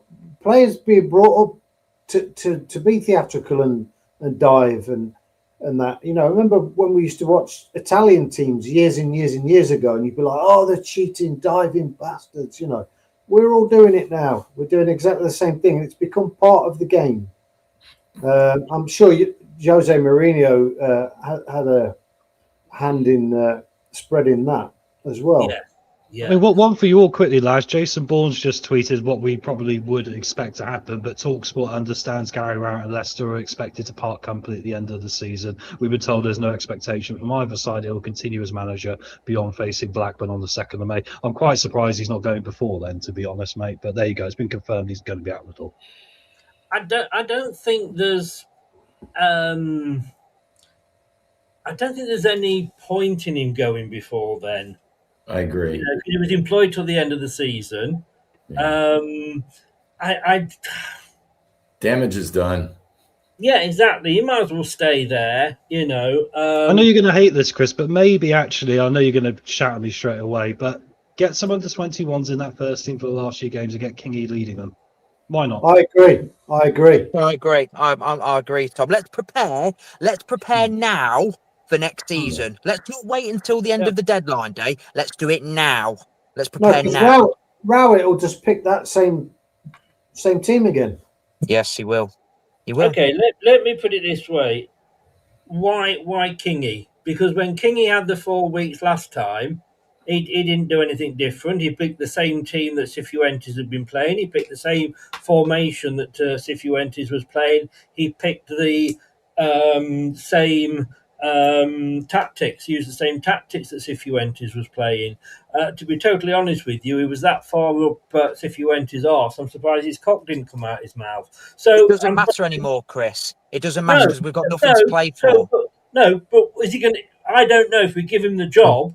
Is he going to do any different? I don't think so. Well, you got to think about the money side of it. We might as well save the money for the minute. He's already in the football club, and actually, he has managed the under-21s in the pre-season. You want to save money. You want to save money. So why are you going to sack the manager? Well, he's going to be paid either way exactly the same. He's either keep him on and pay him the money, keeping him here, or pay him the money and he goes home. It doesn't change anything. No, but we're paying him more because we'll be cutting short his contract. We're sacking him. No, gardening leave. No. When does this club ever do gardening leave? It ain't going to happen. It ain't going to happen. And you're quite right. I don't agree with it personally. I'm not saying it's wrong. I just don't agree with it personally. I do agree with what Jim was saying earlier. I think it was you that said it, Jim, which was hopefully we've been looking at who we might want to get in next season. Get him in now. Bournemouth have already appointed their manager for next season. He's going to have a couple of weeks to sort of hang around the team and have a look. Why aren't we doing that, Jim? No, I think that's planning ahead. That's something we haven't seen a lot from this team and this manager or the leadership. So I do agree that's important. But I also agree with what the guys are saying. We need to play the youngsters. I could give a rat's ass who's on the sideline as long as they play him. Let Rowett stay 2 weeks, 2 more games, as long as he plays the youngsters, as long as he plays the under-21s. I don't think Kingy's going to show us any different, but I don't care if he's there as long as he plays the under-21s. I agree. This is the chance for us to see the young ones play. You said it right earlier too, Chris. I'd like to see Lascelles. I'd like to see Vestergaard out there, and then put all the young ones around them. You know, and I don't care. I don't care who's it. I just want to see the youngsters because they got 2 games to show what they can do and to give them the taste of championship before they're down in League One.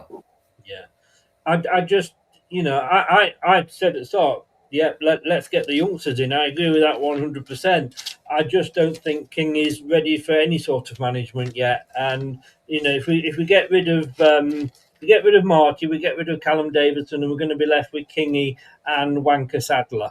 And to be quite honest with you, that would be the worst thing that could happen to this club. It would be even more of a laughing stock. Well, I've got a name that I would have as manager. I've already decided who I want the manager to be. Well, let's save that because we're talking about this match now. We've kind of gone off topic. Okay. What I was going to say to you was that, but I want to know. Tell us later. Do it in the chat. Or go back and watch the program we did on the managers when we named the managers that we wanted. So we got the penalty, Reece. We picked the ball up, and we looked over, and it was Jordan James that was holding the ball. Crowd's reaction, because I'm thinking, who the hell's going to take this penalty? Please not Daka again. Well, when I looked that Mikasa had the ball, And I'm like, don't you dare take that penalty. You're an 18-year-old kid. If you take that penalty and you miss, that will ruin you, absolutely ruin you. I was thrilled to bits that Jordan James took the ball off him, because he's got character and he's got balls, and he can take it, basically. Yeah. No, appreciate that, Prashan.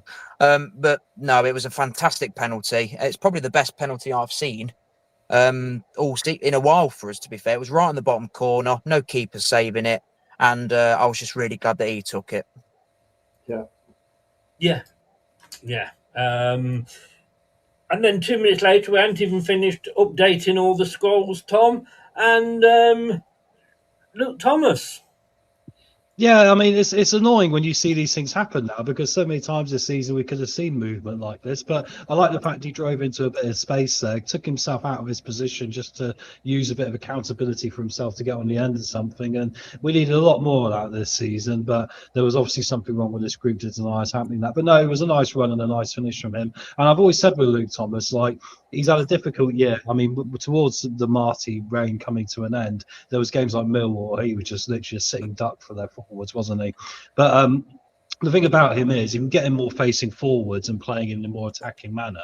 I think he was a decent asset to the squad in that regard. And you've got to think, actually, you think we've not had any other choice for left back, really, have we? With Christensen obviously going out and not being able to feature. So, I mean, well done to him for doing that. And I actually wish that if we had 9 more players who had driven and used his energy levels this season, especially this game today, we wouldn't be in this spot right now.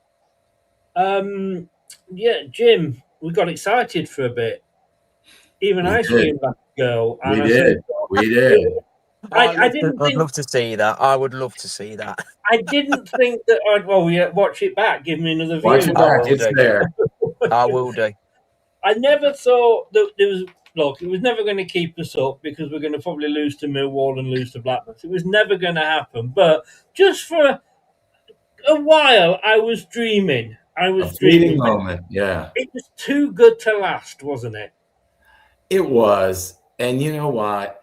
It was nice to enjoy that, because they earned both of them. They weren't cheap. I mean, certainly the PK, whether you say it was a real PK or not, like Reece said, JJ buried it. And then for them to score within 2 minutes, and it was a hustling, hard-charging Luke Thomas.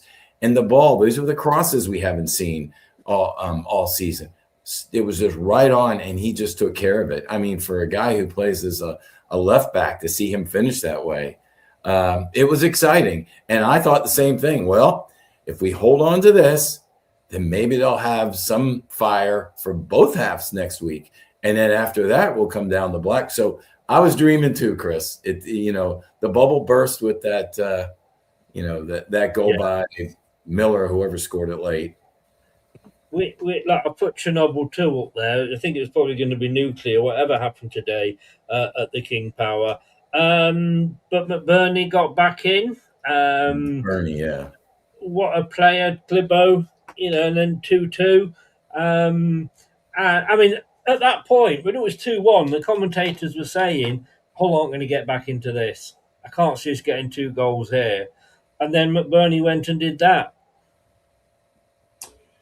Yeah, and it was pretty easy for him to do as well. He had a serious amount of space again.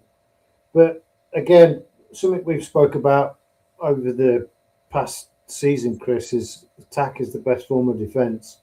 And when we went on the attack and we were we were persistent with it, we looked like we were going to create an opportunity every time we went forward. And if we'd have played with that, okay, I know it's a bit gung-ho, but if we'd have played with that kind of that style anyway for a majority of the season, I think you'll find we'd be at least midway. Yeah. But we haven't.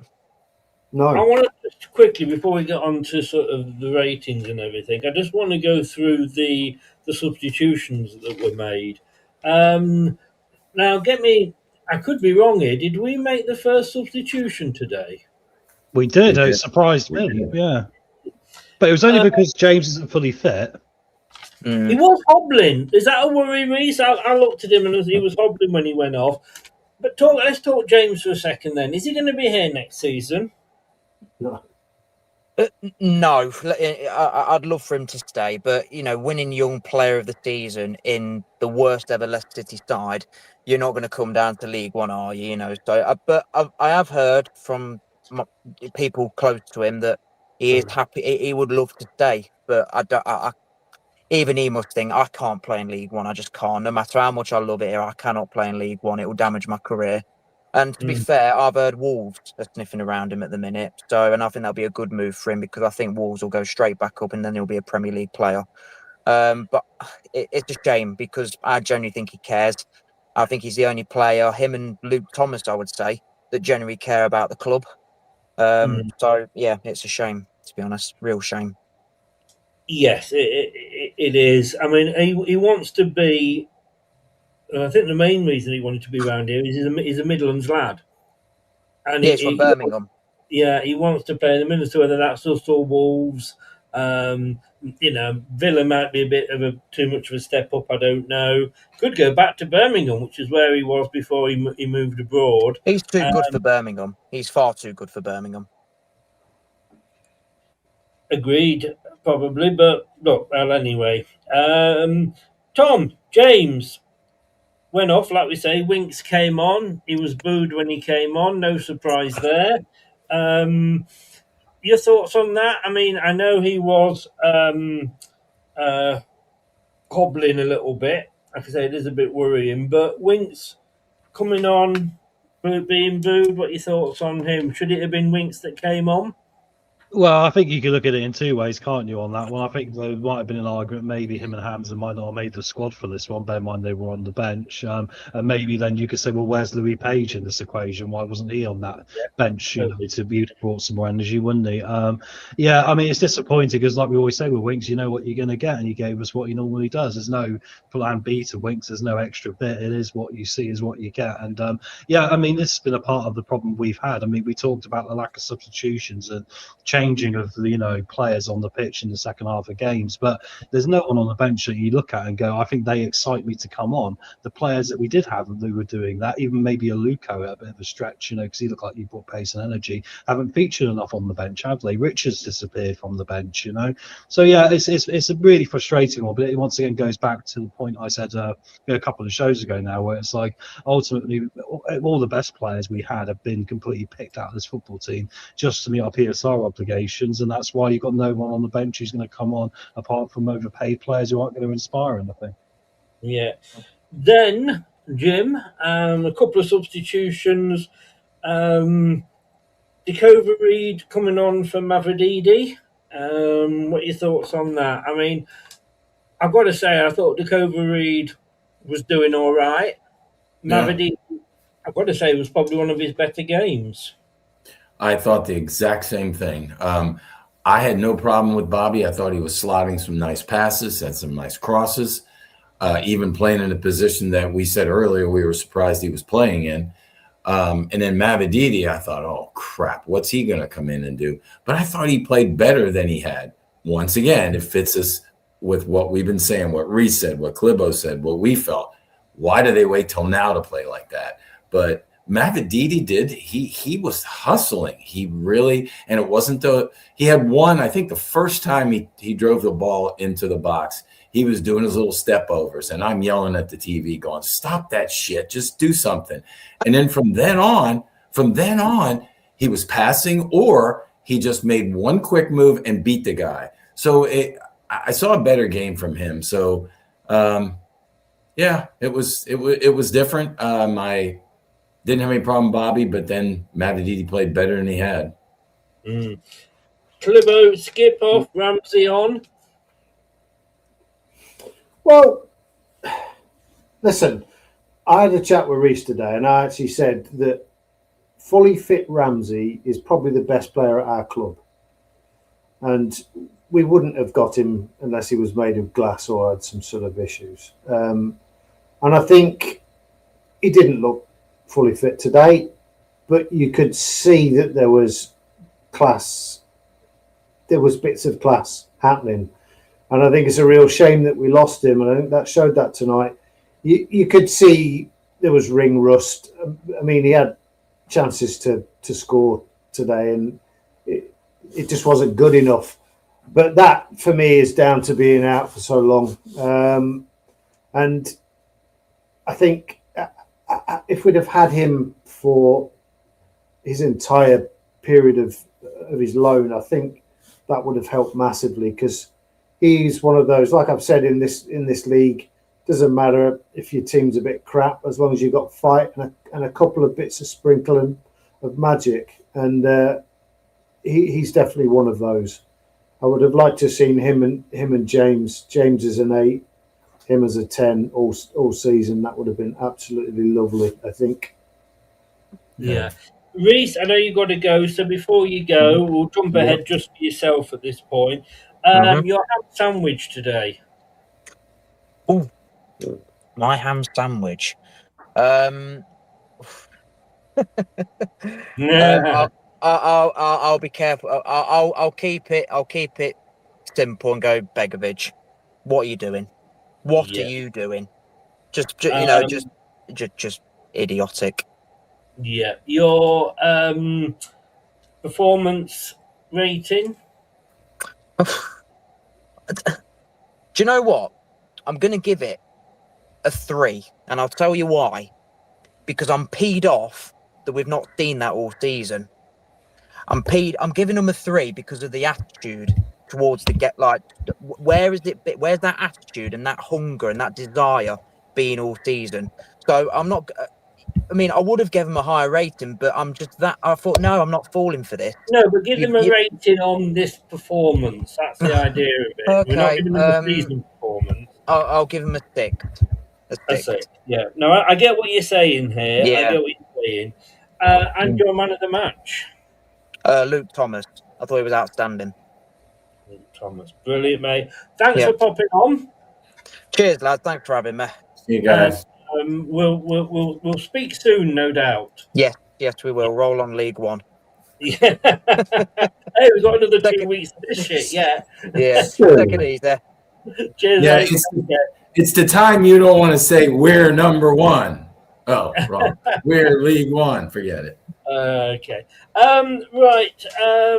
Coming back to Tom then. We're going to skip coming on for. I think though, Tom, would you say a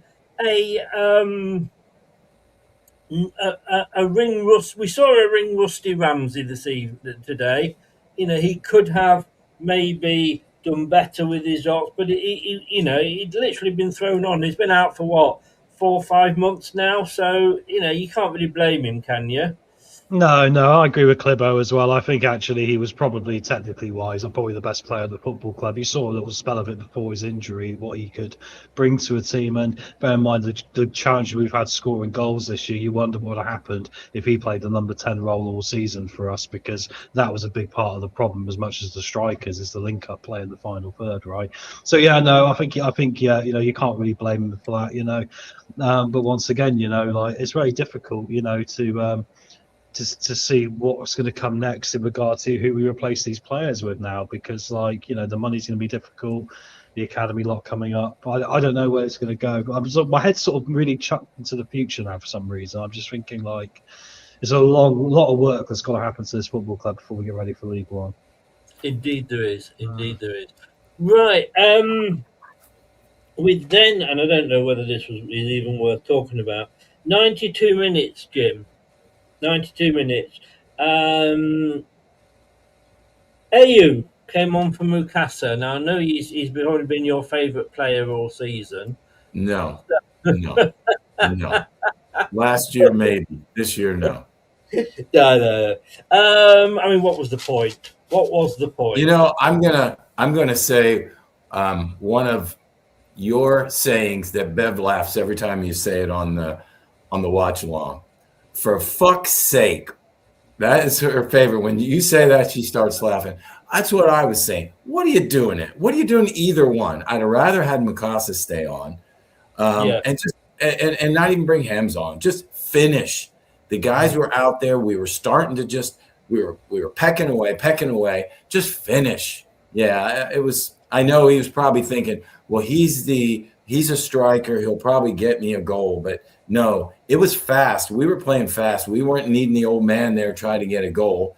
And Hamza, he's fallen out of favor for me. I his attitude and stuff. So I would have just rather keep the two that were on there.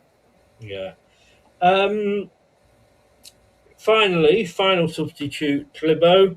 Why again? Why Ricardo off, Chowdhury on? What was the point? I don't know. I mean, what minute was that, Chris? Do you remember? 92nd minute. So I've written 92nd down, officially 94th. Right, okay. Yeah, I seem to remember it being quite late, but I mean, 97 minutes in the game. I was just a bit baffled by it. I just didn't get it. I mean, why you're bringing somebody on who's more defensively minded than attacking when you need a goal? I mean, it just makes zero sense. Zero. Also, it derailed any momentum we were building, like Jim and that was saying as well. Why break the game up at that point in the 92nd minute when you need to be going? So he is so terrible at bringing on subs late, isn't he? This is interesting. Leicestershire Live, you'll like this headline, Tom. Relegation completes Leicester City humiliation, and they may not have hit rock bottom. Yeah, well, the worrying thing is, Chris, we're not a club that likes to put the work in. I think that it seeps down from the complete summit of organisation and leadership in this football club, and that's what is needed. And that's not what happened at the end of last season when it was needed. It's amazing how we need to water the plants and we just let them die, rather than getting a watering can. And then that's what gets me, and that's why I'm quite worried. Because I'm literally looking at it in my problem-solving brain right now and going, this needs to happen, that needs to happen, that needs to happen.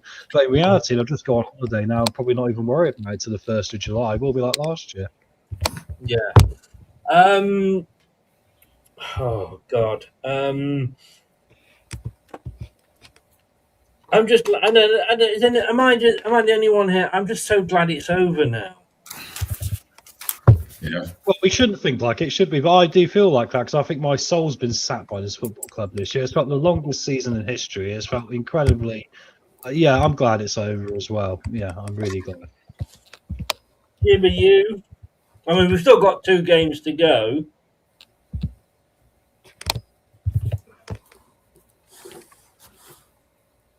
Jim heard you.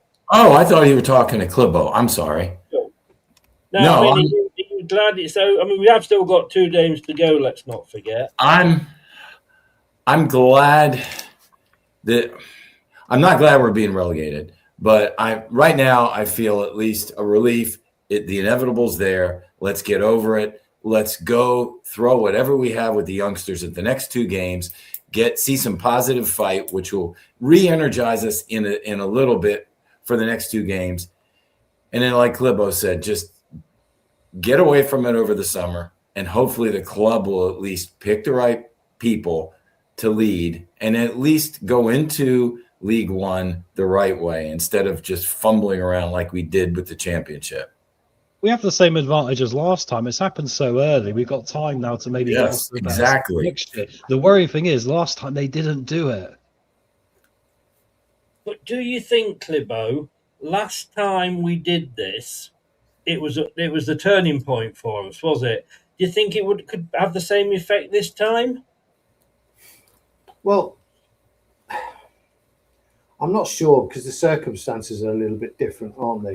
But I mean, if Top ever wanted to sort of exercise the ghost of his father, watching on and seeing him destroy the club, and actually trying to make it all the way back to the Premier League and do it off his own back, this would be a great way to do it. But that's kind of for the Disney Channel, I think.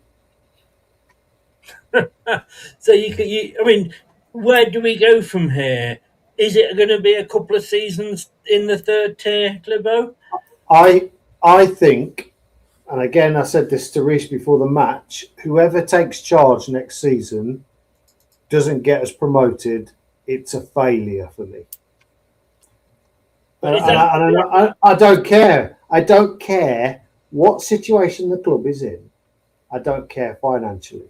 If you don't get us out of that terrible, terrible league, I mean, it's got no quality in it. The Championship's bad enough.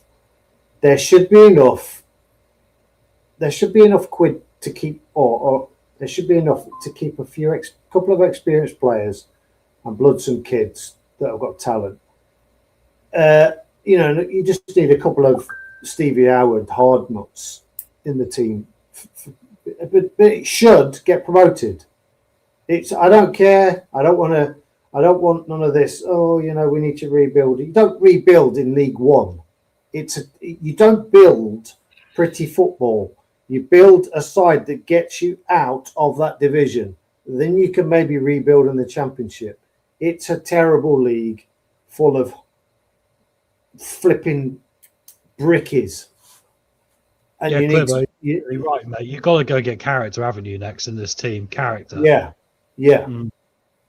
All right, let me ask you though. I kind of get what you're saying, but isn't that the attitude that we had coming down to this division, Tom? Oh, it's a shit division. We said this earlier. We're Leicester. We're going to be. We'll come straight back up. It's not as good as when we were down here last time. It's that sort of attitude that maybe the players went into this league thinking, yeah, this is going to be easy. I mean, what was it? Was it Mavadidi that said we're going to walk this, or we're going to have a party, or was that Fatu? Few of them. Mavadidi did it. Jordan James also said, don't think we're going to get relegated. It's not going to happen. Not to pick on JJ, but hey, look, I mean, the club has become, what it has because of how it's been led, unfortunately, and that is that the club has been told, these players have been told, you don't have to work hard. Because look what happened last time. Living in the past without putting feet down on the ground in the present, without running hard enough, without working hard enough. It's not a great league, and I'm not trying to go look, the Championship shit and all the rest of it. It's different. I mean, like I said, the conversion chances aren't very good. It's more about hard work than quality, isn't it? That's why the jump to the Premier League is such a big one now. It's getting bigger and bigger. So, yeah, I mean, I think we've got to learn that lesson. And the thing is that it's concerning if you keep the same characters around, expecting the same or different results, isn't it? We said this all season, the perpetual thing of madness to keep doing the same thing and expect a different outcome. The club's got to learn. I mean, Chris, the chairman, has put a statement out, just so you know, Chris. You might want to read it off Facebook. But yeah, we've got to learn from this. And the worrying thing is, like I always come back to the end of everything I talk about tonight, is we haven't, and we've shown signs of not doing it. So it's got to happen now. Right, let's just go through. Thank you very much, mate. We'll just go through this statement. And this is from Top 5 minutes ago, and this is on the LCFC website. I've just put up there 25 million. That is the basic cost of us getting relegated to League One. And without sort of what you lose on players' worth as well by going down. Following confirmation of Leicester City's relegation to League One, Chairman Iwat Kuntop, we'll call him, has issued the following statement. To our fans, relegation to League One is now confirmed. As Chairman, that responsibility sits with me. There are no excuses. We have experienced the highest highs and now the lowest lows, and the pain is shared by all of us. I am truly sorry for the disappointment we have caused. I understand the strength of feeling among our supporters, and we do not take your support for granted, especially at moments like this. Our focus now is on what comes next. We will take the necessary decisions to move the club forward, working together to rebuild, improve and restore the standards expected of Leicester City. Our objective is clear: to respond strongly and compete to move the club forward. Together. We'll face this head on. We will keep going together. Read it all before though, haven't we, Jim?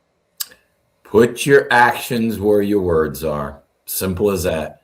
Everything he said makes sense. Everything he said he should say. He's taking responsibility because truly it's his. But put your freaking actions where your words are. That's what we as fans want to see. And you have the time to do it. You've got a head start, like Tom said, and let's just go ahead and do it. Libbo, your thoughts on it? Again, just another generic statement for me. It really didn't. It doesn't. It doesn't come across as something that's come from the heart. Let's just say that. It just sounds like something that the press team have put together. And I'm a bit tired of listening to him come out with these things because it sounds disingenuous. The fans are more irritated by it, and I think he's missing the point really by turning around and saying we'll do this together. Well, will we? Because the fans don't want you here. A lot of the fans don't want to be there. So I think you're being a bit presumptuous by that statement, if you ask me. Problem is, they've had a line, haven't they, Clibo, of just sort of like, we're doing it our way, get on board. And when the fans are pushed back, it's created that separation. You're absolutely right, Tom. You're absolutely right, as usual. Yeah. I mean, as usual, Tom, as usual. Sorry to interrupt you, though, Clibo. You're in flow. Sorry, bud. No. It's not. I mean, it's difficult for me to say anything more meaningful at this point because there's a lot of things that I could say, but again, I don't. I think now we are relegated. There's little point, but I think that statement to me shows the complete disconnect from chairman to fan base, and I think he has to.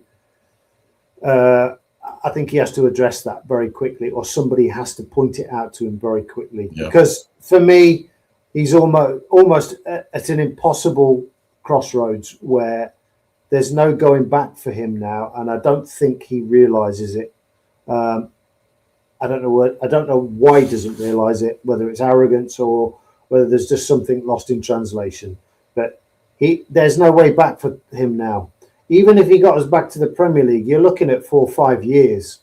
The fans are not going to stand by that for 4 or 5 years. He'd have to do something miraculous in that time to keep the momentum, and that would mean winning every league, I think, by many points, and that's not going to happen. It does strike me as, I mean, he's come out very quickly with it, and it does strike. I mean, it's almost like he had it ready, Yeah. And I'm thinking, and Tom's nodding there. I'm thinking like, if you'd come out with it tomorrow, it would have looked like you'd gone back to your hotel, thought about it. But this, to me, strikes as being, if we lose, put this out. Tim? I just want to play your position as you do for us, devil's advocate, okay? I agree, Clibo. Some of it does sound disingenuous, but here's the situation. He knows he's not going to sell the team, so he's going forward. So we've got to deal with that. What do we want from him? I think going forward, he knew going into this match today, like we all did, we were probably going down. Chris, you asked us at halftime. You asked us before the game. We all knew we were going down. So I think he was prepared. And what he said now to me doesn't as much. I don't take offense to it as much. I take offense to what the team and what the management did all year season long. What I want to see is what does he do now? It's as simple as that. Because they want him gone. Like I think Clibo said, the fans want him gone. Well, guess what? It doesn't sound like he's going anywhere. And they can march all they want. If he decides he's going to keep the team, he's going to keep it. So what are you going to do now? That's why I said it's crucial time. It's what does he do now? And he's got a hell of a lot of work to do, not just with the team, but with the fan base.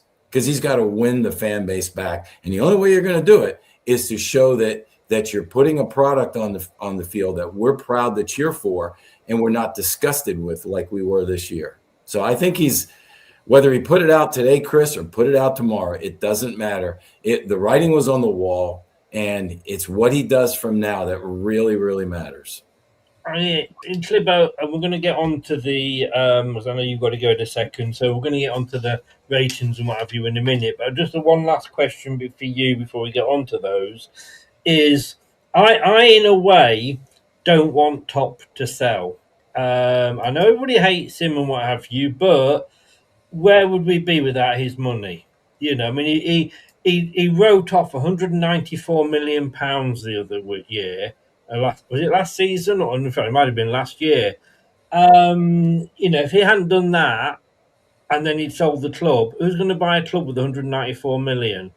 And it's always a case of be careful what you wish for. And I'll always keep going back to Portsmouth. Mandrich sold Portsmouth, and he sold Portsmouth to a very good owner, but then he went and sold it on to a guy who was a gun dealer, you know, and selling guns worldwide. And look where they happened to them. They're now owned by Disney, but they went through the hell of getting relegated and going down to the bottom league. If he was to come out tomorrow and go, guys, I'm not selling the club, but I'm going to sack John Rudkin, would that be a kind of, that's what I'm looking for? Would that kind of sort of get the fans back on his side? Because he could say, I don't think so. I don't think so at this stage, Chris, because at this stage, I think what that would do, I think what the fans would think would be diminished responsibility at this stage, and it would be just to sort of get people on side. I think he's got to do a lot more than that. And yeah, I agree with Jim. I don't think for a minute he's going to sell it. But what we need to see from him is consistent, better decisions. It's not going to get everything right because none of us do. But he has to make consistently good decisions. One of them would be getting rid of Rudkin. I agree. Yeah. But if that's his sole kind of gesture, I think that smacks of desperation. Yeah. And it wouldn't do anything. Just getting rid of Rudkin. Just getting rid of Rudkin wouldn't magically put us back to where we want to be. No, it wouldn't.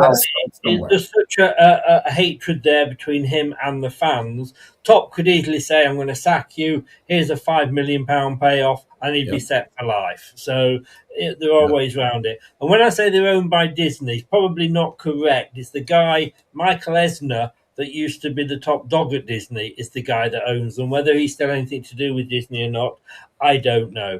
Right, guys, there's still 173 of you in. My God.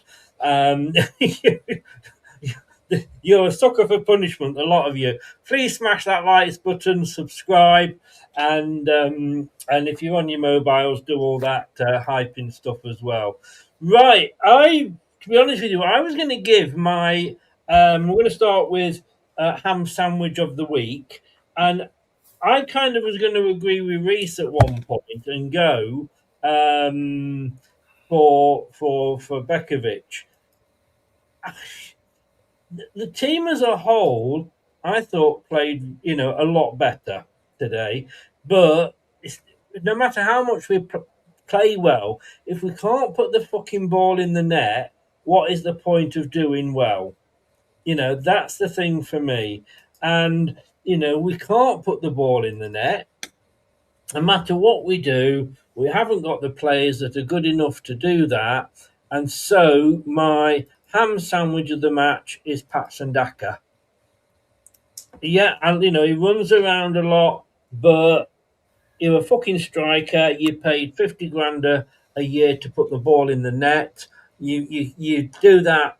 Well, your return rate for Leicester, you basically, if you put a mask on, I think you were Dick Turpin, because you've been robbing us blind for about the 4 seasons you've been here. So he is totally my ham sandwich of the week. Tom? Of the week, of the match. On the match, for the match, I'm going to keep it quite short. It's relegation day today. It's not even about the match itself. So a nice foot long with Top and John Rudkin in it. Oh, no, you're not getting away with that. I said to Reese, this is the post-match reaction, not a post-season reaction. I need your ham sandwich of the match. Well, I'll agree with you. I think Begovic's mistake wasn't good as well. I think you can argue even though I'll go for Daka because I think you need to score goals. You're right. Yeah.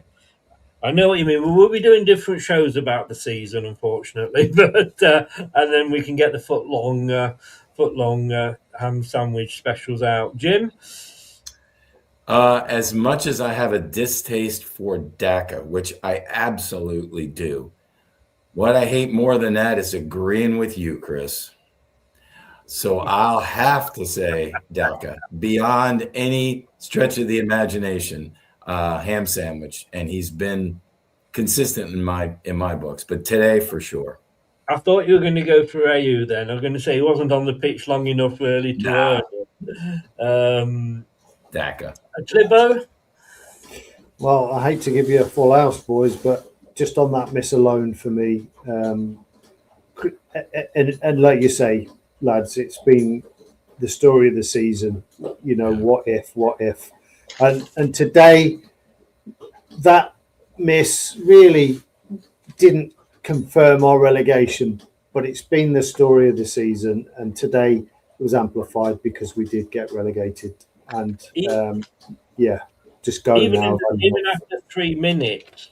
After 3 minutes 25 seconds, I've got written down here. He had a lob and he put it on the top of the net. Yeah, his sloppiness this year has cost us points because you think he's missing other chances like this against Sheffield Wednesday in a big game. That's 4 points I can think of right there. We've not taken off the board because of just. I mean, there's endless examples. It's not just all of Pats and Daka, but when you're leading the line as a striker, that is the first one that comes into your head, right? He'll go somewhere and score goals. Once he's out of this place and the demons have been exercised for him, he'll go on to score at other clubs. I'm convinced of that. I know you're probably right. Probably. And look, we bought a player here to play as a lone striker because he was scoring goals for fun in the Austrian league as a 2 up front. Yeah. I've said this. I've said this since we bought him. Yeah. And who was his co-striker? Yeah, not a bad player, was he? He wasn't. He wasn't at all. No. Right, team performance. Oh, this for me. I mean, when I look at, you know, the match stats and what have you, you know, we had 51.5% possession. Our XG was 3.06. We had 20 shots, 7 more than they did, but only the same number on target, 34 touches in their half, in their box. And, you know, thinking, oh, you know, we played well, but we didn't play well. That's the thing. We did all that, and yet we're still losing games. And I don't care how fucking pretty we play. I'd sooner have become Wimbledon Mark II, and we hoof the ball up time after time if we're winning games. We all want to play pretty and win. I don't think I'd sooner play. Doesn't always going to happen in an ideal world. Unfortunately, I'm going to be really hard. I'm going to turn into Tom here. I'm going to be really harsh. I know, I'm going to be really harsh, and I'm going to give them a 4. Tom, You think that's harsh on the day we got relegated? On the match. Yeah. On the match, they get a 0. They didn't do it again because they, once again, how many weeks do I come on this show and go, you'll start getting some points where you see the work ethic out there and you start getting some wins. They don't do it, Chris. They lose points every week, 0. No, I will allow you the 0, sir. No problem at all. Jimbo. See, you thought you were doing it, Tom, but you weren't. He won up to you, big guy. He did. He pulled the carpet from under my feet, didn't he? I'll keep it simple. I agree with Reese when you forced him into talking about the game. I would go 6 because it was exciting to watch the second half. First half, not so much, but 6. I did get a little bit excited, didn't I? Clibbo? See, I'm a bit torn. I'm kind of in Tom's camp in one sense, but I'm sort of in Jim's in another. There was elements of the match that got me kind of a little bit excited, but then quickly realised that the shitheads should have been doing this all season. So I'm actually more annoyed about it than anything else. So I'm going to go 4. Oh, you're agreeing with me? Well, a man of subconsciously, I think you're agreeing with me, really. And if you think those are scores there, you think for the effort that's gone out in that game today, the best scores we have given for them are 4 and 6. And that's just because they showed a bit of effort. Wow, how bad has the energy been all season? Yeah. But it wasn't all season. We're just grading today. That's what the boss said. Indeed we are. And we've got them in from Alan, who was at the match, poor bugger. And he went 6 for the performance. I don't agree with him on this one, but I'm not going to wipe it because, like I say, he was there and that's his job. Man of the match. All right. You're going to let me go first, right? Can I go first? No. We're going in order. There's only one person for me that gets it. A player that looked like he wanted to actually win. Off the ball, he was making movements. His passing and his crossing was great. And he ran from absolutely nowhere to get our second goal and give us all hope for a bit. For me, I'm sorry, nobody else is coming near. It's got to be Thomas. Tom? I agree with you this time, Chris. Yeah, I can't think of anyone else that really stood out to me. So yeah, I'll go with Luke Thomas. Yeah. There you go then. Jim, you were nodding away. Yeah, well, that's because I wanted to go first, so I didn't have to agree with you. I want to say, I know. That's why I want to go first. I want to say this, and you think about it, and hopefully you'll agree. I thought our center backs played very well today. How many times did you see Vestergaard come up and win a ball back in midfield? How many times I saw Lascelles step in front of a ball? I thought they played very well together. So I watched them. So they got a little honorable mention. But hands down, I like Luke Thomas's game today. So he's man of the match for me. Are you going to make it a full house, Clibbo?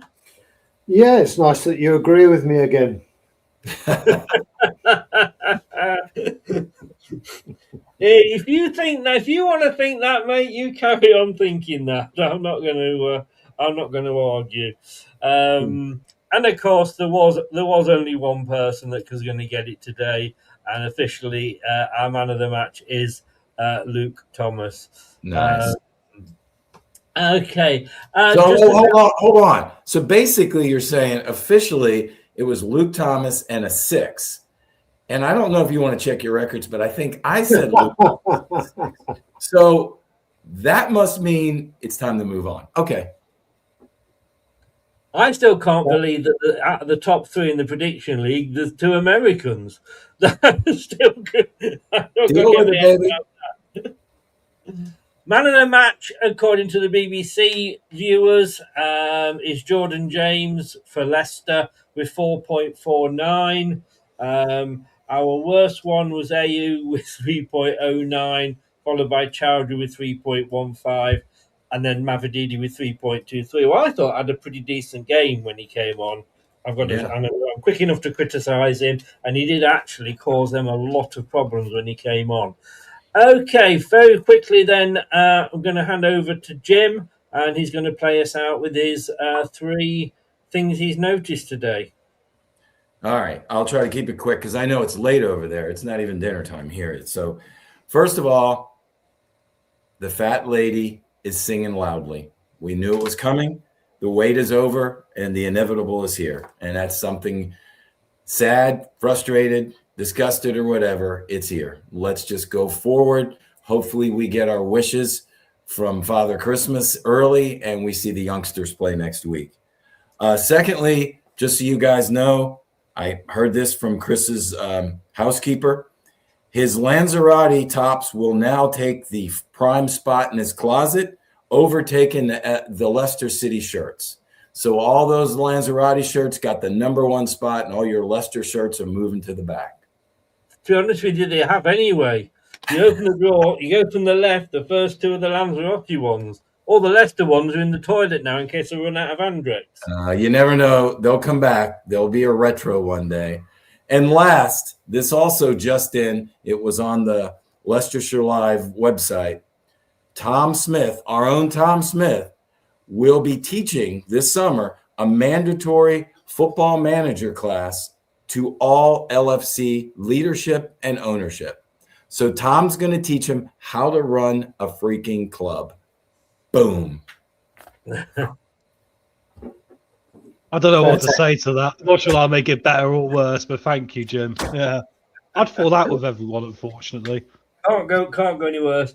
Tom, Jim, Clibbo, and Reese, who's had to go. Thank you all very much for coming in. Sad day, but then again, I found it worse when we go down on the last game of the season. Here we haven't gone on the last game down on the last game of the season. We've gone down virtually from the first few games. It's been the death of 1,000 cuts, and it's finally got there. Got 2 games to go. Not sure what we're going to be doing, but we'll probably do something for them. Probably hide behind the sofa if I'm honest. I say thank you to you guys. Thank you to everybody that's been in the chat. Please do subscribe, like, and click that notification bell. And if you're on your whatever you're on, if you're on your mobile, please don't forget to hype. We'll be back tomorrow at 12:30. What's your name, Tom? When you can't knock points off for us losing. So I put my microphone down. I thought you were finished there. Yeah, no, it'll be interesting to see what I score the players tomorrow, guys. And obviously, we'll have more ranting and things in store for you. So come and join us at 12:30. Mini review and a player rating. Have a good night, what's left of it. Have a good day, Jim, and the lovely little lady next to you. And I will see you all tomorrow at 12:30. Thanks, Chris. Ivy said we're still fine. Anything I wouldn't enjoy, by the way. Just take care. Bye-bye. Thanks for watching. These videos are tremendous. You better like them too, or I'll be back. This podcast is proud to be part of the TalkSport Fan Network. TalkSport. Powered by fans. That will conclude this evening's entertainment.